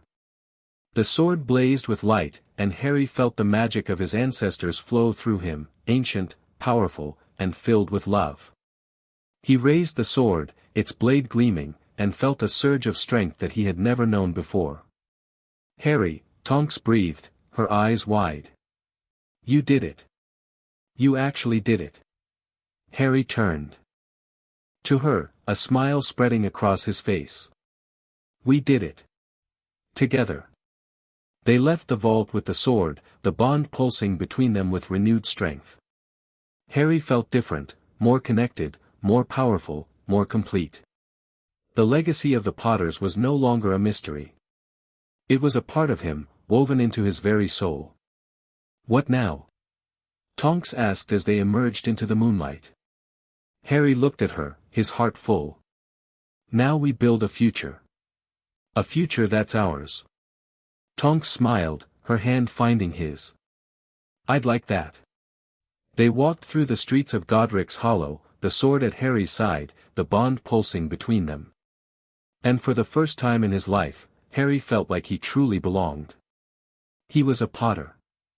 He was loved. And he was ready to face whatever came next. The next few weeks were filled with discovery. Harry learned to wield the sword, to channel the ancient magic of his ancestors. He discovered new spells, new abilities, new ways of using the bond that he had never imagined. And through it all, Tonks was by his side, her presence a constant source of strength and love. "You're different," Tonks said one evening, her eyes studying him. "More powerful. More confident." Harry smiled, his hand finding hers. "I feel different. I feel like I finally understand who I am." Tonks leaned in and kissed him, her lips warm and soft. "Then I guess the Potter legacy isn't so bad after all." Harry laughed, pulling her close. "It's not bad at all. It's everything I ever wanted." But even in the midst of this joy, Harry knew that the battle was not over. Morgana was gone, but her followers were still out there. The rituals she had created were still a threat. And somewhere, in the shadows, others were waiting for their chance to exploit the bond. "We need to be ready," he said one evening, his voice serious. "The legacy has given me power, but I can't do it alone." Tonks nodded, her hand squeezing his. "You're not alone, Harry. You'll never be alone." Harry felt a surge of warmth through the bond, a love so powerful that it took his breath away. "I love you," he said. "I love you so much." Tonks smiled, her eyes shining. "I love you too. Always." And as they sat in the cottage, the bond pulsing between them, Harry felt something he had never felt before. He felt ready. Chapter 15, Tonks' Hidden Power. The sword had awakened something in Harry, a depth of magic that he had never known existed. But as the days passed, he began to notice something else, a shift in Tonks that was subtle at first, then impossible to ignore. Her magic was changing, evolving, growing in ways that even she didn't fully understand. It started with the transformations. Tonks had always been able to change her appearance at will, her hair, her features, even her height. It was a gift, one that she had possessed since childhood. But now, the transformations were different. They were deeper, more profound. She could change more than just her appearance, she could change her very essence. Harry watched in amazement as Tonks stood in the middle of the cottage, her eyes closed, her body shimmering with a faint, golden light. She was focusing, concentrating, pushing the limits of her metamorphmagus abilities. "I think I can do more," she said, her voice tight with concentration. "I think I can." She gasped, and her body shifted. For a moment, Harry saw her, the real her, and then she was gone, replaced by a creature of pure light, her form shimmering and shifting like a flame. "Tonks!" Harry stepped forward, his heart pounding. "What's happening?" The light coalesced, and Tonks was standing there again, her face flushed with exertion. "I don't know. It's like the bond is unlocking something in me. Something I didn't even know was there." Harry reached out and took her hand, the bond pulsing between them. "What did you feel? What did you become?" Tonks's eyes were wide, filled with wonder. "I felt everything. The magic, the world, the very fabric of reality. It was like I could see the threads that connect everything together. And I could touch them." Harry felt a chill run down his spine. "That's not normal metamorphmagus ability. That's something else." Tonks nodded slowly. "I know. I think it's the bond. The bond is awakening something in me. Something that's been dormant my whole life." They spent the next few days exploring Tonks's new abilities. It was fascinating, terrifying, and exhilarating. She could change more than just her appearance, she could change her magical signature, her very essence. She could become anything, anyone, any form of magic.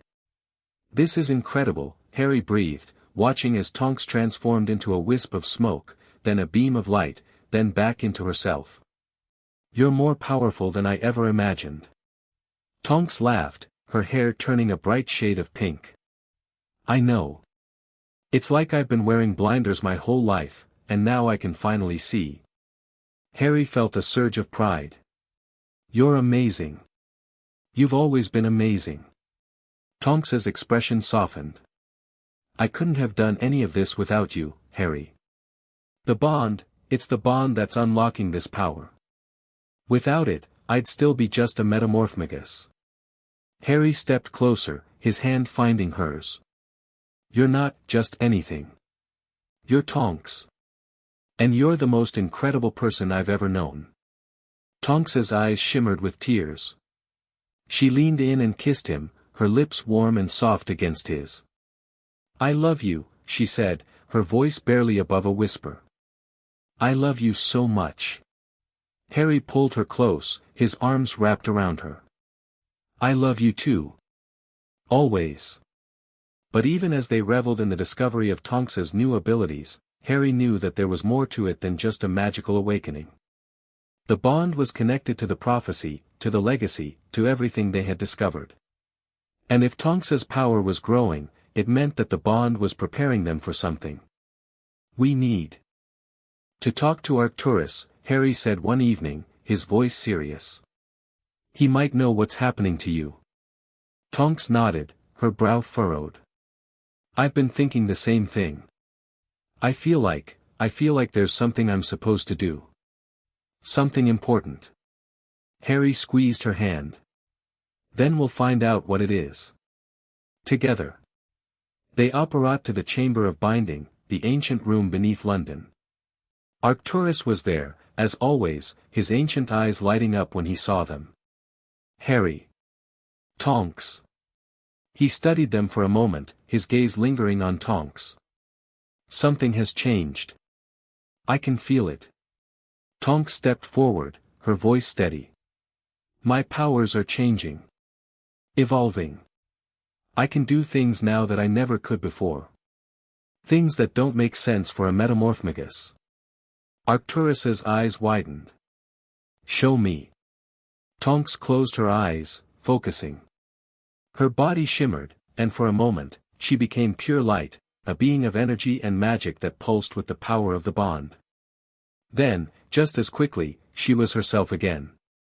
Arcturus's face went pale. I knew it. I suspected, but I never knew for certain. Knew what? Harry demanded. What's happening to her? Arcturus moved to a shelf, pulling down a dusty tome. He opened it, his fingers tracing the faded script. The metamorphmagus ability is rare, he said slowly. But there is something even rarer. Something that only appears once every few centuries. A person who can not only change their appearance, but their very magical nature. A person who can become any form of magic, any essence, any being. What is it called? Tonks asked, her voice barely above a whisper. Arcturus met her eyes. It is called a shape soul. A person whose soul is not fixed, but fluid, capable of adapting to any magical form. It is a power that has only been seen a handful of times in history. And it is always connected to the arcane bond. Harry felt a chill run down his spine. Why? Arcturus's expression was grave. Because the shape soul is the ultimate key to the bond. It allows the bonded pair to merge their magic completely, to become one in a way that goes beyond anything that has ever been achieved. And it is the only way to unlock the full power of the bond. Tonks was silent for a long moment. Then she said, the prophecy. The final part that was erased. It mentions a shape soul, doesn't it? Arcturus nodded slowly. Yes. It says that only when the two wands are united, one born of fire, one born of night, and the shape soul is awakened, will the bond reach its full potential. Harry felt his heart race. What does that mean for us? For Tonks? Arcturus's eyes were filled with a strange mix of hope and fear. It means that you have the power to do something that has never been done before. You can merge your magic completely, creating a bond that is unbreakable, unstoppable. But it also means that you will be tested in ways that you cannot imagine. Harry reached out and took Tonks's hand. Through the bond, he felt her fear, her determination, her love. We'll face it together, he said, his voice firm. Whatever it takes. Arcturus nodded slowly. Then you must prepare. The shape soul is powerful, but it is also dangerous. If you do not learn to control it, it could consume you. The next few weeks were intense.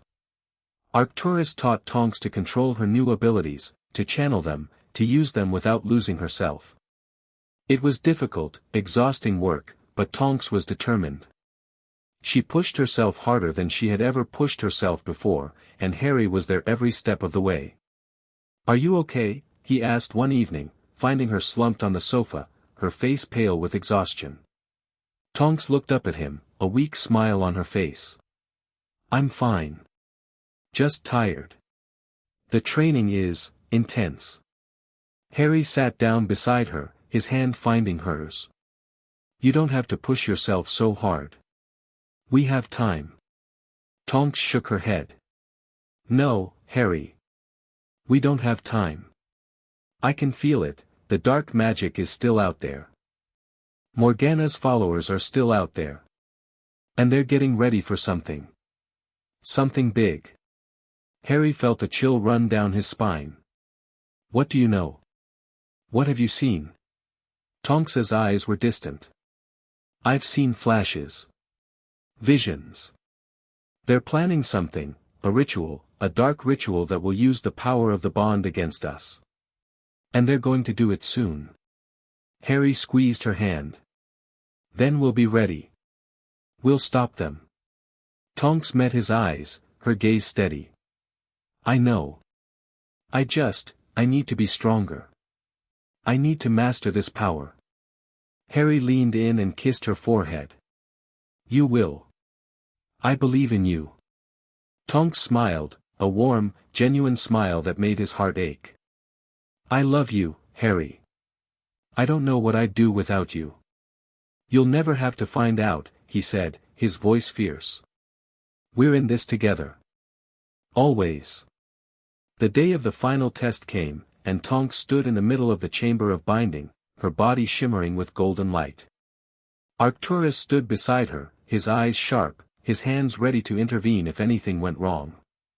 Are you ready? He asked. Tonks nodded, her jaw set with determination. I'm ready. She closed her eyes, and the light around her intensified. Harry felt the bond pulse with power, felt Tonks's magic reaching out, exploring the limits of her new abilities. She was pushing herself, testing herself, forcing herself to grow. And then, with a flash of light, she transformed. She became everything and nothing, a being of pure magic, her form shifting and flowing like liquid light. Harry felt her presence through the bond, felt her power, her love, her determination. And he knew, in that moment, that she was ready. Tonks, he breathed. You did it. The light coalesced, and Tonks was standing there again, her face flushed with triumph. I did it. I actually did it. Harry rushed forward, pulling her into his arms. You were amazing. I'm so proud of you. Tonks laughed, her voice filled with joy. I couldn't have done it without you, Harry. The bond, it gave me the strength to push through. Arcturus stepped forward, his expression filled with approval. You have mastered the shape soul, Tonks. That is an achievement that few have ever accomplished. Tonks turned to him, her eyes shining. What happens now? Arcturus's expression grew serious. Now, you must face the darkness. The followers of Morgana are planning their ritual. And they will stop at nothing to destroy you. Harry stepped forward, his hand on his wand. Then we'll stop them first. Arcturus nodded slowly. But you must be careful.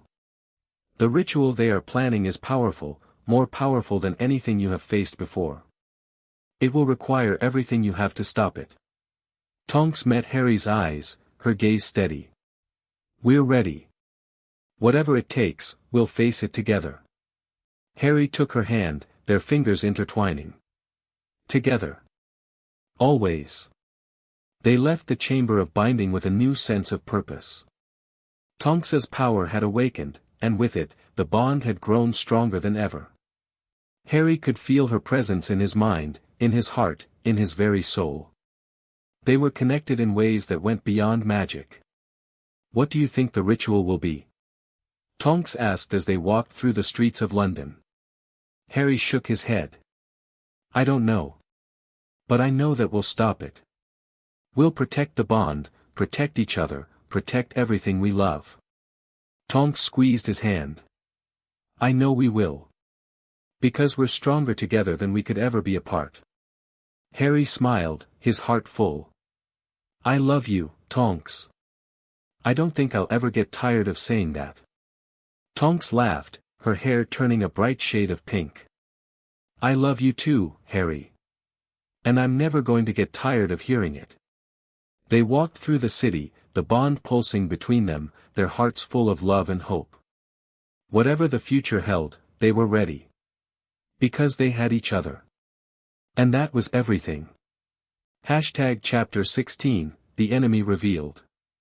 The quiet that had settled over Harry and Tonks's life shattered on a rain-soaked Tuesday evening. They were in the Edinburgh cottage, the fire crackling in the hearth, when the bond flared with a warning so sharp that Harry dropped his teacup. The porcelain shattered on the stone floor, but neither of them noticed. Something's wrong, Tonks said, her voice tight. I can feel it. The magic, it's shifting. Harry was already on his feet, his wand in his hand. Where? Tonks closed her eyes, her brow furrowed. The ministry. Something's happening at the ministry. They apparat to the atrium, the familiar golden fountain gleaming in the dim light. But the ministry was not as they remembered it. The corridors were empty, the usual bustle of witches and wizards replaced by an oppressive silence. The air was thick with dark magic, a suffocating presence that made Harry's skin crawl. "Stay close," he murmured, his hand finding Tonks's. They moved through the labyrinthine corridors, the bond pulsing with shared tension. Every shadow seemed to hide a threat, every creak of the floorboards a warning. And then, as they rounded a corner, they found them. A circle of robed figures stood in the center of the Department of Mysteries, their faces hidden behind silver masks. At the head of the circle stood a woman, tall, commanding, her silver hair gleaming in the dim light. But it was not Morgana. It was someone else. Someone Harry recognized. "Amelia Bones," he breathed, his voice barely above a whisper. Bones turned to face them, a cold smile playing on her lips. "Harry Potter. Tonks. I was wondering when you'd arrive." Tonks stepped forward, her wand raised. "You're supposed to be in Azkaban. I saw you arrested. I saw you." "You saw what I wanted you to see," Bones cut her off, her voice smooth. "I have been planning this for a long time, Tonks. Did you really think I would let a little thing like imprisonment stop me?" Harry felt a cold fury rise in his chest. "You're behind everything. The ritual sites, the followers, the dark magic.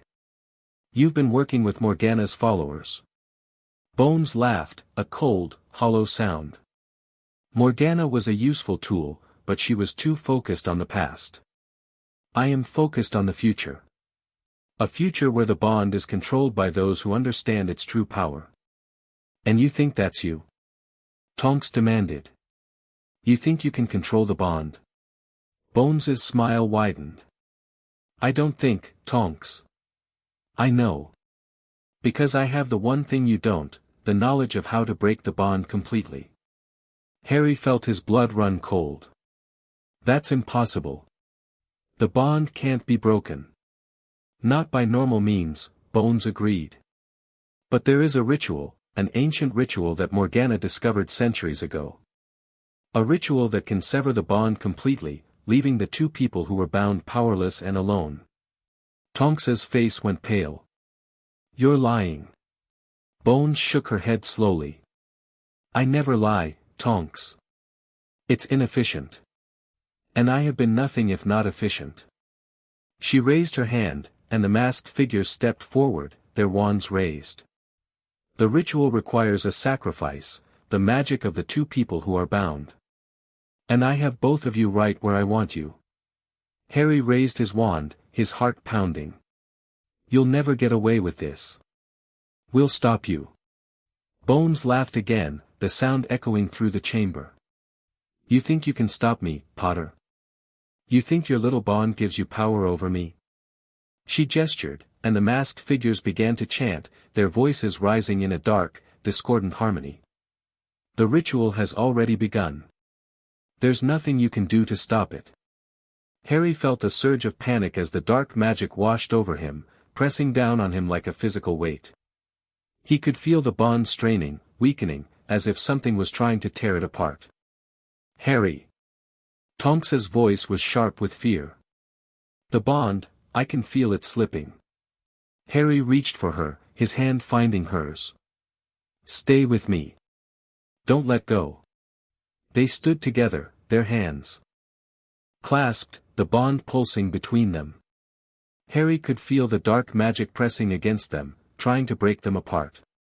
But he refused to let it. He held on to Tonks, onto the bond, onto everything they had built together. "You cannot fight it," Bones said, her voice filled with triumph.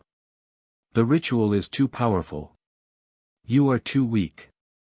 But even as she spoke, Harry felt something shift. A surge of power, ancient and familiar, rising up from deep within him. The Potter legacy.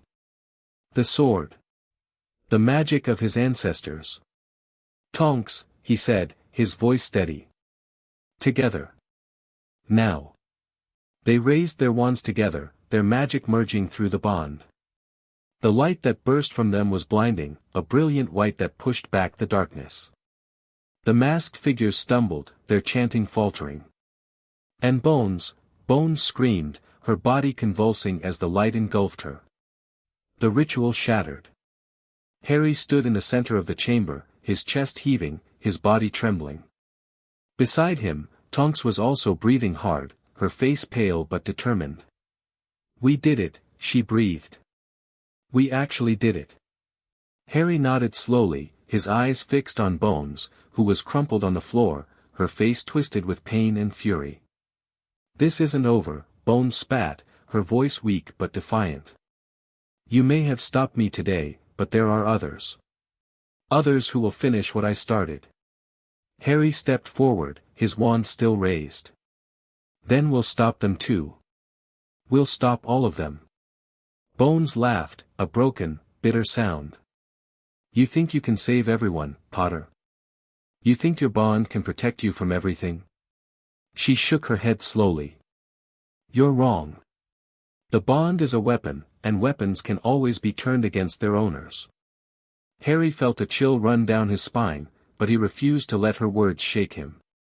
"I don't care what you think. The bond is ours. And no one, not you, not Morgana, not anyone, is going to take it away from us." Bones opened her mouth to respond, but before she could, the Aurors arrived, their wands drawn, their faces grim.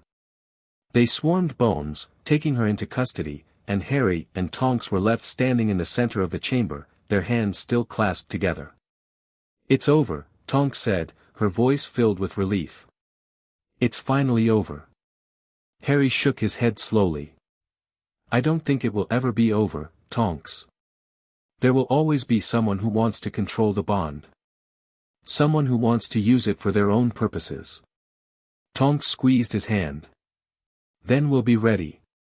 We'll always be ready." Harry looked at her, his heart swelling with love. Together. Always. They returned to the Edinburgh cottage, the bond pulsing between them with renewed strength. Harry felt as if a weight had been lifted from his shoulders, as if the darkness that had been pressing down on them had finally been pushed back. "What happens now?" Tonks asked, settling onto the sofa beside him. Harry shook his head slowly. "I don't know. But I know that we'll face it together." Tonks leaned her head on his shoulder.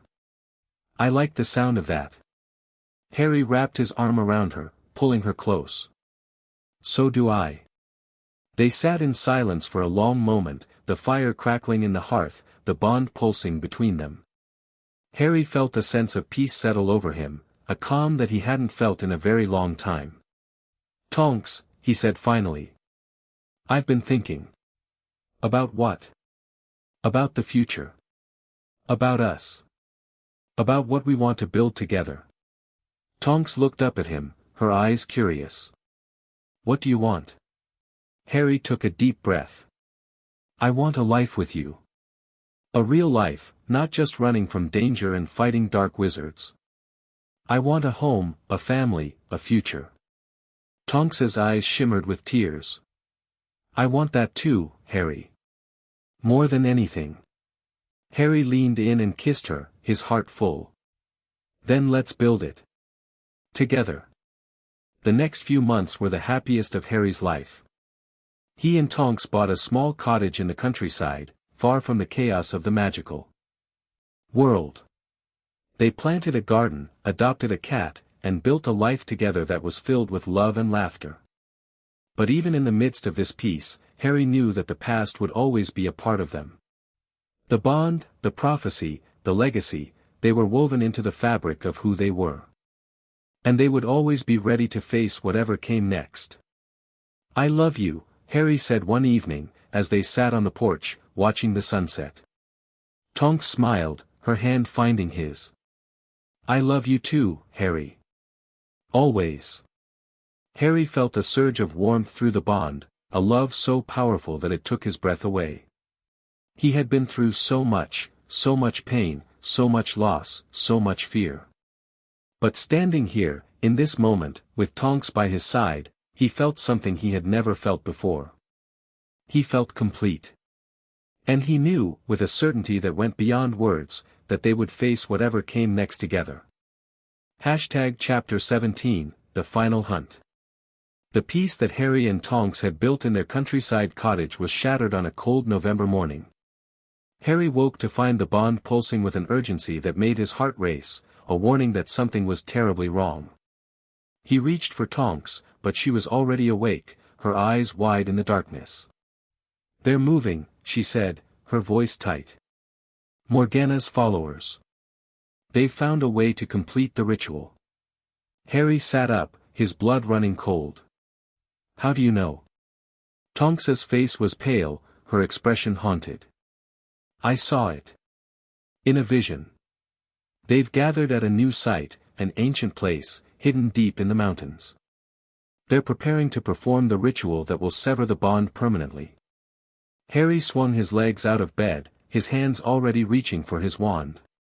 "Then we stop them. We find the site, we destroy the ritual, and we end this once and for all." Tonks nodded, her jaw set with determination. "But we need to be smart about this. They'll be expecting us. They'll have protections in place. We have something they don't." Harry said, his hand finding hers. "We have each other. We have the bond." Tonks squeezed his hand, and through the bond, Harry felt her fear, her determination, her love. Together. Always. They spent the morning preparing. Harry retrieved the sword of the potters, its blade gleaming with an ancient light. Tonks gathered her own supplies, potions, protective charms, and a small pouch of herbs that Arcturus had given her for emergencies. "We need to move quickly," Harry said, his voice urgent. "The vision showed me the mountains, the Cairngorms. There's an ancient ruin there, hidden from magical detection." Tonks nodded, her hair shifting to a determined shade of crimson. "Then let's go." They apparat to the base of the mountains, the wind howling around them, the snow biting at their faces. The landscape was harsh, unforgiving, but the bond pulled them forward, guiding them through the treacherous terrain. "We're close," Tonks said, her voice barely audible over the wind. "I can feel the dark magic. It's like a wound in the world." Harry nodded, his hand on his wand. "Stay close. And stay alert." They climbed higher, the snow deepening with every step. The bond pulsed between them, a constant warmth in the cold, a reminder that they were not alone. And then, as they crested a ridge, Harry saw it, a ruin, ancient and crumbling, half hidden by the snow. "That's it," he breathed. "That's where they're holding the ritual." Tonks's face was pale, but her voice was steady. "I can see the wards. They're powerful, but they're not unbreakable." Harry studied the ruin, his mind racing. "We need to get inside without triggering the wards. If they know we're coming, they'll accelerate the ritual." Tonks was silent for a moment, her eyes fixed on the ruin. Then she said, "I can get us in. The shape soul, I can become part of the wards, slip through them like they're not even there." Harry looked at her, his heart pounding. "Are you sure? It's dangerous." Tonks met his eyes, her gaze steady. "I'm sure. Trust me." Harry took a deep breath. "I trust you." Tonks closed her eyes, her body shimmering with golden light. Harry watched as she transformed, her form shifting and flowing until she became a wisp of pure magic, a creature of light and energy that slipped through the wards like water through a sieve. Then, just as quickly, she was herself again, standing on the other side of the protective barrier. "The wards are down," she said, her voice tinged with triumph. "Come on." Harry hurried forward, his heart racing. The ruin was dark, its walls covered in the same symbols he had seen everywhere, the interlocking circles, the ancient runes, the patterns that seemed to pulse with a life of their own. "They're in the central chamber," Tonks said, her voice barely above a whisper. "I can feel them. Harry nodded, his hand on the sword of the Potters. Then let's end this. The central chamber was vast, its ceiling lost in shadow. In the center of the room stood a circle, a massive pattern of interlocking circles, carved into the stone floor. And in the center of the circle stood the followers of Morgana, their faces hidden behind silver masks, their voices raised in a dark, discordant chant. At the head of the circle stood a figure, tall, cloaked, its face hidden in shadow. Harry felt a surge of recognition, a chill that ran down his spine. "You," he breathed.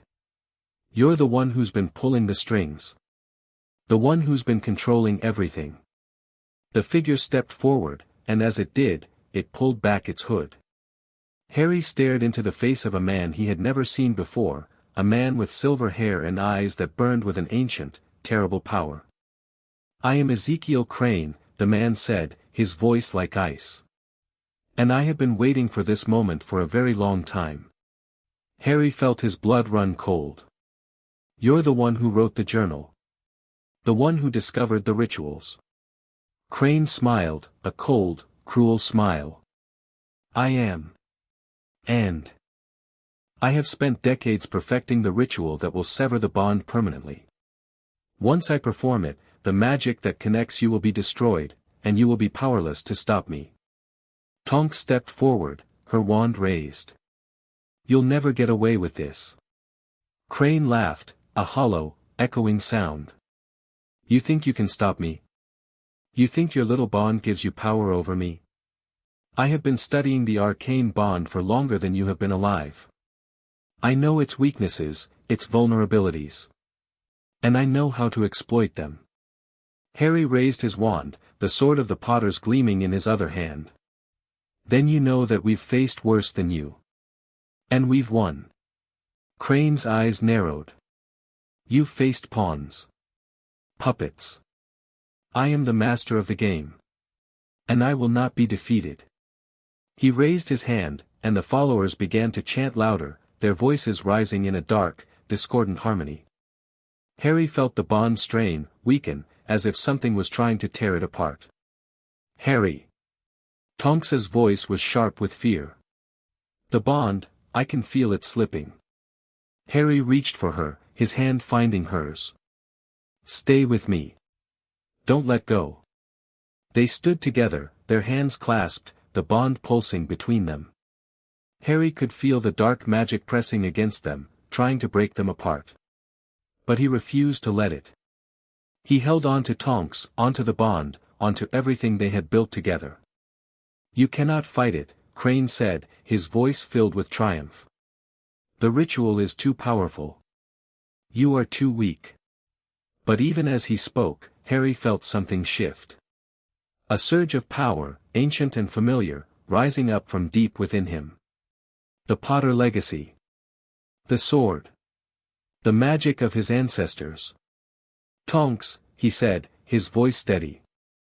"Together. Now." They raised their wands together, their magic merging through the bond. The light that burst from them was blinding, a brilliant white that pushed back the darkness. The followers stumbled, their chanting faltering. And Crane screamed, his body convulsing. As the light engulfed him, the ritual shattered. Harry stood in the center of the chamber, his chest heaving, his body trembling. Beside him, Tonks was also breathing hard, her face pale but determined. "We did it," she breathed. "We actually did it." Harry nodded slowly, his eyes fixed on Crane, who was crumpled on the floor, his face twisted with pain and fury. "This isn't over," Crane spat, his voice weak but defiant. "You may have stopped me today, but there are others. Others who will finish what I started." Harry stepped forward, his wand still raised. "Then we'll stop them too. We'll stop all of them." Crane laughed, a broken, bitter sound. "You think you can save everyone, Potter? You think your bond can protect you from everything?" He shook his head slowly. "You're wrong. The bond is a weapon, and weapons can always be turned against their owners." Harry felt a chill run down his spine, but he refused to let his words shake him. I don't care what you think. The bond is ours. And no one, not you, not Morgana, not anyone, is going to take it away from us. Crane opened his mouth to respond, but before he could, the Aurors arrived, their wands drawn, their faces grim. They swarmed Crane, taking him into custody, and Harry and Tonks were left standing in the center of the chamber, their hands still clasped together. It's over, Tonks said, her voice filled with relief. It's finally over. Harry shook his head slowly. I don't think it will ever be over, Tonks. There will always be someone who wants to control the bond. Someone who wants to use it for their own purposes. Tonks squeezed his hand. Then we'll be ready. We'll always be ready. Harry looked at her, his heart swelling with love. Together. Always. They returned to the cottage, the bond pulsing between them with renewed strength. Harry felt as if a weight had been lifted from his shoulders, as if the darkness that had been pressing down on them had finally been pushed back. What happens now? Tonks asked, settling onto the sofa beside him. Harry shook his head slowly. I don't know. But I know that we'll face it together. Tonks leaned her head on his shoulder. I like the sound of that. Harry wrapped his arm around her, pulling her close. So do I. They sat in silence for a long moment, the fire crackling in the hearth, the bond pulsing between them. Harry felt a sense of peace settle over him, a calm that he hadn't felt in a very long time. Tonks, he said finally. I've been thinking. About what? About the future. About us. About what we want to build together. Tonks looked up at him, her eyes curious. What do you want? Harry took a deep breath. I want a life with you. A real life, not just running from danger and fighting dark wizards.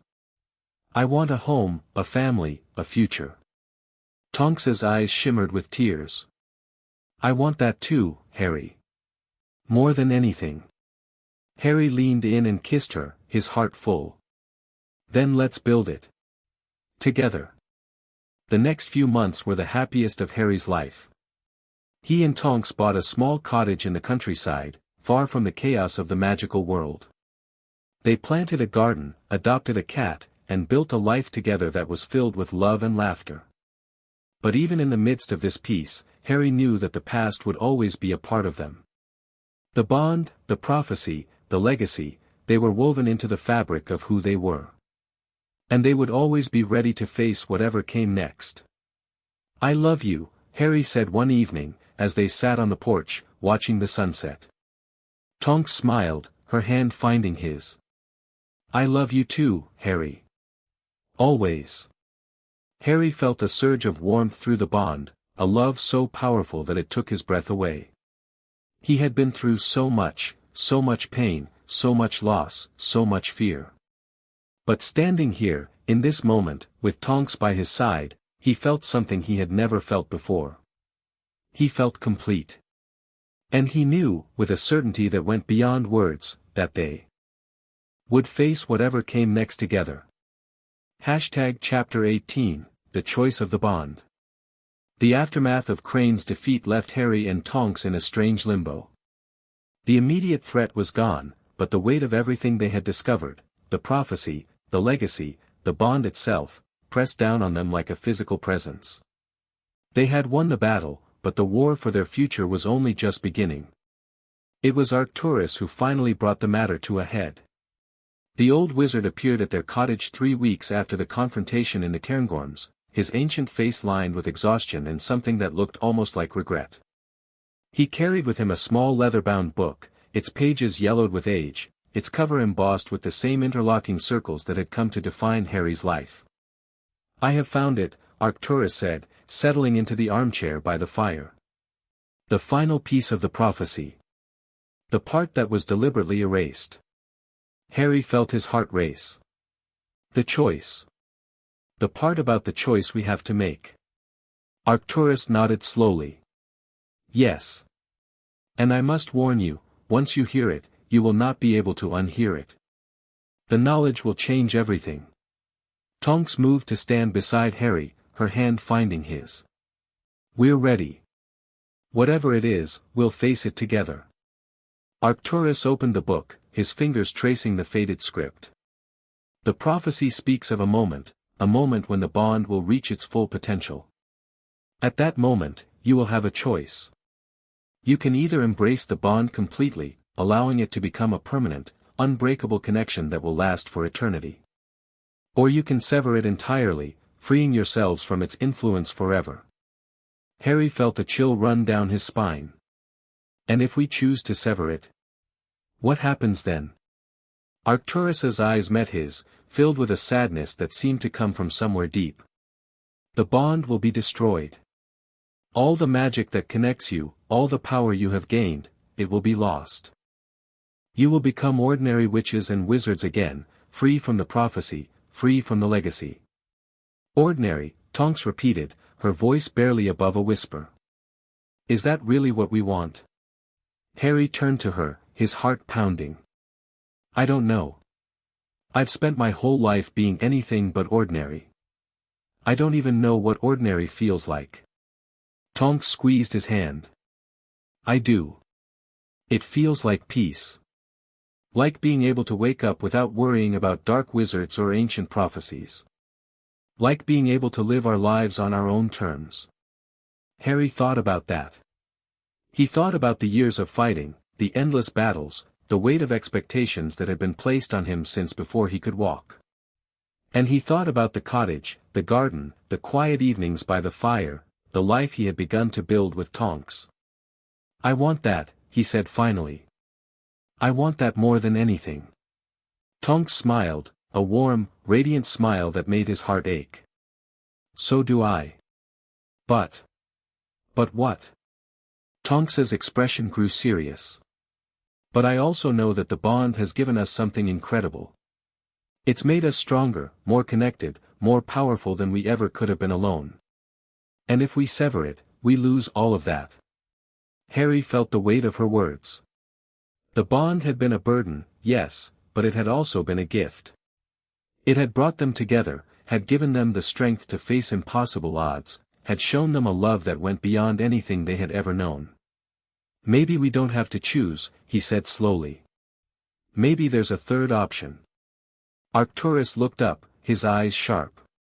What do you mean? Harry turned to Tonks, his heart racing. The bond is ours. We've proved that.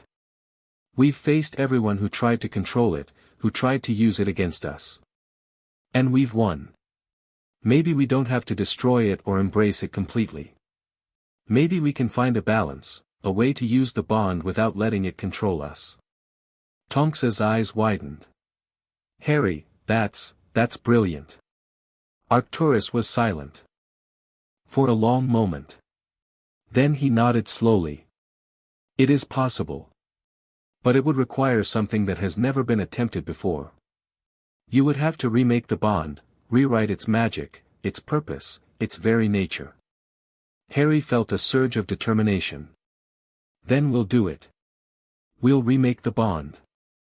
We'll make it ours. Arcturus studied him, his ancient eyes unreadable. It will not be easy. It will require everything you have, everything you are. And if you fail, the bond will be destroyed forever. Tonks stepped forward, her hand still clasped in Harry's. We're not going to fail. We've faced worse than this. We've faced dark wizards, ancient prophecies, and the manipulations of people who wanted to control us. And we've come out stronger every time. Harry nodded, his heart full. We're ready. Whatever it takes, we'll do it together. Arcturus rose from his chair, his expression filled with something that might have been pride. Then let us begin. The ritual to remake the bond took place in the Chamber of Binding, the ancient room beneath London. Harry and Tonks stood in the center of the circle, their hands clasped, the bond pulsing between them. Arcturus stood at the edge of the circle, his voice raised in an ancient incantation. The bond was created by others, Arcturus said, his voice echoing through the chamber. But now, it will be remade by you. You will pour your magic, your love, your very souls into the bond. And when it is complete, it will be yours, and yours alone. Harry closed his eyes, focusing on the bond. He could feel Tonks's presence, warm and steady, her magic flowing alongside his own. Together, they reached out, their magic intertwining, merging, becoming something new. It was not easy. The bond resisted, its ancient magic fighting against the change. Harry felt the strain, the pressure of centuries pressing down on him. But he did not let go. He held on to Tonks, onto their love, onto the future they were building together. And then, slowly, the bond began to change. It was subtle at first, a shift in the way the magic flowed, a warmth that spread through Harry's chest. And then it was unmistakable, a transformation that was both profound and beautiful. The bond was no longer a chain, a burden, a legacy. It was a choice that they had made together. Harry opened his eyes, his heart pounding. Beside him, Tonks was also breathing hard, her face flushed with triumph. "We did it," she breathed. "We actually did it." Harry smiled, his heart full. "We did. Together." He reached out and took her hand, the bond pulsing between them with a warmth that was entirely their own. They had remade the bond, had made it theirs. And now, they were free to build the future they had always dreamed of. The days that followed were filled with a joy that Harry had never known. He and Tonks returned to their cottage, the bond pulsing between them with a warmth that was both familiar and new. They had chosen each other, had chosen the bond, had chosen a future that was entirely their own. "What happens now?" Tonks asked one evening, as they sat on the porch, watching the sunset. Harry smiled, his hand finding hers. "Now, we live. We build a life together. We grow old together. And we never stop choosing each other." Tonks leaned her head on his shoulder. "I like the sound of that." Harry wrapped his arm around her, pulling her close. "So do I." They sat in silence, the bond pulsing between them, the future stretching out before them like a promise. Harry felt a sense of peace settle over him, a calm that he had never known before. "Tonks," he said finally. "I love you. I love you more than I ever thought I could love anyone." Tonks looked up at him, her eyes shining with tears. "I love you too, Harry. Always." Harry leaned in and kissed her, his heart full. They had faced impossible odds, discovered ancient secrets, and fought against a conspiracy that threatened everything they cared about. And in the end, they had chosen each other. They had chosen the bond. They had chosen their future. And Harry knew, with a certainty that went beyond words, that it was the best choice he had ever made. Chapter 19, Breaking the Prophecy. The remade bond sang through Harry's veins like a new kind of magic, lighter, freer, entirely their own. For the first time since that impossible awakening in Grimmauld Place, Harry felt like he could breathe. The weight of prophecy, of legacy, of centuries of expectation, had finally been lifted from his shoulders. But the world, as Harry had learned time and again, rarely allowed him to rest. It started with a letter, delivered by a disheveled owl that collapsed on the cottage windowsill, its feathers singed, its eyes wild with exhaustion. Harry untied the scroll with trembling fingers, his heart already pounding with a sense of dread. The letter was from Arcturus. Its contents were brief, brutal, and devastating. They have found a way to use the original prophecy. The words themselves have become a weapon. They are gathering at the chamber of binding, using the ancient magic to complete what Crane and Morgana could not. They will not stop until the bond is destroyed, or until you are. Harry read the letter twice, his mind struggling to process the words. The original prophecy. The words that had shaped his entire life, that had been used to manipulate and control him. They were being used again, twisted, corrupted, turned into a weapon against him. "Harry." Tonks appeared in the doorway, her hair a worried shade of gray. "What's wrong?" He handed her the letter, his hands trembling.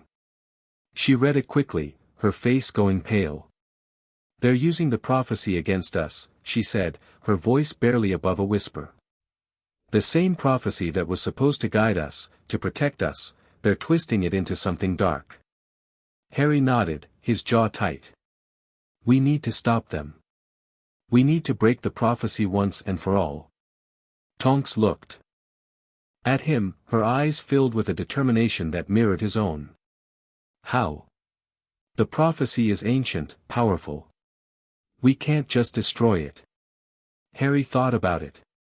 The prophecy was tied to the bond, tied to the magic of his ancestors, tied to everything he had discovered. But the bond had been remade.